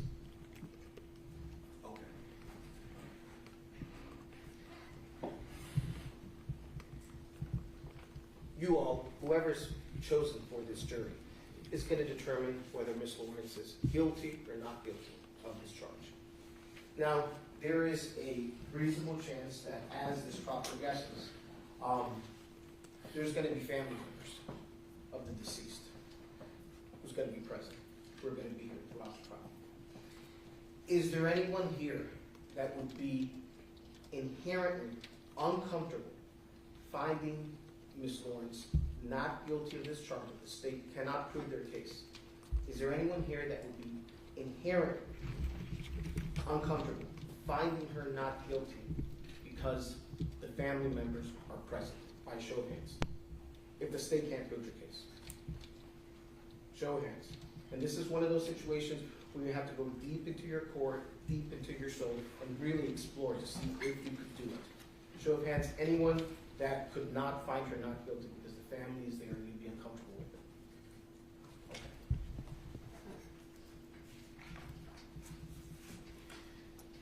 This case, because it's a manslaughter case, the deceased, you're gonna hear evidence of autopsy. An autopsy is basically a medical examination by a pathologist after the death of the deceased. And there's gonna be autopsy photos, there's gonna be photos of the deceased after she passed, etc. Is there anyone here that would be incredibly uncomfortable looking at photos of the autopsy or of a person that has passed and pictures of that? Is there anyone that would be incredibly uncomfortable looking at those photos? By show of hands. Yes, sir, Mr. Bass. I'm sorry, sir? Okay. Would being uncomfortable with that make you believe that you just can't be a part of this case? Because it would make you so uncomfortable? Okay. And Mr. Bass, I appreciate your honesty. Is there anyone else that feels like Mr. Bass saying, if this was another case, I could do it, but those autopsy photos will make me so inherently uncomfortable, I just can't be a part of it? Show of hands. And it's okay. Anyone?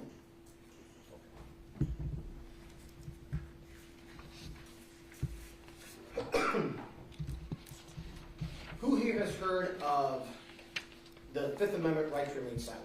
By show of hands. let's go to someone I haven't spoken to. Mr. Dunn, how you doing? Wonderful. You've heard that a person who is charged with a crime, and if that person goes to trial, they have the constitutional right to remain silent. Have you heard that before? Yes, sir. Okay. And have you also heard that under the law, if a person chooses to remain silent and not take the stand in a trial, that silence cannot be used against them? Have you heard that before? Yes, sir. Okay. Now, this is the question. You understand what the law is? You understand that if you are chosen for this trial, and if Ms. Lorincz decides not to take that stand, you understand that the law is that you cannot use that silence against her. You understand that 100%, right? Now, this is the question. In your heart of hearts, in your core, in your soul, if you are part of this trial and Ms. Lorincz does not take that stand, can you truly, truly not use that silence against her? Yes, sir. You think you can follow the law in that way? 100%. Ms. Ewing, what do you think? And this is one of those. Yeah, you got to go deep and really think about it. You know what the law is. You understand it. You respect it. You're going to try your best to follow it. But inside, can you really not use that silence against her? Yes, what? Follow the law. Okay, understood. Mr. Lu. Ms. Peterson. Follow the law. Mr. Ruiz. Mr. Clark. Yes, sir. Do you want me to repeat the question? No, I can't. Okay. Mr. Barnes. I can. Mr. Pernice. Ms. Fry. Ms. Johnson. Yes, I can. Mr. Clayton. Yes, sir. Ms. Thompson. Mr. Bass. Yes, sir. If anybody needs to repeat the question, I can. Ms. Mays, I haven't spoken to you. How you doing? Good. Yes, ma'am. Yes. Okay. Ms. Steiner. Yes. Ms. Pruitt. Mr. Dunning, I've already spoken to you. Ms. Bannerman. Yes. And Ms. Christmas. Yes. Okay. Should you be picked for this jury, and Ms. Lorincz does take the stand, is there anyone here that would automatically not believe anything that she says only because she's the defendant in this case? Anyone here thinks that? Ms. Ewing? Mr. Little? No. Ms. Peterson? Mr. Ruiz? Ms. Mays? Ms. Steiner? No. Ms. Pruitt? Mr. Dunn? Ms. Bannerman? Ms. Christmas? No. Mr. Cook? No. Mr. Barnes? No. Ms. Pernice? I'm sorry, Mr. Pernice? No. Ms. Fry? Ms. Johnson? No. Mr. Clayton? No, sir. Ms. Thompson? And Mr. Bass? No, sir. Mr. Button spoke to you a little bit about firearms, and I have a couple questions about that. Mr. Little, I know you mentioned that to Mr. Button that you do have a firearm. Do you have it for kind of target practice, for hunting, for protection purposes? All of the above. Okay. Ms. Peterson, how about you? Mostly target practice, but if it came down to my life being threatened in my own home, then I might use it. Okay. Mr. Ruiz? Ms. Christmas? Would I? No, so the question is, when Mr. Button was asking everyone questions, Right. you said that you do own a firearm.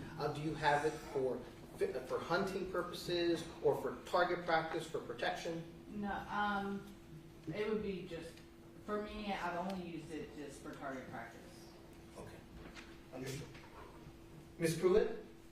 My husband bought it for me, because I travel, so he bought it for me.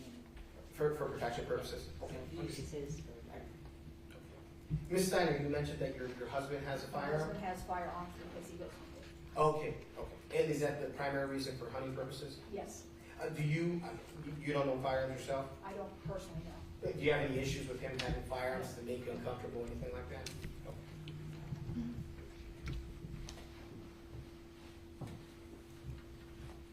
Ms. Johnson, you own, you do own some firearms?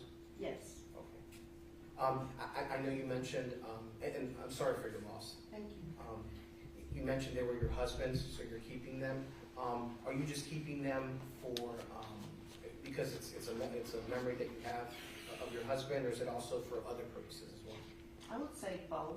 If I needed to use it to protect me or my babies, I would. Yes, ma'am. I'm sorry for your loss. Mr. Barnes? Yes. You mentioned you have firearms as well. Do you have them for safety reasons, for hunting type stuff, or for kind of target practice? Hunting.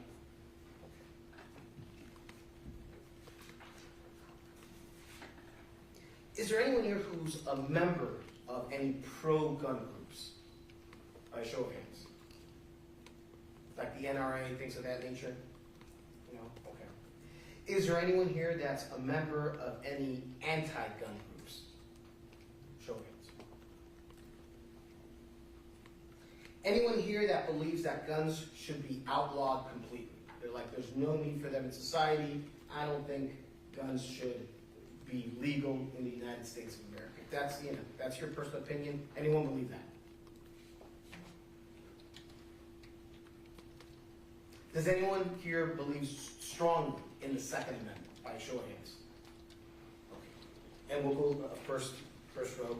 Mr. Little, can you share what do you mean by that? Do you have a strong belief in the Second Amendment? I believe it's everybody's right, as long as they're well, guns to defend yourself, defend your family, defend your country.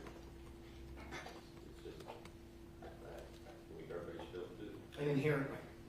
Okay. Ms. Peterson, I think you raised your hand. Totally agree with what he said. Anything else that you'd like to add in addition to what he shared with us? No, I think he's got it right. Okay. That's everyone on the first row.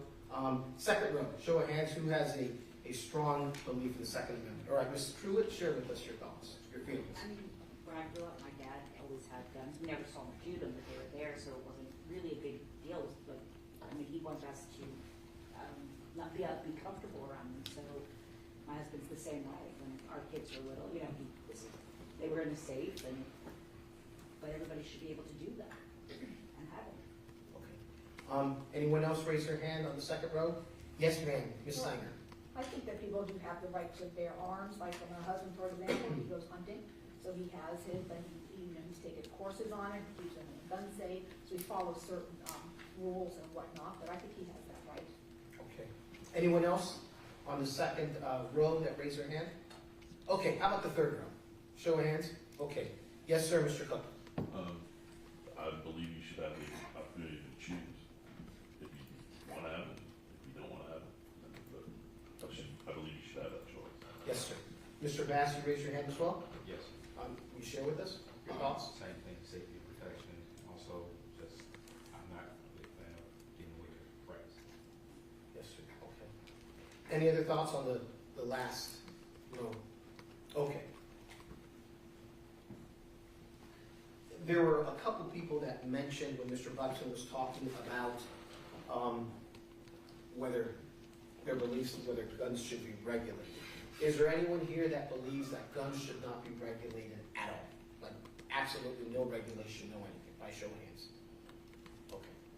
And I think, Mr. Little, you spoke to Mr. Buxton about people with mental health issues probably shouldn't have guns. Anything else? Any other like regulations that you think the government should have? Well, I mean, if you're a convicted felon, you're not supposed to have one. I believe that they're right for that. Okay. But no, I can't think of anything else. Okay. Front row, except for mental health issues and someone being a convicted felon, any other reasons you believe that guns should be regulated? Besides those two issues, anything else that you can share with us? Well, if they're stolen, and they get in the wrong hands, then it's a problem. Okay. So having people that are licensed to carry them, and you're committing to being responsible. So if you don't have any of those kind of rules, then something, a regulation should be inherent responsibility. Yeah, I mean, just like driving is a right, Yes, ma'am. so is carrying a gun, that's a right. Yes, ma'am. Anyone else? Thank you, Ms. Steiner. I'm sorry, not Ms. Steiner. Ms. Peterson. Sorry. Ms. Steiner's right behind me. I saw her smiling. Sorry. I'll get it right next time. Anyone else? You four. Okay, second row. We've spoken about convicted felons shouldn't have a gun. People with mental illness shouldn't have a gun. Ms. Peterson spoke about inherent responsibility. Any other regulations that you think there should exist in regard to owning a firearm, purchasing a firearm, except for those three things? Any other ideas on the second row? Age, okay. Ms. Christmas, what do you think's a good age? 21. 21, okay. Someone else mentioned age as well. Ms. Pruitt? 21, but also age on the other end as well. I wouldn't want my grandfather to have a gun at 90. Okay. So I think it should be regulated on both sides. Okay, and that's a tough one. That's a tough one. So what age do you think, I know you spoke about your father, I think, 90 years old, and good for him for still being with Oh, no, us. that's my grandfather. Or grandfather. Not like that. What do you think is a reasonable age? 75 or 80. Honestly, the people in my life that have, that I'm close to, that were around those, were, they would have been fine with it. They still are. Okay. But there are some, just like with driving. Yes, sir. Yes, of course. License way. We've all seen it. We've all been a part of it. Yeah. We've all seen our parents and grandparents age. And we're all aging too. So we'll get there at one point as well. Some closer than others. Anyone else on the second row regarding regulations that you think should be put on individuals owning, purchasing firearms? We've spoken about age, we've spoken about convicted felons, we've spoken about mental health issues, we've spoken about responsibility. Anything else that anyone else can think of? Second row. Okay. Third row. Anything else that you think firearms should be regulated? We've spoken about 4 things of it. Anyone? Any thoughts? Any ideas?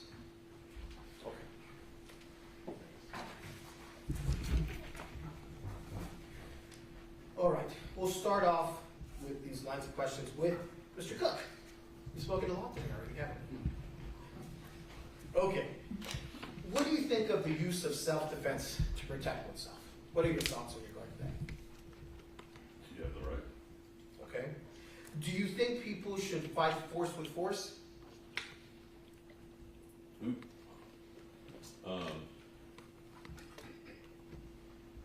Yes and no. Yes and no? Okay, share with us.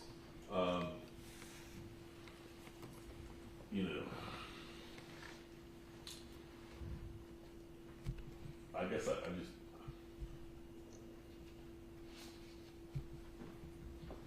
how do I put this? Because just say it. Well, no, I guess yes. Yes. I was thinking of, eye for an eye, but, I can't say that, eye for an eye, but yet if somebody shot at me, I can't say if I didn't have a gun, I wouldn't shoot back. How would you determine whether your life was in danger? If all my options if I've exhausted all options for getting away or I'm trapped. So. Would someone have to be pointing a weapon at you in order to feel like your life was in danger? Or could you imagine another situation involving self-defense where you felt that your life was in danger? Can I jump in? Can we approach? Sure.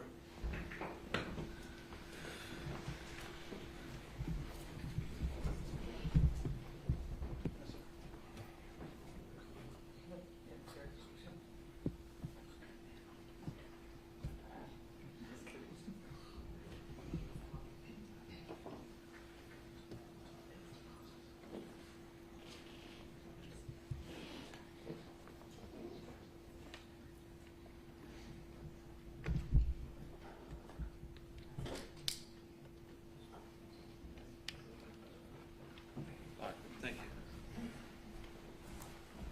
Thank you. Go right ahead, Mr. Cook. You want me to answer the question again?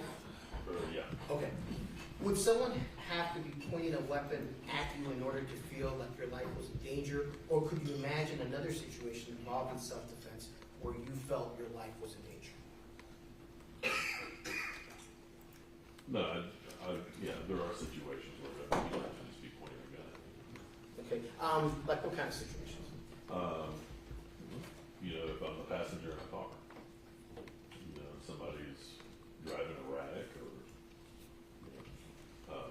driving drunk, I guess any situation where somebody would have their life in my hand.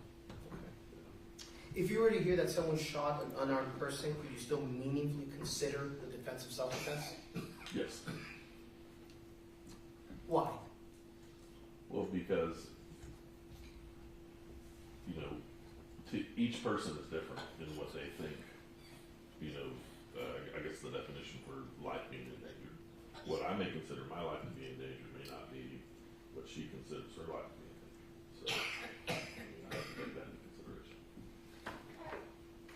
Even in a case where someone is charged with manslaughter, could you still give meaningful consideration to a defense like self-defense? Yes. Do you think an individual has a right to feel safe in their home?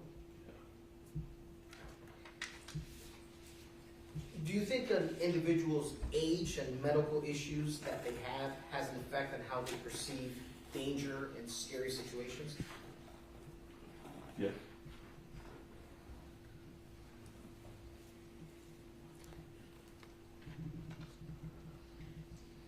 How worried in general are you about becoming a victim of a violent crime? Not very. Okay. Appreciate your time. Thank you. Mr. Barnes, what are your thoughts about self-defense? It's needed. Why is it needed? Anything can happen at any point. How would you determine whether your life was in danger? Depends on which situation I'm in. I'm sorry, can you speak a little? Depends on the situation. Okay. Like what kind of situation? Like if somebody's pointing a gun at me, relax and risk. Okay. Could you imagine another situation where it wasn't just a person that's pointing a gun at you, where you would feel that your life was in danger? Yes. Can you share with us what kind of situations you can imagine where you felt your life was in danger, where someone wasn't pointing some type of weapon at you? Words, violence, whatever. Okay.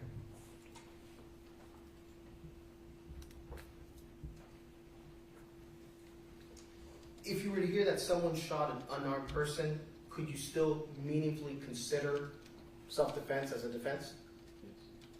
In a case like this, where someone is charged with manslaughter, in that situation, could you still give meaningful consideration to the defense of self-defense?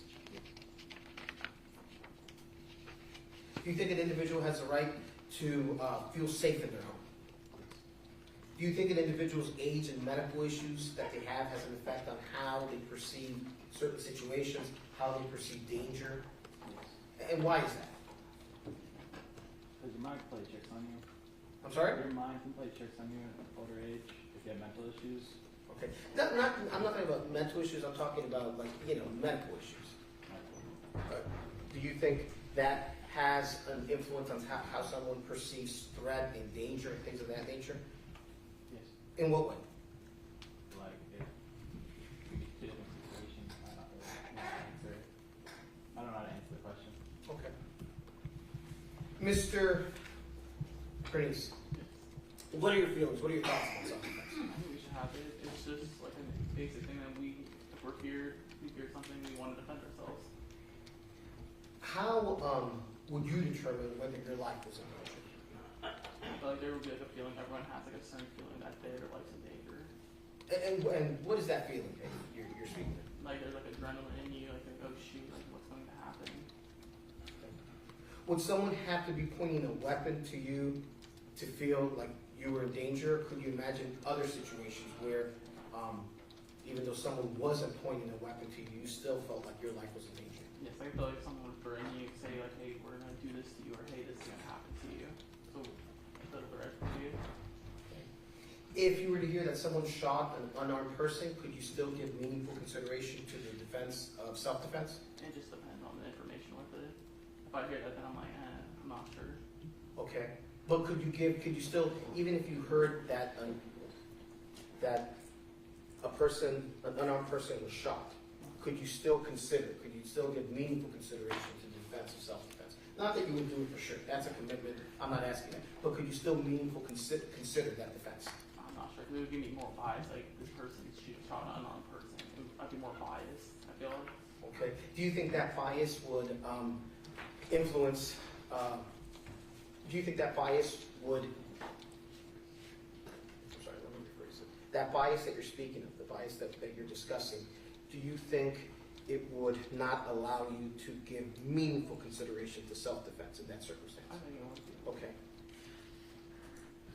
Does anyone feel the way Mr. Pernice feels, by a show of hands? Okay. I appreciate your honesty, Mr. Pernice. Ms. Fry, share with us your feelings about self-defense, please. Needed, Why is it needed? protect yourself from others. Okay. How would you, just you yourself, determine whether your life is in danger at some point? I'm sorry? Fight or flight symptom. Okay. Feel it. And what do you mean by that, fight or flight? Feel you're gonna be in danger, you either run or fight. Okay. Would someone have to be pointing a weapon towards you in order for you to feel that your life was in danger? Or could you imagine other circumstances where you feel your life was in danger? There doesn't have to be a gun. And why is that? Multiple ways you can injure or kill a person that doesn't necessarily need to be a firearm. Okay. If you were to hear that someone shot an unarmed person, could you still give meaningful consideration to the defense of self-defense? Even in a manslaughter case, could you still give meaningful consideration to the defense of self-defense? Do you think an individual has a right to feel safe in their home?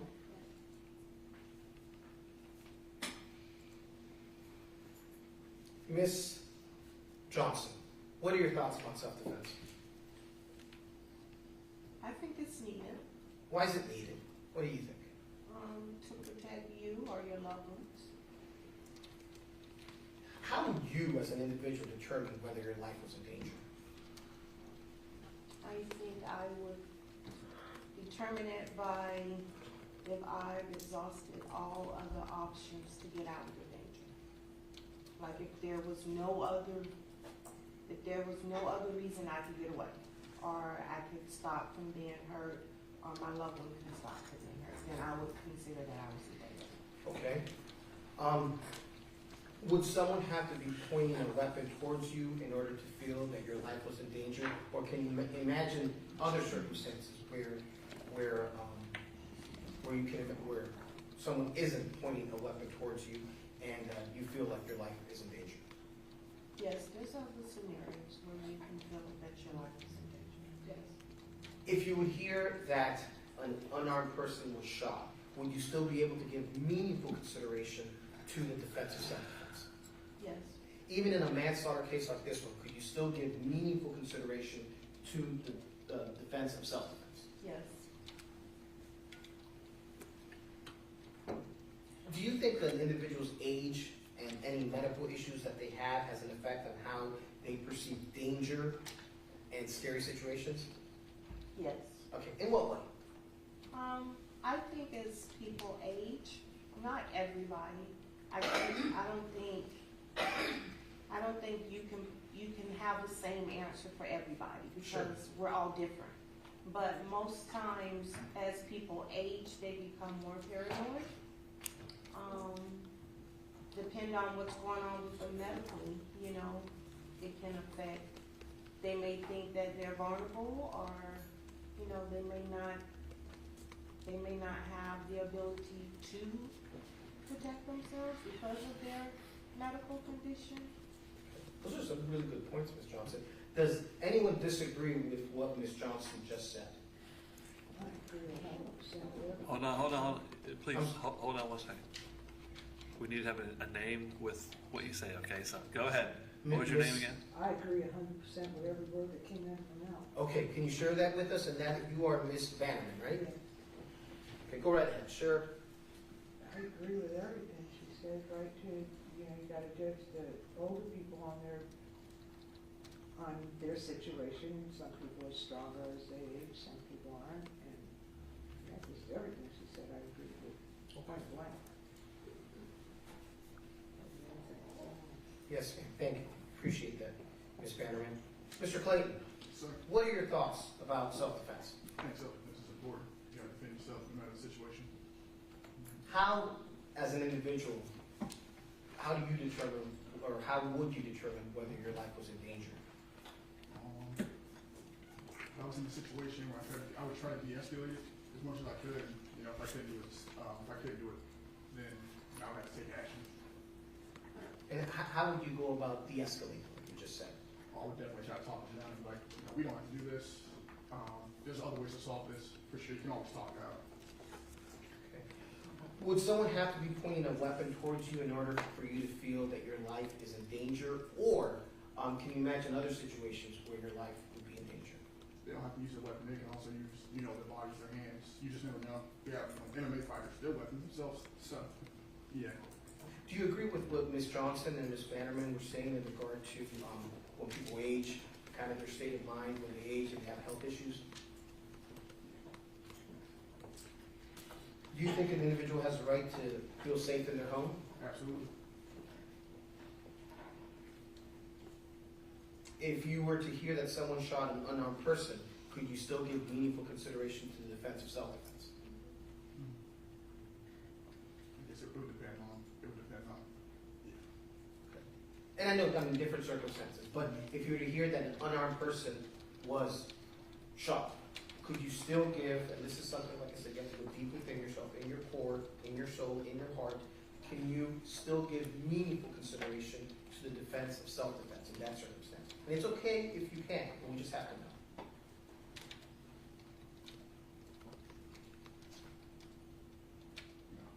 No? Okay. And Mr. Clayton, I appreciate your honesty. Does anyone agree with what Mr. Clayton just said? All right, show of hands. And it's okay. All right? Okay? We'll go one by one. Mr. Pernice, yes, sir. Yeah, I agree with him. Like, just because, you know, when they're unarmed, you just really don't know the situation well. So, like I said before, if you see that kind of thing, armed versus unarmed, it makes you wonder. Okay. But if you were to hear that an unarmed person was shot, could you still give meaningful consideration to the defense of self-defense? It just depends. Okay, and it gives you doubt, though? Yes. Okay, understood. Yes, sir. Mr. Bass, you raised your hand. It all depends. Like you said, like a 20-year-old Mike Tyson got shot by somebody, and it was in self-defense. I'm thinking, well, that's Mike Tyson.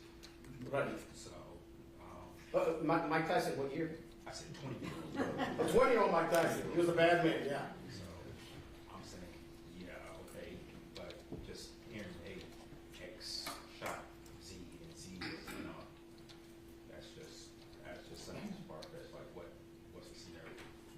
So you don't know if you could give meaningful consideration to the defense of self-defense in that scenario? Just off the title. Okay.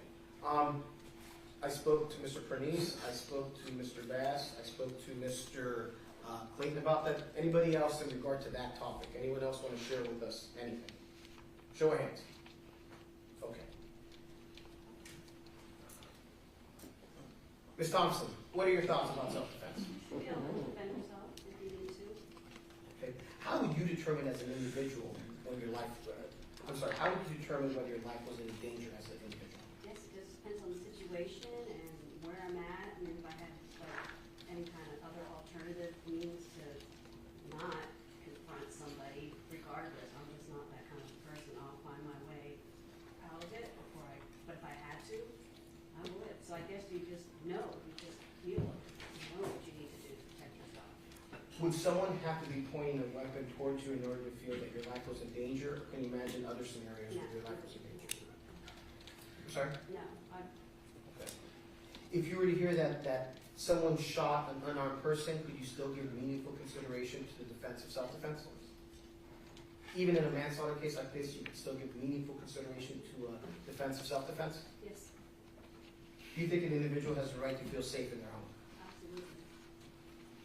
What we were speaking to Ms. Bannerman and Ms. Johnson about, how about an individual's age and kind of medical issues? Yeah, and medications that you're on. I think as you get older, you take medications for illnesses and stuff like that. And if you live alone and you're older, you might feel more vulnerable than somebody that's maybe a young man, healthy and fit, and may not feel as intimidated or scared in their own home. So, yeah. That's different than, like Mr. Bass was saying, 20-year-old 1989 Mike Tyson, right? Approach. I want to approach for a second. Yes,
Does anyone want me to read the actual Yes, justifiable use instruction? Yes, sir, please. Okay. I was just going to read the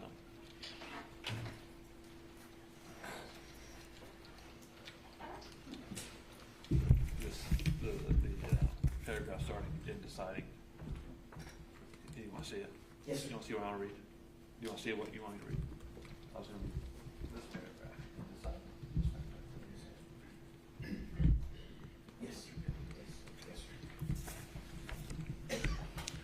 Ladies and gentlemen, I'm going to read to you a part of a jury instruction that you may get in this case under the particular circumstances of the case, okay? And this may help us out kind of understand what we're talking about here. If it raises any if it changes any of your answers, let us know. In deciding whether Susan Lorincz was justified in the use of deadly force, you must consider the circumstances at the time the force was used. The danger need not have been actual. However, to justify the use of deadly force, the appearance of imminent danger must have been so real that the defendant actually believed the use of deadly force was necessary. Moreover, to justify the use of deadly force, a reasonably cautious and prudent person under the same circumstances would have believed the use of deadly force was necessary. That's the actual law on justifiable use of deadly force, and that's part of it, okay? Okay. Go ahead, sir. Thank you, Your Honor.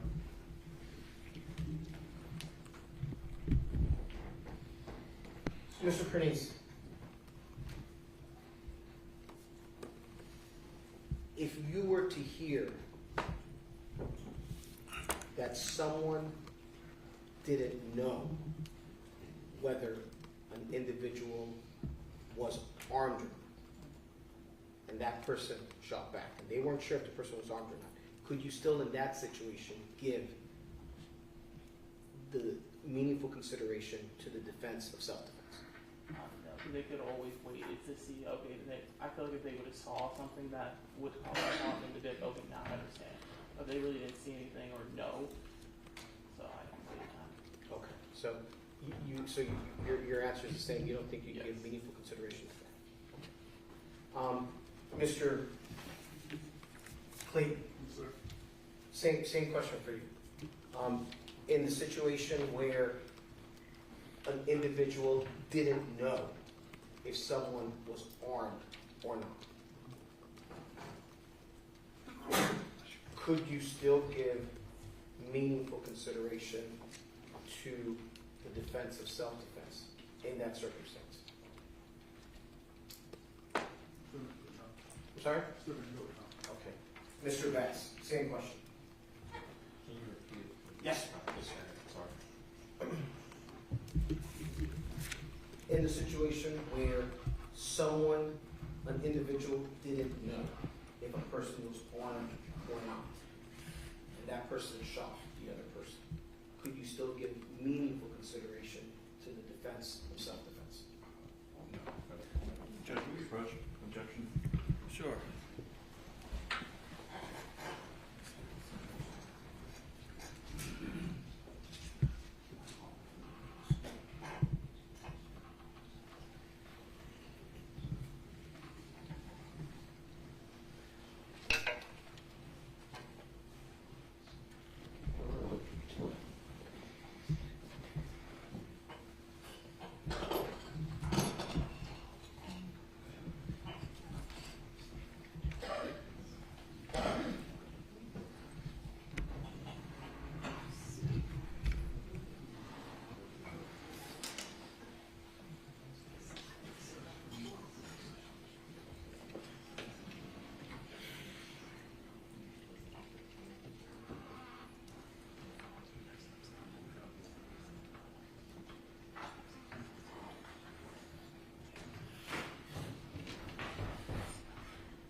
Okay. Ms. Mays, what are your thoughts about self-defense? Repeat. What are your thoughts about self-defense? Self-defense? Yes, sir. Yes, ma'am, I'm sorry. If I'm threatened? Sorry? If I feel threatened? Yes, ma'am. Yes. Okay. How would you determine if your life was in danger?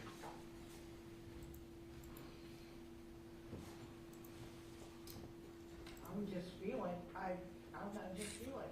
Okay. Would someone have to be pointing a gun towards you in order for you to feel that your life was in danger, or can you imagine other circumstances where you would feel your life was in danger? I don't think there's going to be a gun. Okay. For one, I've never dealt with guns.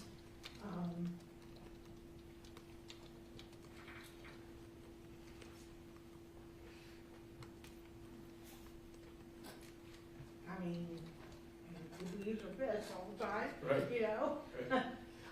The question I was asking to the other individuals, Mr. Prentice, Mr. Clayton, Mr. Bass, if an individual doesn't know whether the other person is armed or not, and they fire, could you still give meaningful consideration to the defense of self-defense in that circumstance? You could? Okay. Miss? I think you're saying yes. You didn't have a clear answer. Was your answer yes? Yes. Okay, thank you. You can't say, mm-hmm. Well, I understand what you mean, Can't hear but I like have to it. have, the problem is when you try to translate, doesn't come up to anything. Go ahead.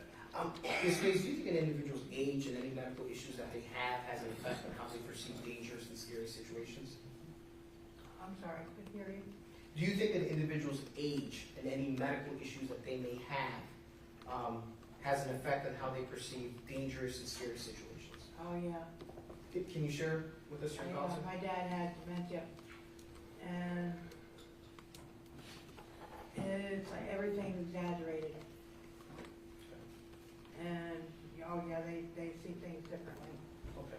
You know, and you know, these medications. Okay. Thank you for your time. Ms. Steiner, what are your thoughts about self-defense? I think everyone has the right to defend themselves. Okay. The question I've been asking everyone in regard to whether they could give meaningful consideration to self-defense. If an individual thought that another person, that wasn't sure if the other person was armed or not, could you still give meaningful consideration to the defense of self-defense in that circumstance? Under certain circumstances, yes. What do you mean by that? Well, someone may not have to be armed. As a woman, I'm thinking there could be a man who maybe is attacking me, beating me up. He doesn't have to have a gun or a knife or anything, but if I had a gun and I had to shoot him, that would be self-defense, though he would not have a weapon other than his fist. So in a circumstance like that, I could see where you could shoot someone without the other person being armed. Because someone may be like weaker than the other person. Something perhaps, yeah. Okay. Ms. Pruitt, what do you think of what Ms. Steiner just said? I agree with it. Agree in what way? Well, there's a bigger story on it. There's, as I said, there's three sides to every story, but the thing is that we all, it's how we perceive things ourselves. Yes. So, you know, that's the bigger picture. So we all have a right to defend ourselves, and we all have a right to do all those things, but yeah. And if an individual doesn't know whether the other person is armed or not armed, could you still give meaningful consideration to the defense of self-defense in that circumstance? Absolutely. Mr. Dunning, what do you think of that? About what you just talked about? Yes, about what I spoke to Ms. Steiner and Ms. Pruitt about. I definitely agree, and definitely the circumstantial, like she mentioned, that somebody could just simply be stronger and just absolutely attacking another person and they don't have as many options. I think there's also scenarios where somebody could just be running at you, yelling or something. You don't really have time to like catch a lot of stuff, but there's also scenarios arguing for the other way around as well. Like if you have a gun and the other person doesn't, you kind of sort of have control of the situation depending on it. So maybe you could make demands or something, or just try to get some like clarity on the situation, try to see what's going on. How about if you don't know whether the person is armed or not? Absolutely at all. And you don't think there's any time to like gauge what's No, I'm asking you your thoughts. I would definitely think there would be time to gauge, but there's also just like a lot, like I said, I mean, somebody could just be running at you, you have no idea what their intent is, why they're doing that. A lot of questions are probably in your head and probably not wondering, you know, what's the safest outcome for them at the moment. And in that circumstance, could you still meaningfully consider the defense of self-defense? Ms. Bannerman, what do you think of the conversation that we're having about self-defense? I agree with self-defense. Okay. Yeah.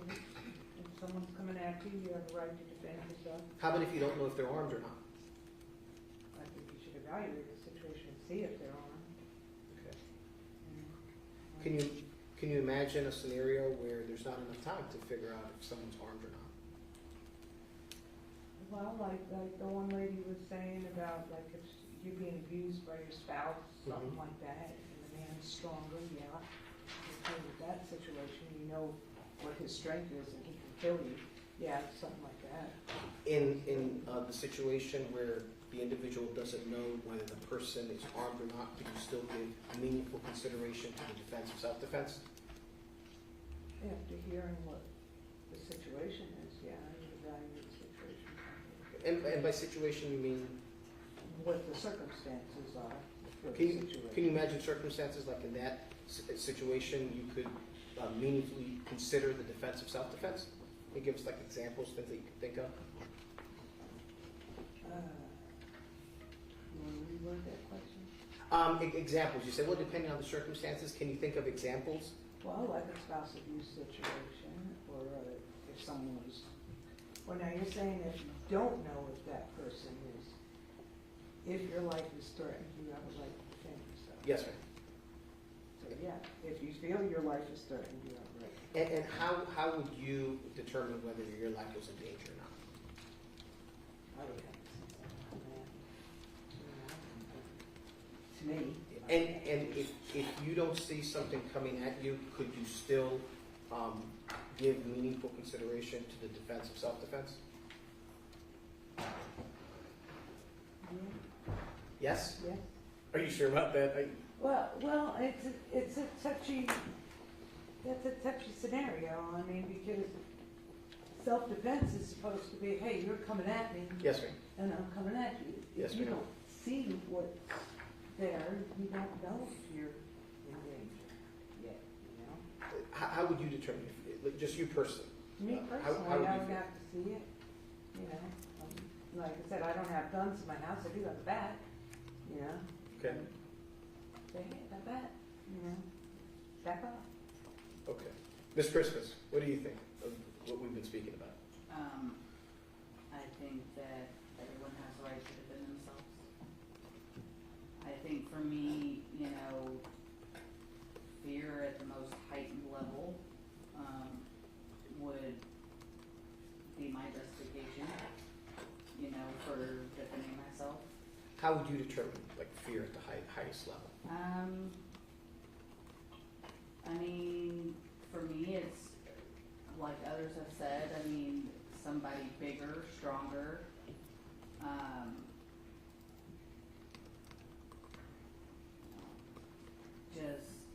and for me, it's not even just about a person, like an animal, you know? Sure. I mean, like wildlife, or, you know. Like a bear or something? Yeah, I mean, it could be anything that's bigger than you.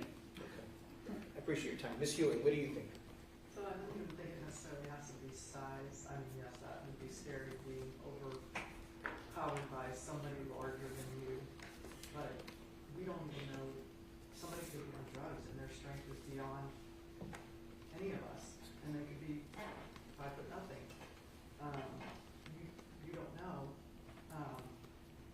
And if you don't know whether they are armed or not armed, then you have to defend yourself in that moment. You can try to assess the situation, but sometimes there's not a lot of time. If your home is being invaded, then there's a lot more information to be gathered. Yes, ma'am. Thank you. Appreciate your answers. Mr. Little, what do you think? A threat can come at you, it doesn't have to be armed. If someone's coming after you, you feel fear for your life. You have nowhere else to go, or you retaliate, or you be dealt with justice. Ms. Peterson, what do you think? I'm all for self-defense, and I feel that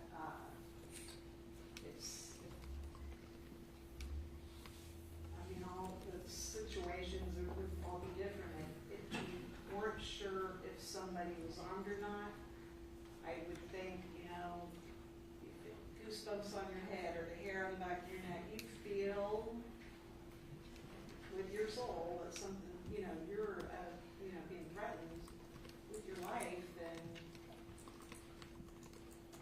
there might be a reaction.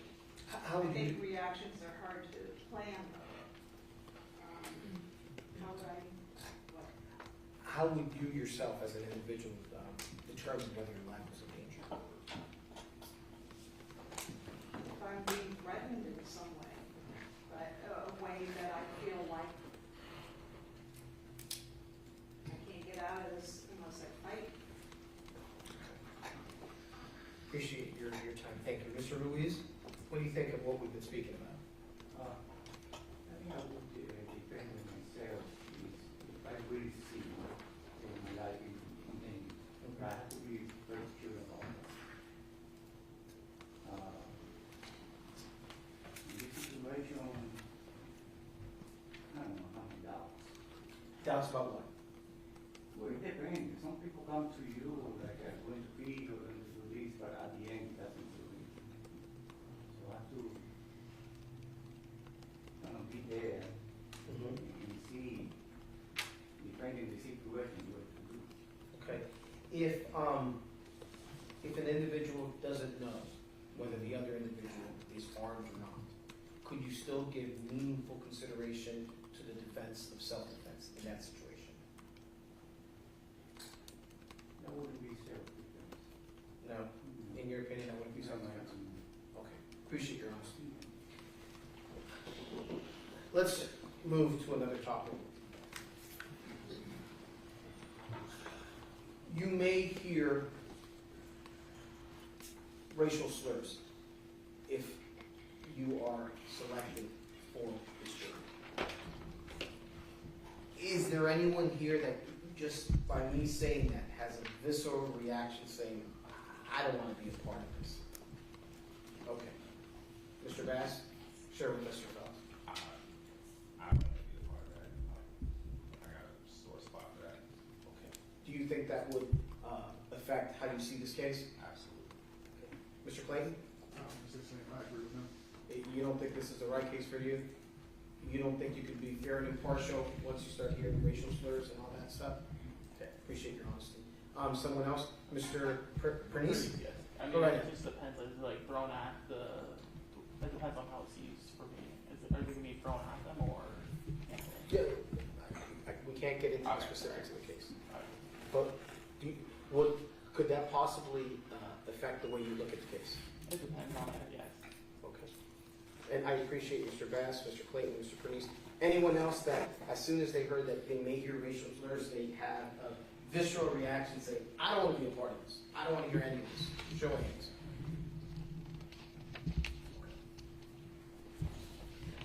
You may also hear a lot of cursing beyond just racial slurs. A lot of cursing. Is there anyone here that has such a moral hatred, for lack of a term, for cursing, that they believe they're like, I don't want to hear a bunch of cursing. I don't want to be a part of this at all. By show of hands. A moral objection, there you go, to cursing. That's what I meant. Anyone say, I don't want to be a part of it. I don't want to hear any of that. Show of hands. Okay.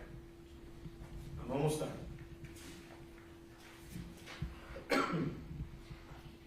If selected for this jury, eventually, you're going to go to the jury deliberation room and you're going to deliberate as jury.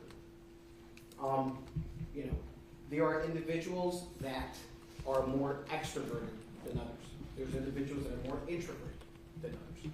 There are individuals that are much more passionate and vocal about their opinions, and then there's other people that are more introverted, shyer, and aren't so vocal about their opinions. Regardless of someone's personality, in the jury deliberation room, everyone has to respect each other and be courteous with each other. Does everyone agree with that? By a show of hands, will everyone here promise that if selected for this jury, when you go to the jury deliberation room, you will be respectful and courteous to each and every single person? By a show of hands. By a show of hands, does everyone promise everyone in this courtroom that should that not happen, should people or individuals start being disrespectful towards each other and not exhibiting common courtesy, that you will let the bailiff and judge know of what's going on in the jury deliberation room? Show of hands. Okay. If I may have a moment, Your Honor.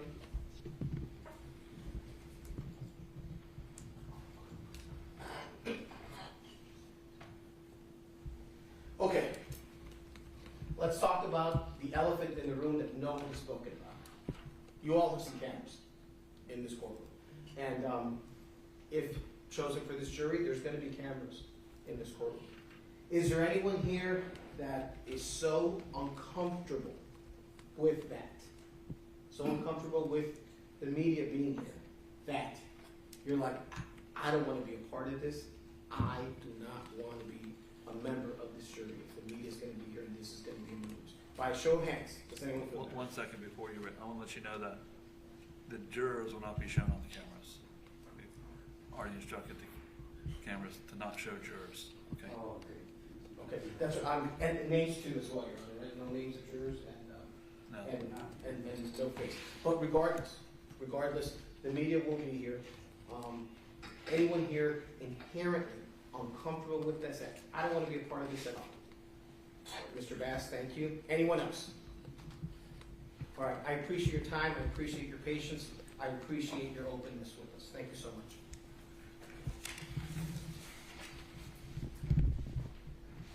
All right, gentlemen, all of you are going to go outside the courtroom, okay? Those of you who are here need to take some note of where you're sitting. When you come back, you need to sit in the same spot, okay? There's no option to stay in. Everyone will have to go out if you're a potential juror. We'll let you back in as soon as we know what we're doing, okay?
Lorinzc, I want you to know that you're an important part of this process, so please make sure you discuss your selection with your attorney, okay?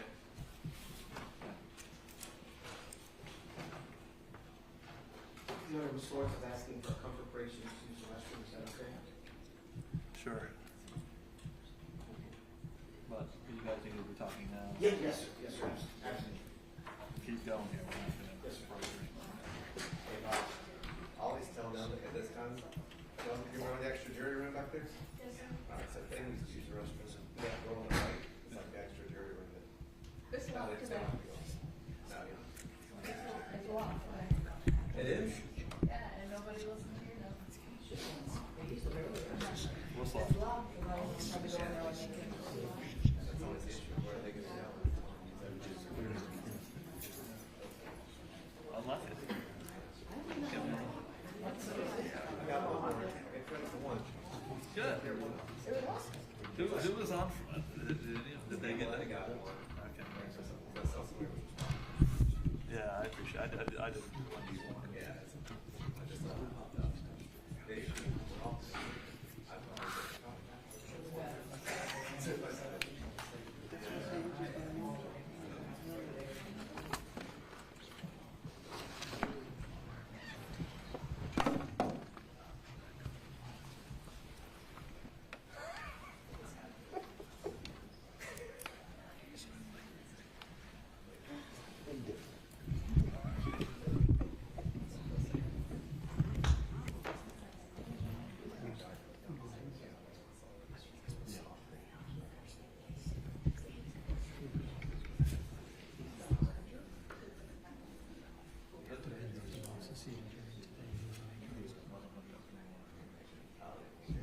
If he wants to see the job, he might get through a second.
the argument. Yes, sir. Who's the other person? Donna Thomas, investigator in our office.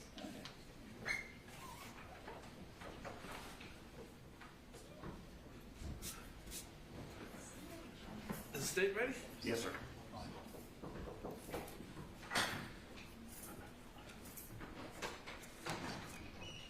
All right, so, Susan Lorincz is here. Lawrence, have you had a chance to discuss the potential jurors with your attorneys? Okay. So the first thing we do is go down and see if there's any additional cause challenges. If either side wants to raise a cause challenge, let me know. Yes, sir, that's so. All right, go ahead. The defense would move straight into the cause.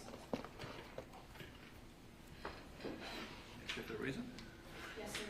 He basically said that if that he wouldn't be able to give meaningful consideration to, self-defense if the person didn't know whether or not the other person was armed. What's the state's position?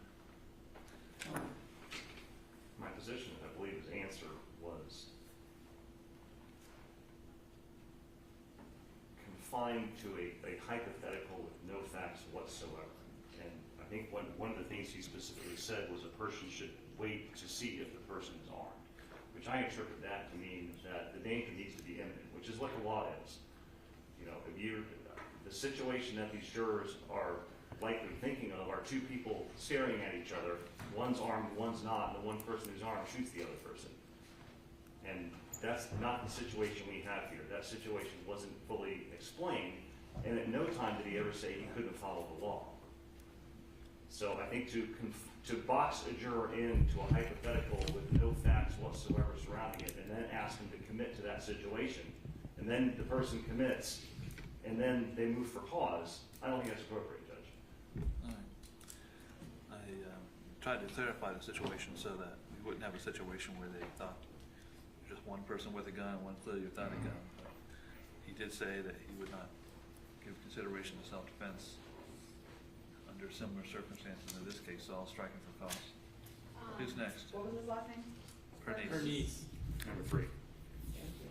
Mr. Clayton and Mr. Bass, for the same reason, with the addition of Mr. Bass, he said that as soon as, if there were any evidence of racial slurs, that he didn't think that this would be the case for him, as well as the media involvement.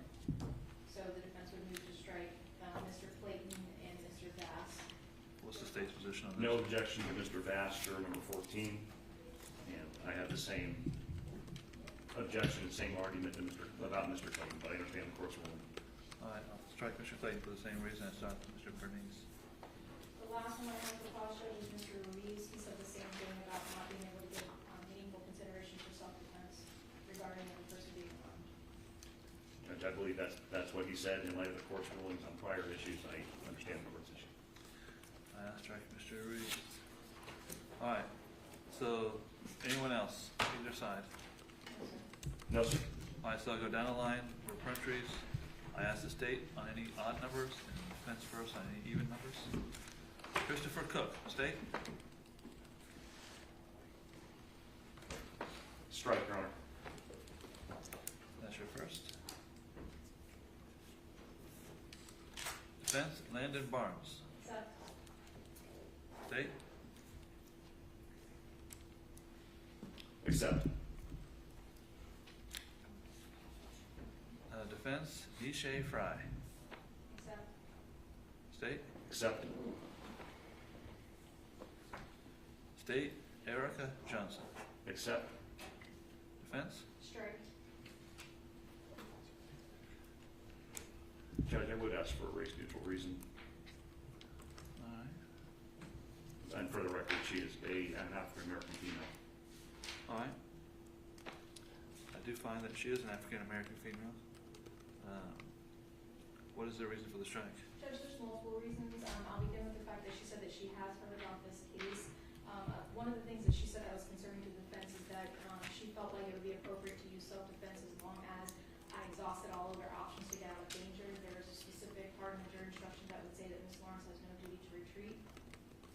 So we have a concern about that. She also testified that she was a victim of a violent crime, so there's multiple reasons that we are looking to, that we're using like our perjuries on her. Was this like the attempted rape or something? Yes, sir. All right, I find the explanation is facially neutral, and I find it's not a pretext, so I'll allow the strike. This brings us down to Holly Thompson, State. I got one more. Sure. Accept. Defense? Accept. State, Christie Christmas. Accept. Defense? Accept. Defense, Allison Bannerman. Striker, Judge. That is your second. State, Blake Dunning. Accept. Defense? Accept. Defense, Sherry Pruitt. Strike. That is your third. State, Gail Steiner. Accept. Defense? Accept. That's 6. Is everyone good with those 6? State will backstrike Barnes. Alright. That is your second. That brings us down to Terry Mays. Defense? May I have one moment, Judge? Sure.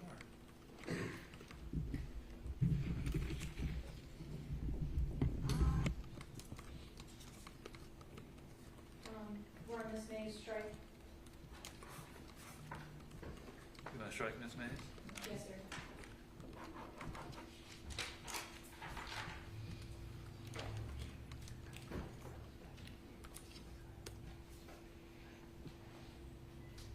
That is your fourth.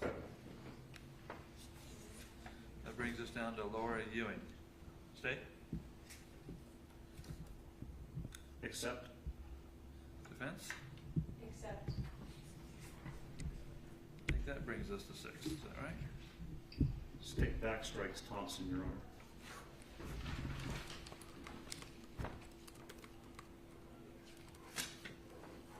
That is your third. That brings us to Christopher Little. Defense? Accept. State? Accept. Okay. That brings us to 6. Anyone else that you changed your mind about? May we have just a moment? Sure.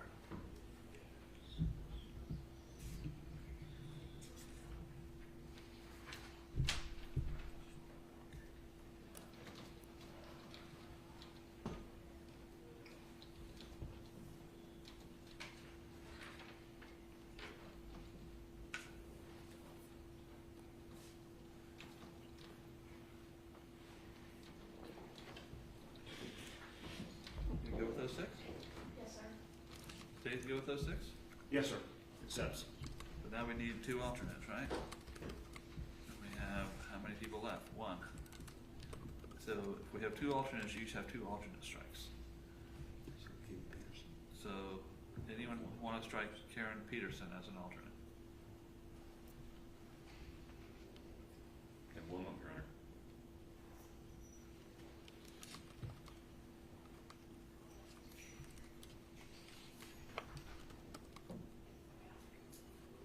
Yes, sir. Guess what? Did you ask me if we are okay with keeping Ms. Peterson as an alternate? Now I said, does anyone want to strike her as an alternate? Oh, no, sorry. Okay. So The state, state accepts her as an alternate, Judge. so you want to get 1 more alternate? I think we're probably okay with the 1, Your Honor. We're fine with 1. You want to go with 1? What happens if we get down to 5? I mean, if 2 people leave. So, Is there anyone that you would agree to leave, Ms. Thompson? I can bring up a few more people if you want to try to get 1 more alternate. I mean, I would think that any further questioning would go much more quickly because they all have heard everything, so if we want to bring in an extra Yeah, I say 5 people or so, that would work. I mean, we got 1 more alternate left. I don't want to restart number 1 alternate, so I would say Yes, sir. I'll bring up, say, 4 people, because you each have 2 alternate strikes, and we'll just. That's fine. I'll just let you go from there, okay? Yes, sir. So what we have so far is Fry,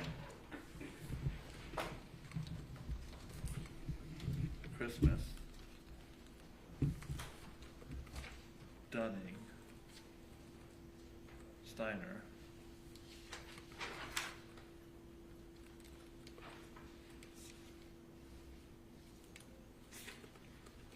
Ewing, is that one? Yes. And Little. Yes, sir. Alternate Peterson. Yes, sir. So I'll dismiss those other people, then we'll go back down to jury assembly. Let's say we call up 4 people, we'll do it in groups of 4, do you wanna do that? Yes, sir. Okay, you each have opportunity to question them, obviously. Yes, sir. Dismiss the people who are down there in the jury room. People in the jury room. So, there's 159 people in the jury room. You want, is it okay if we let them go, and we still have plenty here to get, Yes, sir. we'll let them go. And tell them when the other people get down there, they can let them go. Bring them all back in.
Everyone make it back? All right. All right, if I read your name, that means you're gonna stay with us. We're close to finishing up, and I appreciate everyone's patience, by the way. If I read your name, you're gonna stay with us, okay? If you don't hear your name out of this group, you're gonna go back down to the jury assembly room, okay? So listen carefully. If you hear your name, please raise your hand. Nisha Fry. You here? Christy Christmas. Blake Dunning. Gail Steiner. Laura Ewing. Christopher Little. Karen Peterson. Everyone else, if you did not hear your name, go back down to the jury assembly room, okay?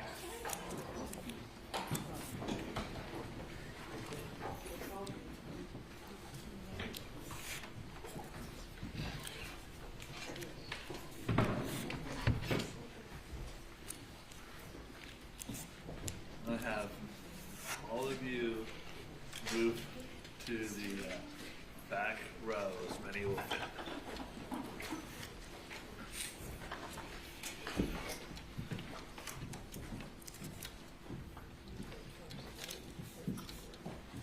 All right, I'm gonna call up 4 names. I'm gonna try to do this in small groups until we can finish ourselves off here. So listen carefully if you hear your name and come on up. And I want you to come to the second row, the middle row of the jury box. Okay. Michael Curry. Wilson Cintron. Hazel Holmes. And Namisa Mansola.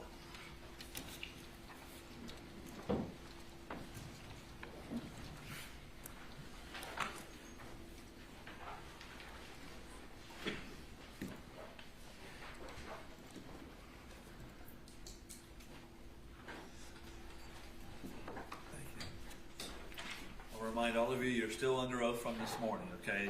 You were all sworn in. You're still under oath, okay? Were all of you able to hear the information when I read it off and the definition of reasonable doubt? Does everyone hear that? Anyone need me to reread any of that? I see no hands. Okay. I'm going to start with Mr. Curry. Can you tell us, are you employed? Retired. What are you retired from, Mr. Curry? Customer service. Okay. With the significant other, who's also retired, no kids. What type of, have you been on a jury before? Yes, Where was that? Rhode Island. And is there anything about your experience on a Rhode Island jury you think would interfere with you here? What type of case was it in Rhode Island, do you remember? Personal injury. So a civil case? Okay, great, thank you.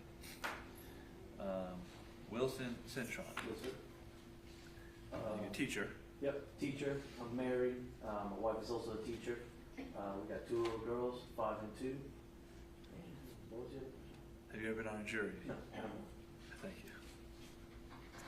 Hazel Holmes. Yes. I am married. My husband is disabled. I have 3 children grown. And I'm What type of work do your children do? one is a nurse. My other one works at the package center, and my other one is a bartender. Okay. And were you working at one point? I'm working at FedEx. FedEx? Okay. Is that a yes? Okay. Have you ever been on a jury before? No. Thank you, I appreciate it. Namisa Ransola. Namisha. Namisha, I'm sorry. That's okay. I'm currently unemployed. What type of work do you normally do? Oh, I'm a Jill of all trades. Hairdressing, human resources, clerical work. Okay. Are you married? Do you live with anyone else? I'm married. My husband is a retired postal worker. Do you have any adult children who work No outside children. that? Have you been on a jury before? No. Do any of you have any friends, close friends, or family members who work in law enforcement? Okay, thank you. Mr. Blacksmith? Thank you. Good afternoon, everybody. The good news is, since you are back here paying close attention to everything, this is going to go much more quickly. In fact, we're only talking to really the 4 of you in front, because the people in the back are tired of hearing from me, I'm sure. First, did everybody hear the list of witnesses that were read off earlier? Did anybody recognize any of those names? Does anybody know any of the attorneys in the courtroom? Great.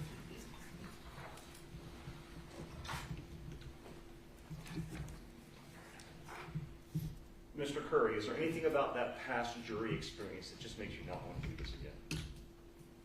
No, not really. Was it a decent experience for you? It was unique. Unique. I'm sure I'm going to go into that. Was it a short trial, long trial? Do you remember? It was 3 days. Were you the foreperson of the jury?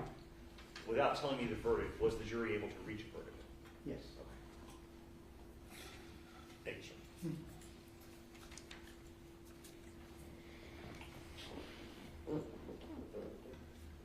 Does anybody have any children still at home? And again, I'm talking to the 4 of you in front. Okay, Mr. Cintron? Yep. The 5 and 2. You said that. I'm sorry. Ms. Holmes? I have a 23-year-old son. Got it.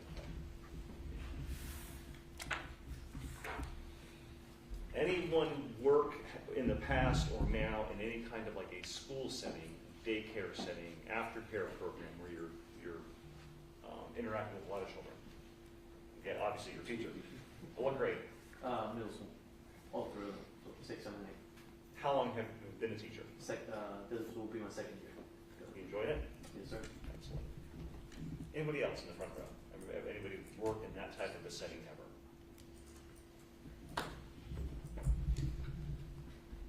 Have any of the four of you, do any of you currently work from home? Okay. Have you ever worked from home, especially like during the COVID pandemic and things like that? It seems like most of the world was working from home. Mr. Curry, you're nodding your head over there. What type of job did you do when you worked at home? Customer service. And were there other people in the household while you were working? Like were any children, spouse? Yes, the spouse. Okay.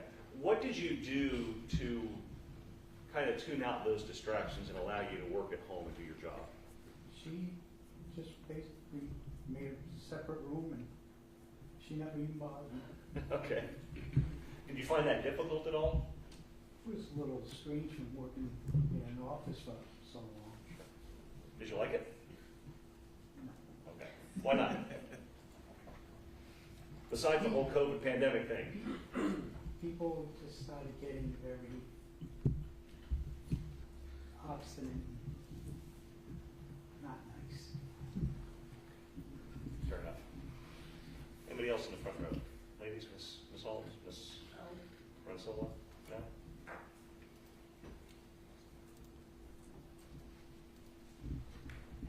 Have any of the four of you ever lived or grown up in an apartment type style, a duplex or quadplex type situation? No? Okay, Mr. Cintron. Back in college. Dorm room, fraternity house type thing. Did you like that setting? Or are you the type of person who'd rather live on your 50-acre plot with nobody around? At that time, because of the age, I liked it, to be well around everybody, but now, definitely 50 acres. Okay. How about you, Miss Holmes? Growing up, no, I didn't like it. You didn't like it for that reason? Because it was too many people, or? Well, in the household, yes, but at the time of the building, no, there was a lot of people in it. Do any of the four of you in the second row have an alarm system, security cameras, anything like that? No? Yes. Okay. I'm going to start with Mr. Curry. You do? Okay. Is that something that you installed yourself, or Yeah. did it come with the house when you bought it? No, just motion detectors, motion lights. Was there something that prompted you to put those motion sensor cameras in, like something happened, or just you wanted them for security or other reasons? Well, one night got out there, heard something on the front stairs. It was a coyote. So I put a motion light out there to scare them off. Okay. Does it work? Mm-hmm. Okay. Mr. Cintron, what about you? Just security. My two little girls just want to be able to know, like, when the packages are being delivered, anyone's walking around the house, anything like that. No event prompted you, nothing bad happened that prompted you to put the cameras in? Nope. Okay, thank you. Ms. Holmes, what about you? No, You don't have any kind of alarm system? no, Any reason why? I live out in the woods. Understood. All right, and Ms. Francola, what about you? No, we live in a gated community, so I don't think there's a need for it. Okay, fair enough. Who here owns firearms? Okay. Ladies, no firearms there? Okay, Mr. Curry, why do you own firearms?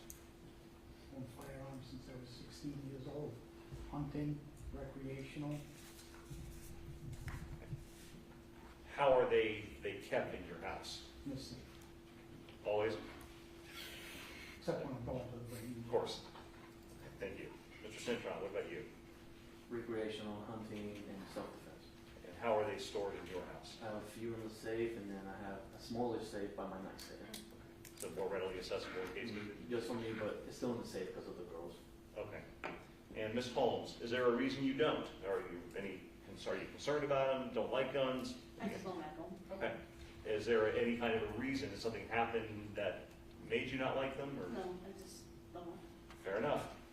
And Ms. Rensola, same questions to you. I never had a need to have a gun.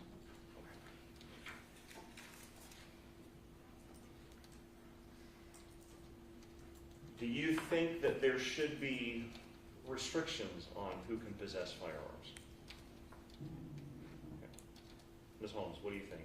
I think in your age and your medical, stuff like that. Okay. And what about people who are felons? Should they? No, they shouldn't, depend on the nature of the crime that they did in the past or however. Okay. What about you, Ms. Ransola? What are your thoughts?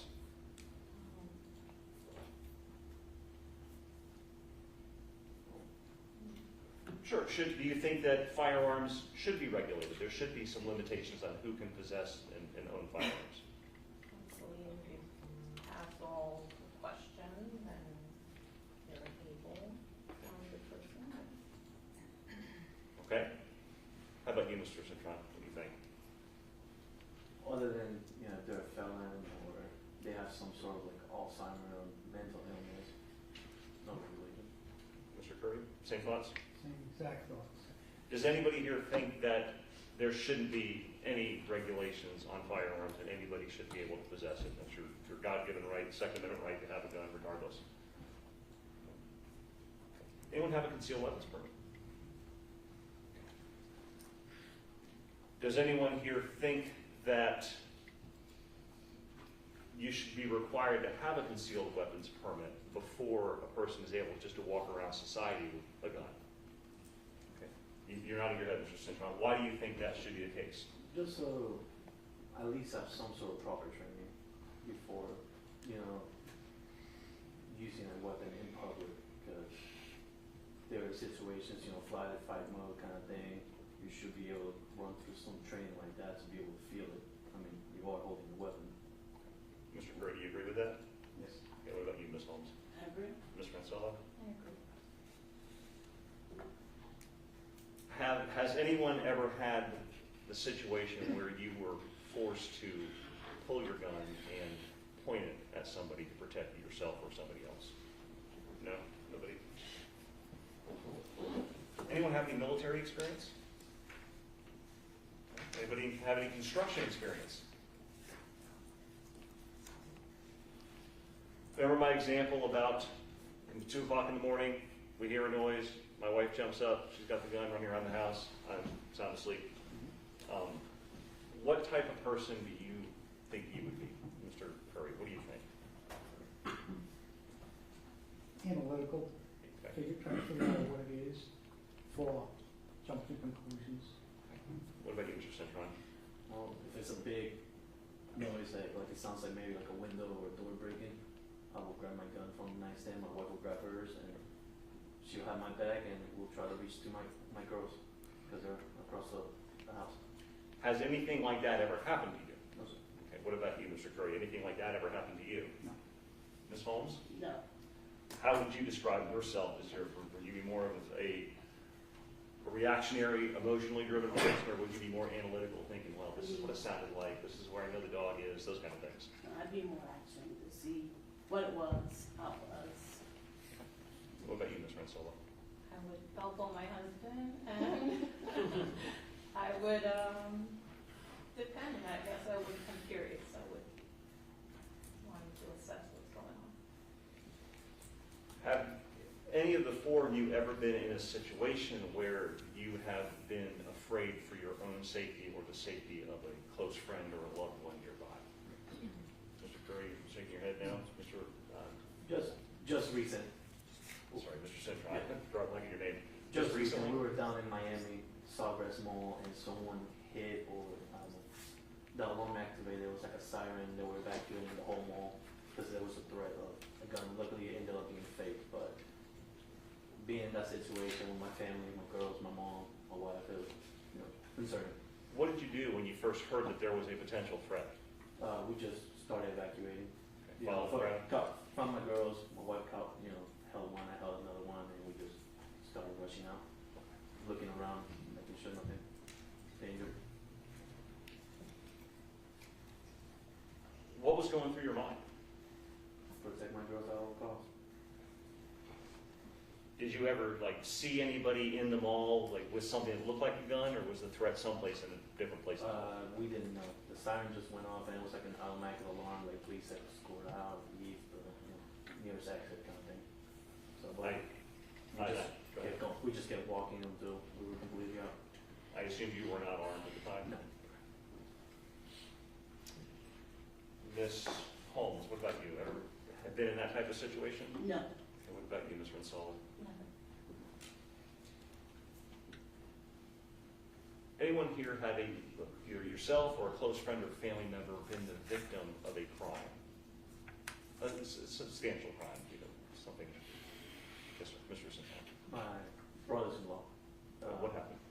It was before I met them, and they don't talk much about it, but I know he was arrested. I think he was the driver from a crime. I don't know what exactly it was. There was a lot of house arrests, that's all I know. Okay. And he was a minor, I believe. Based on what little you know about it, was that person treated fairly by the system, by the Yes. police, things like that? Mhm. Would that affect your decision in this case in any way if selected? No, sir. Anybody else in that front row here? Yes, sir, Mr. Curry. House breaks, Okay. had 3 of them. In Marion County? No, it was up north. Okay. Did the police respond to those break-ins? Yes. Do you feel that the police did due diligence in their investigation and do what they're supposed to do? Mhm. Is it a yes? Yes. Does that experience or do those experiences, would that affect your decision in this case in any way if selected as a juror? No. Ms. Holmes, anything like that? No. Okay. Ms. Rensola, I'm messing up your name, I'm sorry, Rensola. No.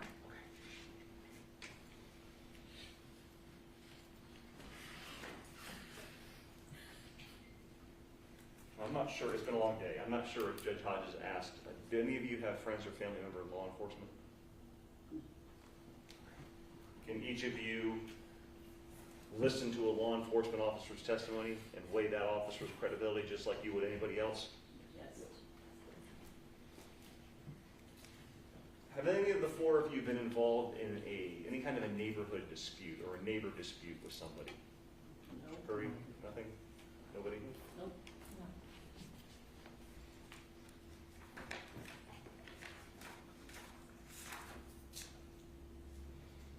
Mr. Curry, how do you handle a conflict with somebody? It could be any kind of conflict, verbal, physical, anything like that. Talk about it first, try to diffuse the situation. You know, and if you can't, try to, I'm gonna say retreat, but, you know, just take it upon yourself to back off and diffuse it. How about you, Mr. Simpson? What do you think? Exactly what he said. Talk it out. Nothing's getting solved. Just kind of walk away, be the bigger person, and why increase the conflict? Ms. Holmes? I agree with that. And Ms. Rensola? I'm going to get it right eventually. It's easier than the first name. I guess talk it out. See what can be worked out.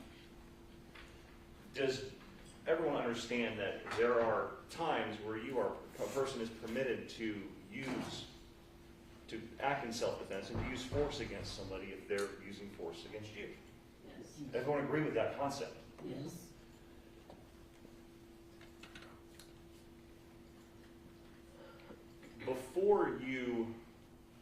Before a person uses some kind of acts in self-defense and uses some force against somebody, do you think the threat of harm should be imminent? Yes. Mr. Curry, you said yes. Why? If you're standing there in front of me with a gun or a knife or something, that's imminent danger. If you're coming at me with a vehicle, that's imminent danger. Other than that, there's no need for excessive force. Would you be able to listen to all the facts and circumstances? Let's assume that self-defense becomes an issue in this case. Would you be able to listen to all the facts and circumstances that are provided to you and only then come to a decision as far as whether a threat was imminent and the use of force was justified? Yes. Do you think the decision to use force against somebody to defend the person, to defend yourself, should be reasonable. Yes. How do you define reasonable? What would go into your determination as far as the reasonableness in that decision? Does that make sense? If they have a gun, you have a gun, that's reasonable. If they have a knife, you know, you have a gun or whatever. Would it be important to assess the facts and circumstances of the situation before you? Yes. And do those facts and circumstances kind of dictate what is reasonable in the situation? Yes.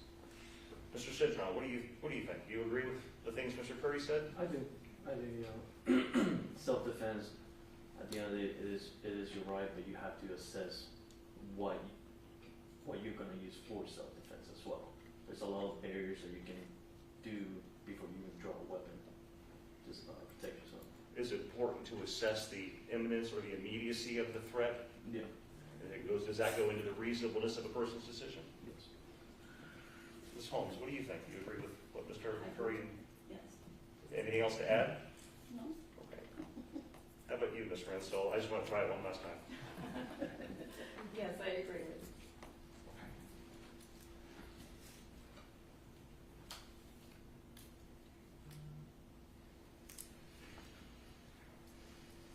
Did all of you hear about my poor 98-year-old grandmother? The speech during her bed. If you felt beyond a reasonable doubt that my grandmother was guilty of speeding, could each of you find her guilty, even though it was only a couple miles over and she's 98 and she's 98? And basically, my question is, would you be able to follow the law, even if you may not have may not like it? Yes. Do you feel everybody should be held accountable for their own actions? Yes. Thank you so much for your time, everybody. Yes, sir. Good afternoon, almost evening. It is 4:45 p.m. Please no rotten tomatoes thrown in here. I am going to try to go as quickly as I can through this. You were all here back there when I spoke to the first panel about there being no right answers, there being no wrong answers, only honest answers, okay? And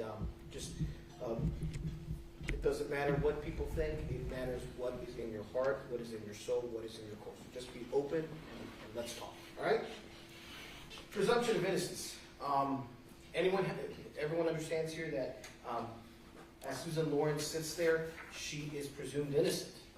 Anyone have a problem with that? Can everyone follow that by show of hands? Okay, very good. Everyone heard that the state has the burden of proof. They have to prove this case beyond and to the exclusion of each and every single reasonable doubt. Everyone understands that? Show of hands.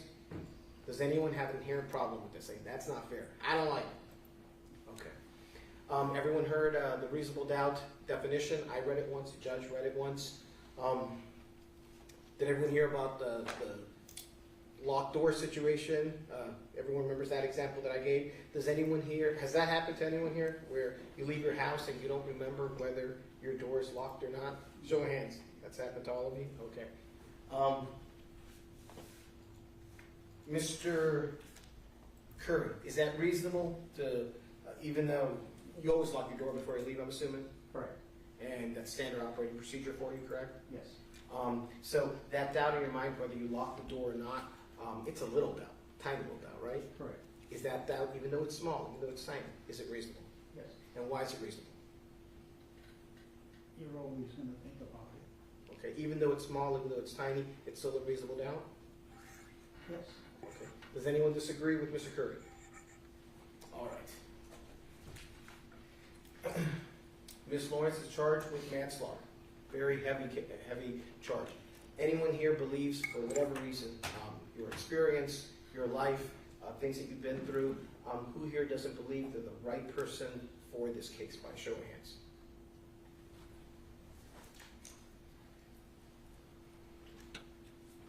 The deceased, her family will probably be present throughout these proceedings.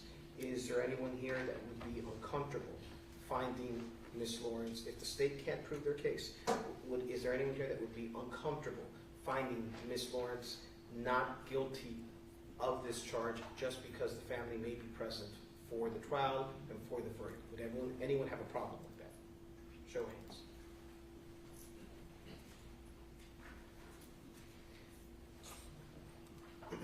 An autopsy was performed on the deceased. Medical examination by a pathologist after death.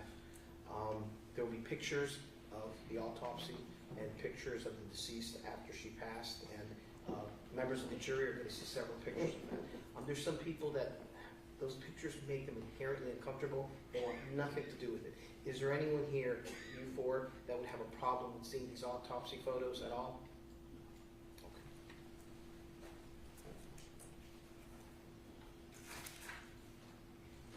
Ms. Lorincz has the Fifth Amendment right to remain silent. Should you be picked for this jury and Ms. Lorincz does not take the stand, she has the right to remain silent, and that silence cannot be used against her. We all know that's the law. We all know that all of you are going to try your best and do everything you can to follow the law. However, Mr. Curry, if Ms. Lorincz doesn't take the stand, will you be able to not use that silence against her? Well, I'd be Can I ask a triple negative? Sorry, was it triple? Sorry, it's late. It's late, sorry. Let me rephrase that. If chosen for this jury and Ms. Lorincz does not take the stand, would you be able to follow the law and not use that silence against her? Yes. Okay. Mr. Cintron? Yes, sir. Ms. Holmes? Yes. Ms. Ransella? Did I pronounce that correctly? Yes. Okay. Should she take the stand? Mr. Curry, would you automatically not believe a word that she says only because she's the defendant in this case? No. Mr. Cintron? Ms. Holmes? No. Ms. Ransella? No. Anyone here a member of any pro-gun groups, like the NRA, things of that nature? No? Anyone a member of any anti-gun groups? Anyone here believes that guns should be outlawed completely, that the Second Amendment shouldn't exist? Anyone here has a strong belief in the right to bear arms? By show of hands.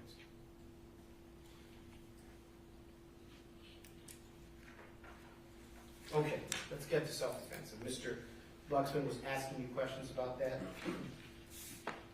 Mr. Curry, Mr. Buxman asked you about imminent danger. What is imminent danger in your mind?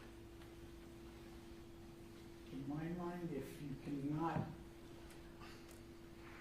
get away, I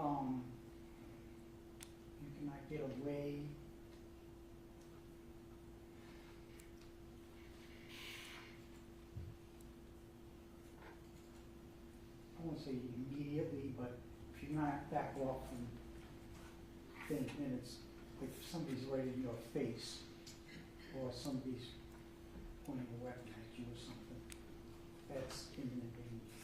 How about if you don't know if they have a weapon or not? Can that still be imminent danger? If you're unsure if they have a weapon or not? You'd have to find out what the other person is thinking. Like, if me and you are like this here, you're not in any danger. Why are not even in danger? Because I do not feel any danger from you. Okay. What, if you don't know whether I have a weapon or not, what would make you believe in your heart, in your soul, in your core that I am in imminent danger towards you? You would have to show me some sort of aggressive towards me. Like what? Coming at me with a weapon or, something like that there. Any baseball bat, shovel. Okay. And if you don't know whether I, for instance, have any type of weapon on me, you wouldn't believe it would be imminent danger at all in any circumstance? If I can't see or no.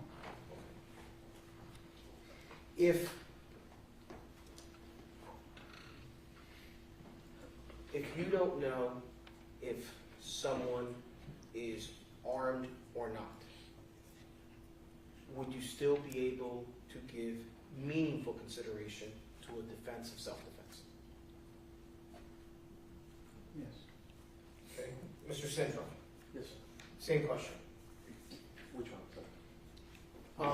What would you consider imminent danger? Anyone that is willing to give bodily harm to someone. Okay. Does it matter whether the person is armed or not? Does it matter if you know whether the person is armed or not? No.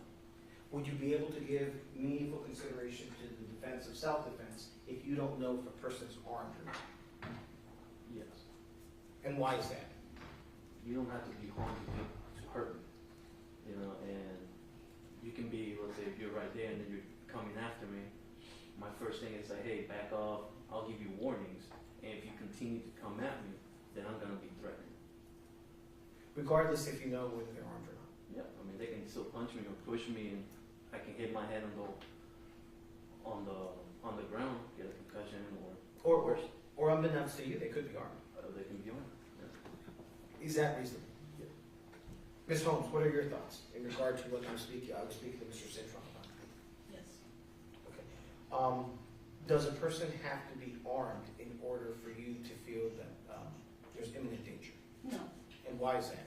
You can be talking to me aggressively, coming at me, being enraged yourself, hit me, punch me, knock me down. Could you give meaningful consideration to the defense of self-defense, whether the person is armed or not? Ms. Ransell, same question to you. Define imminent danger? I'm sorry? Can you define imminent danger? Sure. Imminent danger, in other words, it's about to happen. You are in imminent danger. What are your thoughts about that? Depends on what frame of mind I'm in. Okay. And what do you mean by that? If I'm calm. Okay. Depends on how I'm going to react. If I'm calm or if I'm not calm. Okay. And how does that play a factor? Whether you're calm or not calm? I was startled, or if I knew something was happening or about to happen. In order to feel that you're in imminent danger, does a person have to be armed, or can they not be armed? Armed is pretty obvious. How about if you don't know if they're armed or not armed? Depends on the situation. I don't know how I would do that. If you don't know if the person is armed or not armed, what would make you feel that you're in imminent danger? What type of circumstances? I have no idea. Sorry? I have no idea what would put me in that situation and how I would react.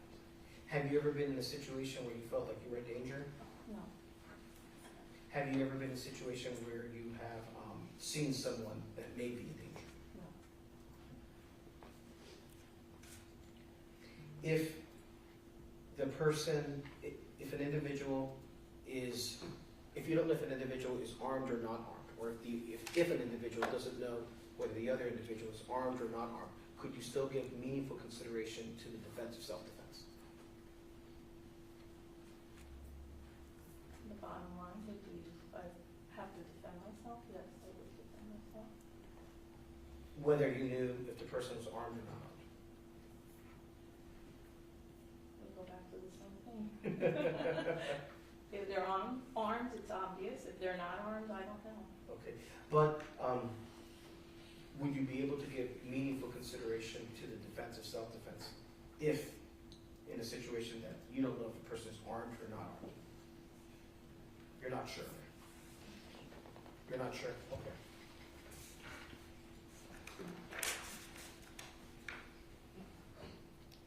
You may hear racial slurs if a member of this jury. You four, is there anyone here that would be so offended by racial slurs or so bothered biracial slurs, that you're like, I don't want to be part of this case. I don't want to hear any of that stuff. By show of hands. No?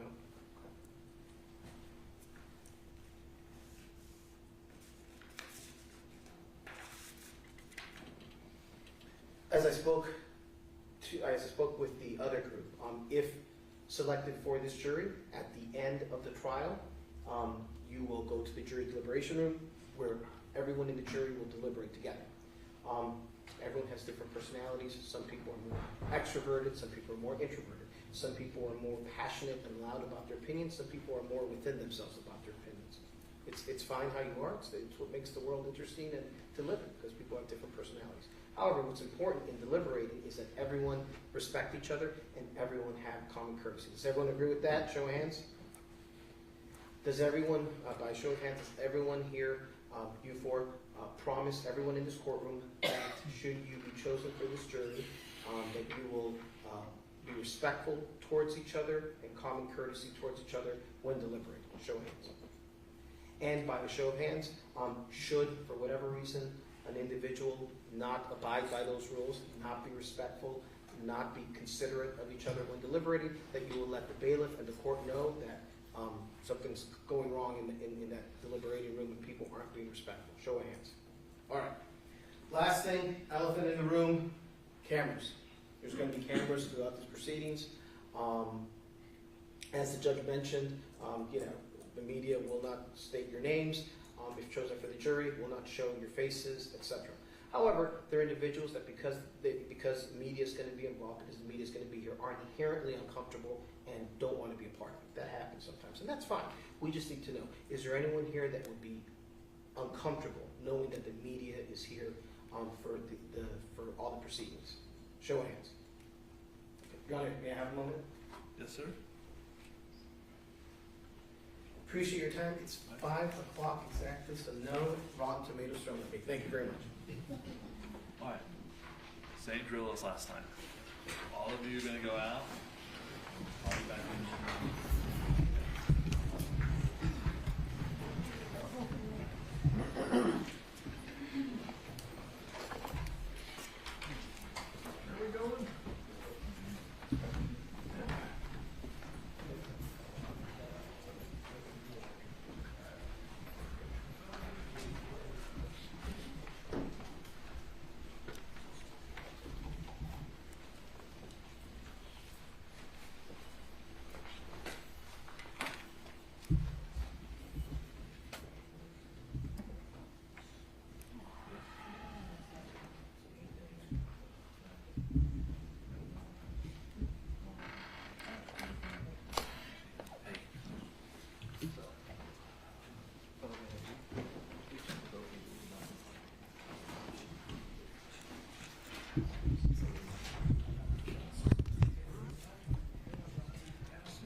Except when you lean back, like, all I can see is, like, your eyes. I know, it's weird.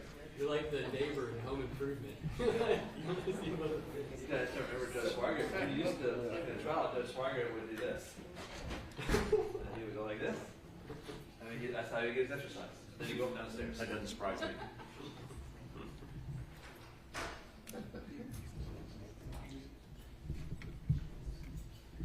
Your judge said he was okay. I told him, let's get over it. He didn't know. He didn't know what it was. Nobody knew because we haven't really just.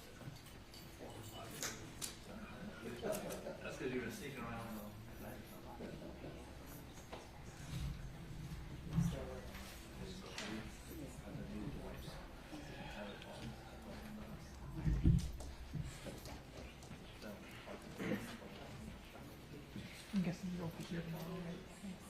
No, I won't be. I'll be my judge tomorrow.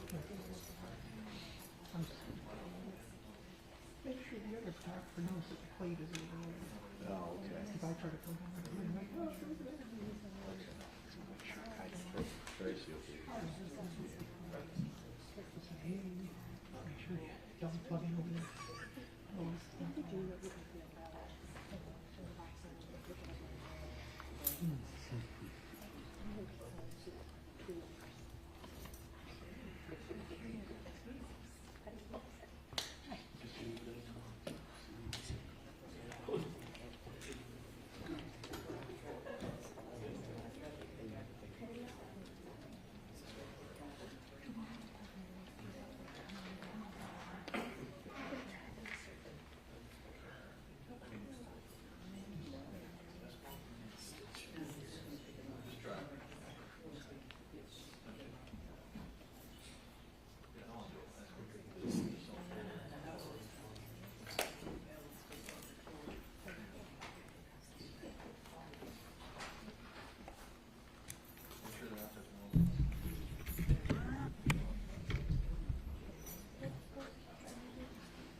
You guys ready? Yes, sir. All right, we'll go back on the record. Back to everyone else. So, okay, we're still down to alternates.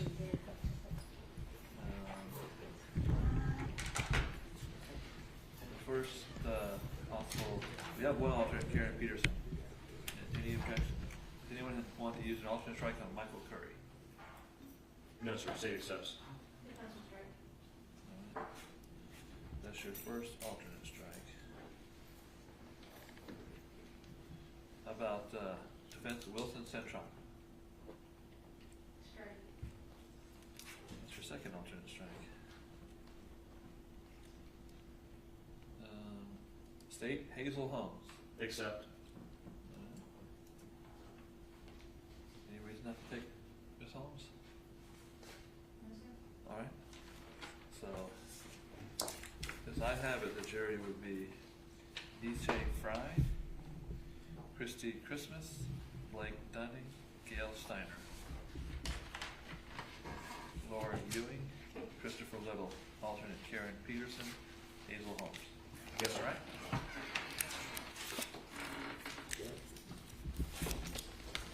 Bring them in and take care of them. After we want to have her send them back. I'm not going to do the whole instruction right now. I'll do this first thing one on one. Yes, sir. And I'll remind him earlier the rules. And then I'll bring it back here. We'll explain to them the pickup process.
All right, if I read your name, that means you're going to be on the jury, okay? So listen carefully. Ishay Fry, Kathy Christmas, Blake Dunning, Gail Steiner, Laura Ewing, Christopher Little, Karen Peterson, and Hazel Holmes. Okay? So if you didn't hear your name right there, I want you to go into the audience.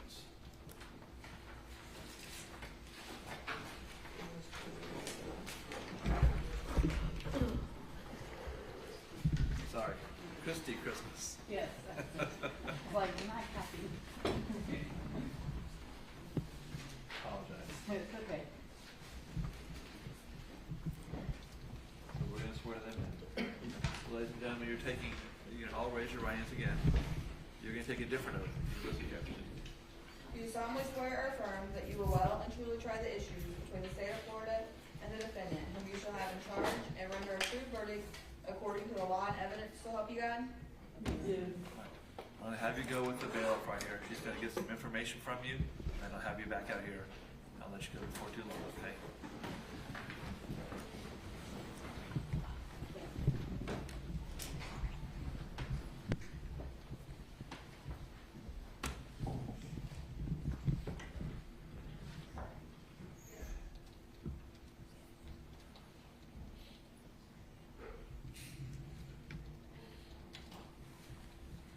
All right, so the goal was to get you out of here by 9 o'clock. So we beat the goal by 4 hours. If I just set the goal high enough, you'll be happy either way. Right? Ladies and gentlemen, you are going to be excused, and I'll let you go home. I want to tell you, though, I do appreciate you coming here to serve as jurors. We've used jurors for well over 200 years in this country, and that's probably the best system they have to decide cases. By showing up here, you have solved literally hundreds of cases. Because what we need for people to solve cases is people show up as jurors and do their duty as citizens of the United States. With my thanks, you're excused. You no longer have jury duty this week. Have a very nice day. Have a very nice week. Love you, Judge. Figured it would be Mr. Moore. So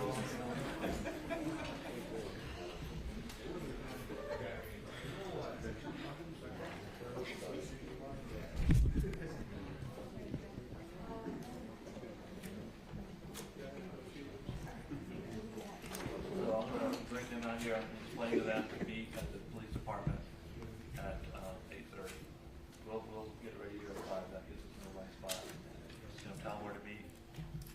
Explain to them that, hey, it's a homicide case. Parking is tricky here at the courthouse.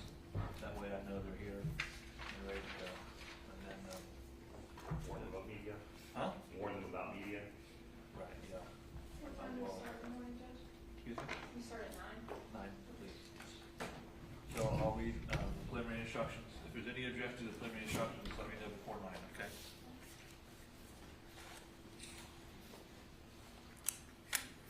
Judge, did you warn them not to read anything in the media? Was that in your preliminary instructions? That is in the original instructions, but I'll remind them again.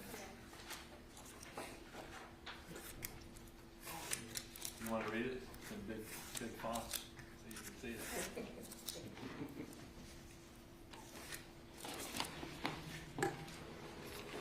The problem is you've heard it so many times, it just goes over your head.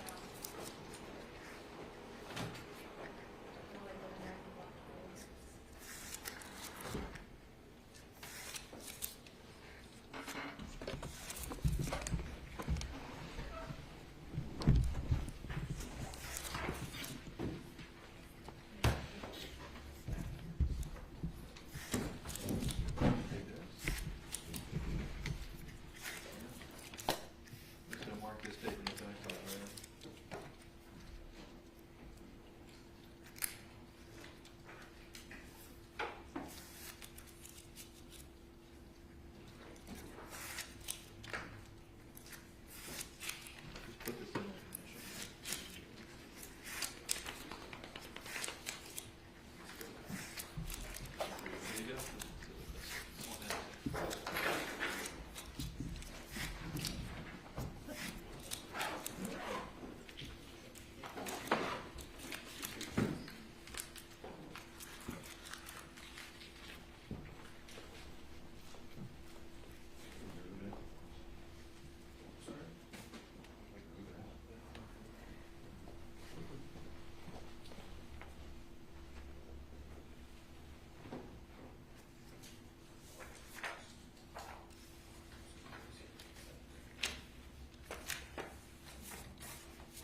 You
need that word from Ron.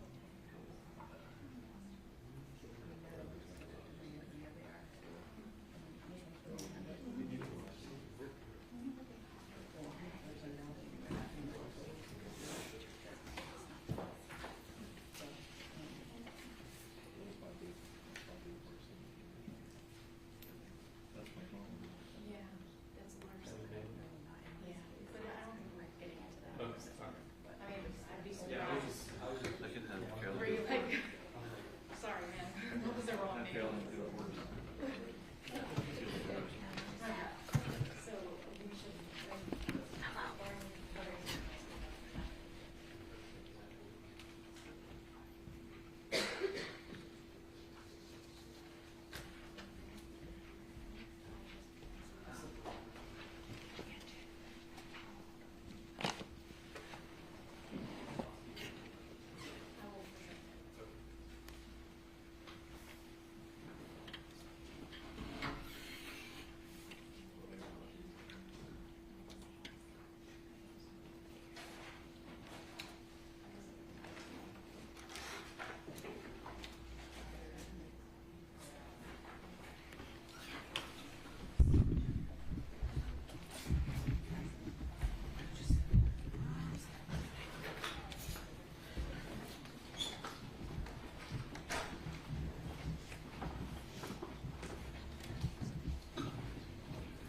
All right, ladies and gentlemen. I'm just gonna give you a few instructions, then I'll let you go home, okay? Just a general understanding of court. When you're as a juror, you guys are gonna kind of move as one from here on out till the end of the case, okay? So, and that's fine, you'll get used to that. But if you need something, if you need a break at any time during the trial, just let me know. But when we take a break, everyone takes a break at the same time. Then we all come back at the same time. So there's never a situation where part of you are one place and part of you are another place. That's going to include coming and going from the courthouse. Because this is a manslaughter case, and I don't want you to get messed up with parking or traffic or anything else. What I'm going to do is have you park in the morning, no later than 8:30 at the Ocala Police Department. That's right down the street here.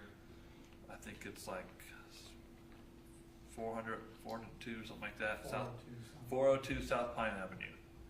Just a couple blocks to the south of us on Pine Avenue. Does everyone know where the Ocala Police Department is?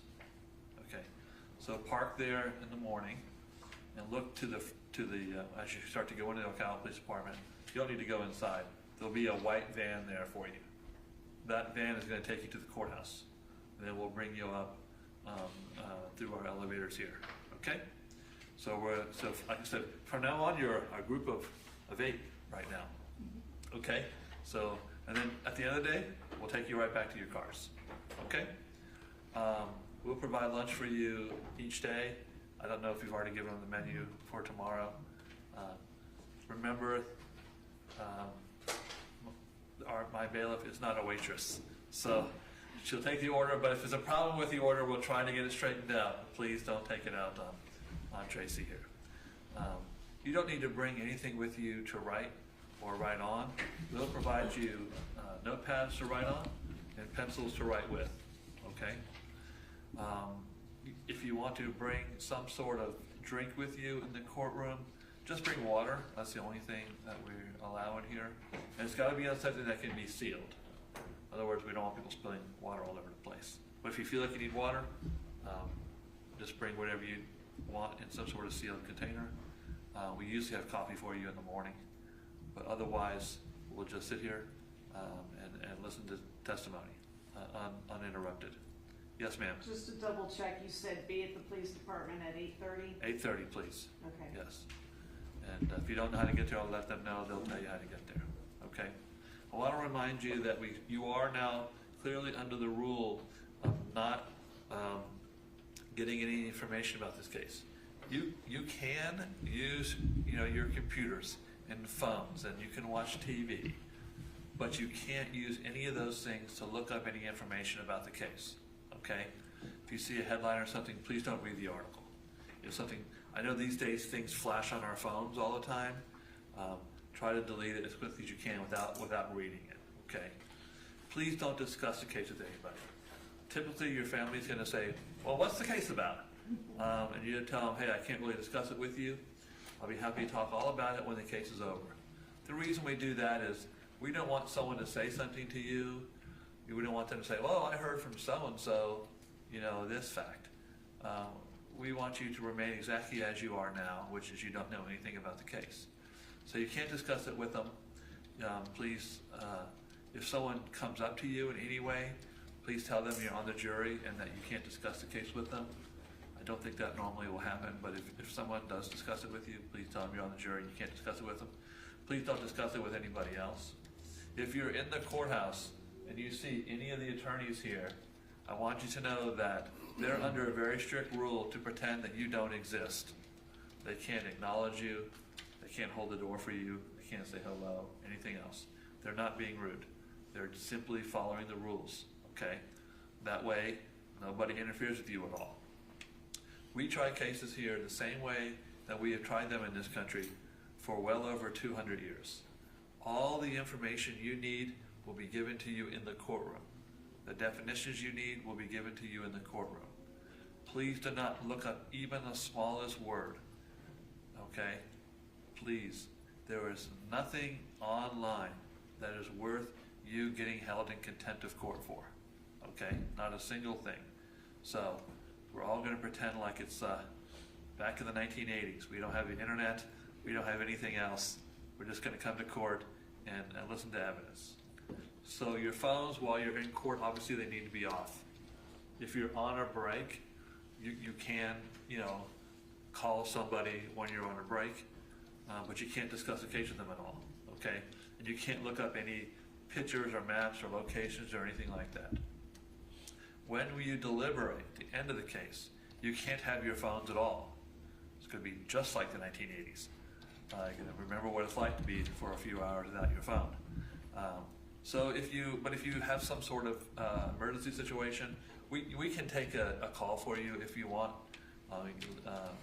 Just let us know and we can give you a number that you can call. But otherwise, you'll be without your phones during deliberations. Just so you understand, it's in the rules I read to you tomorrow. But when you are on a jury, you can't begin to deliberate the case until the very end of the trial. After you heard all the evidence, all the arguments, all the instructions by the court. So when you go back to the jury room, although you're all together, you can't discuss the case. You can't discuss what you just saw. You can't discuss what you just heard in any way. You've got to wait on all of that until the very end. When you take notes, your notes will stay with you here. You won't take your notes with you till the very end. Okay? So with that, I want to wish you a good night. We'll see you tomorrow morning at 8:30. Yes, ma'am. For our work, is there something that we can provide to them showing that we are selected? Yes, ma'am. You can get that. You probably need to get that. Probably need to get that for you. It comes from the juror clerk who's not here right now. Yeah. Okay.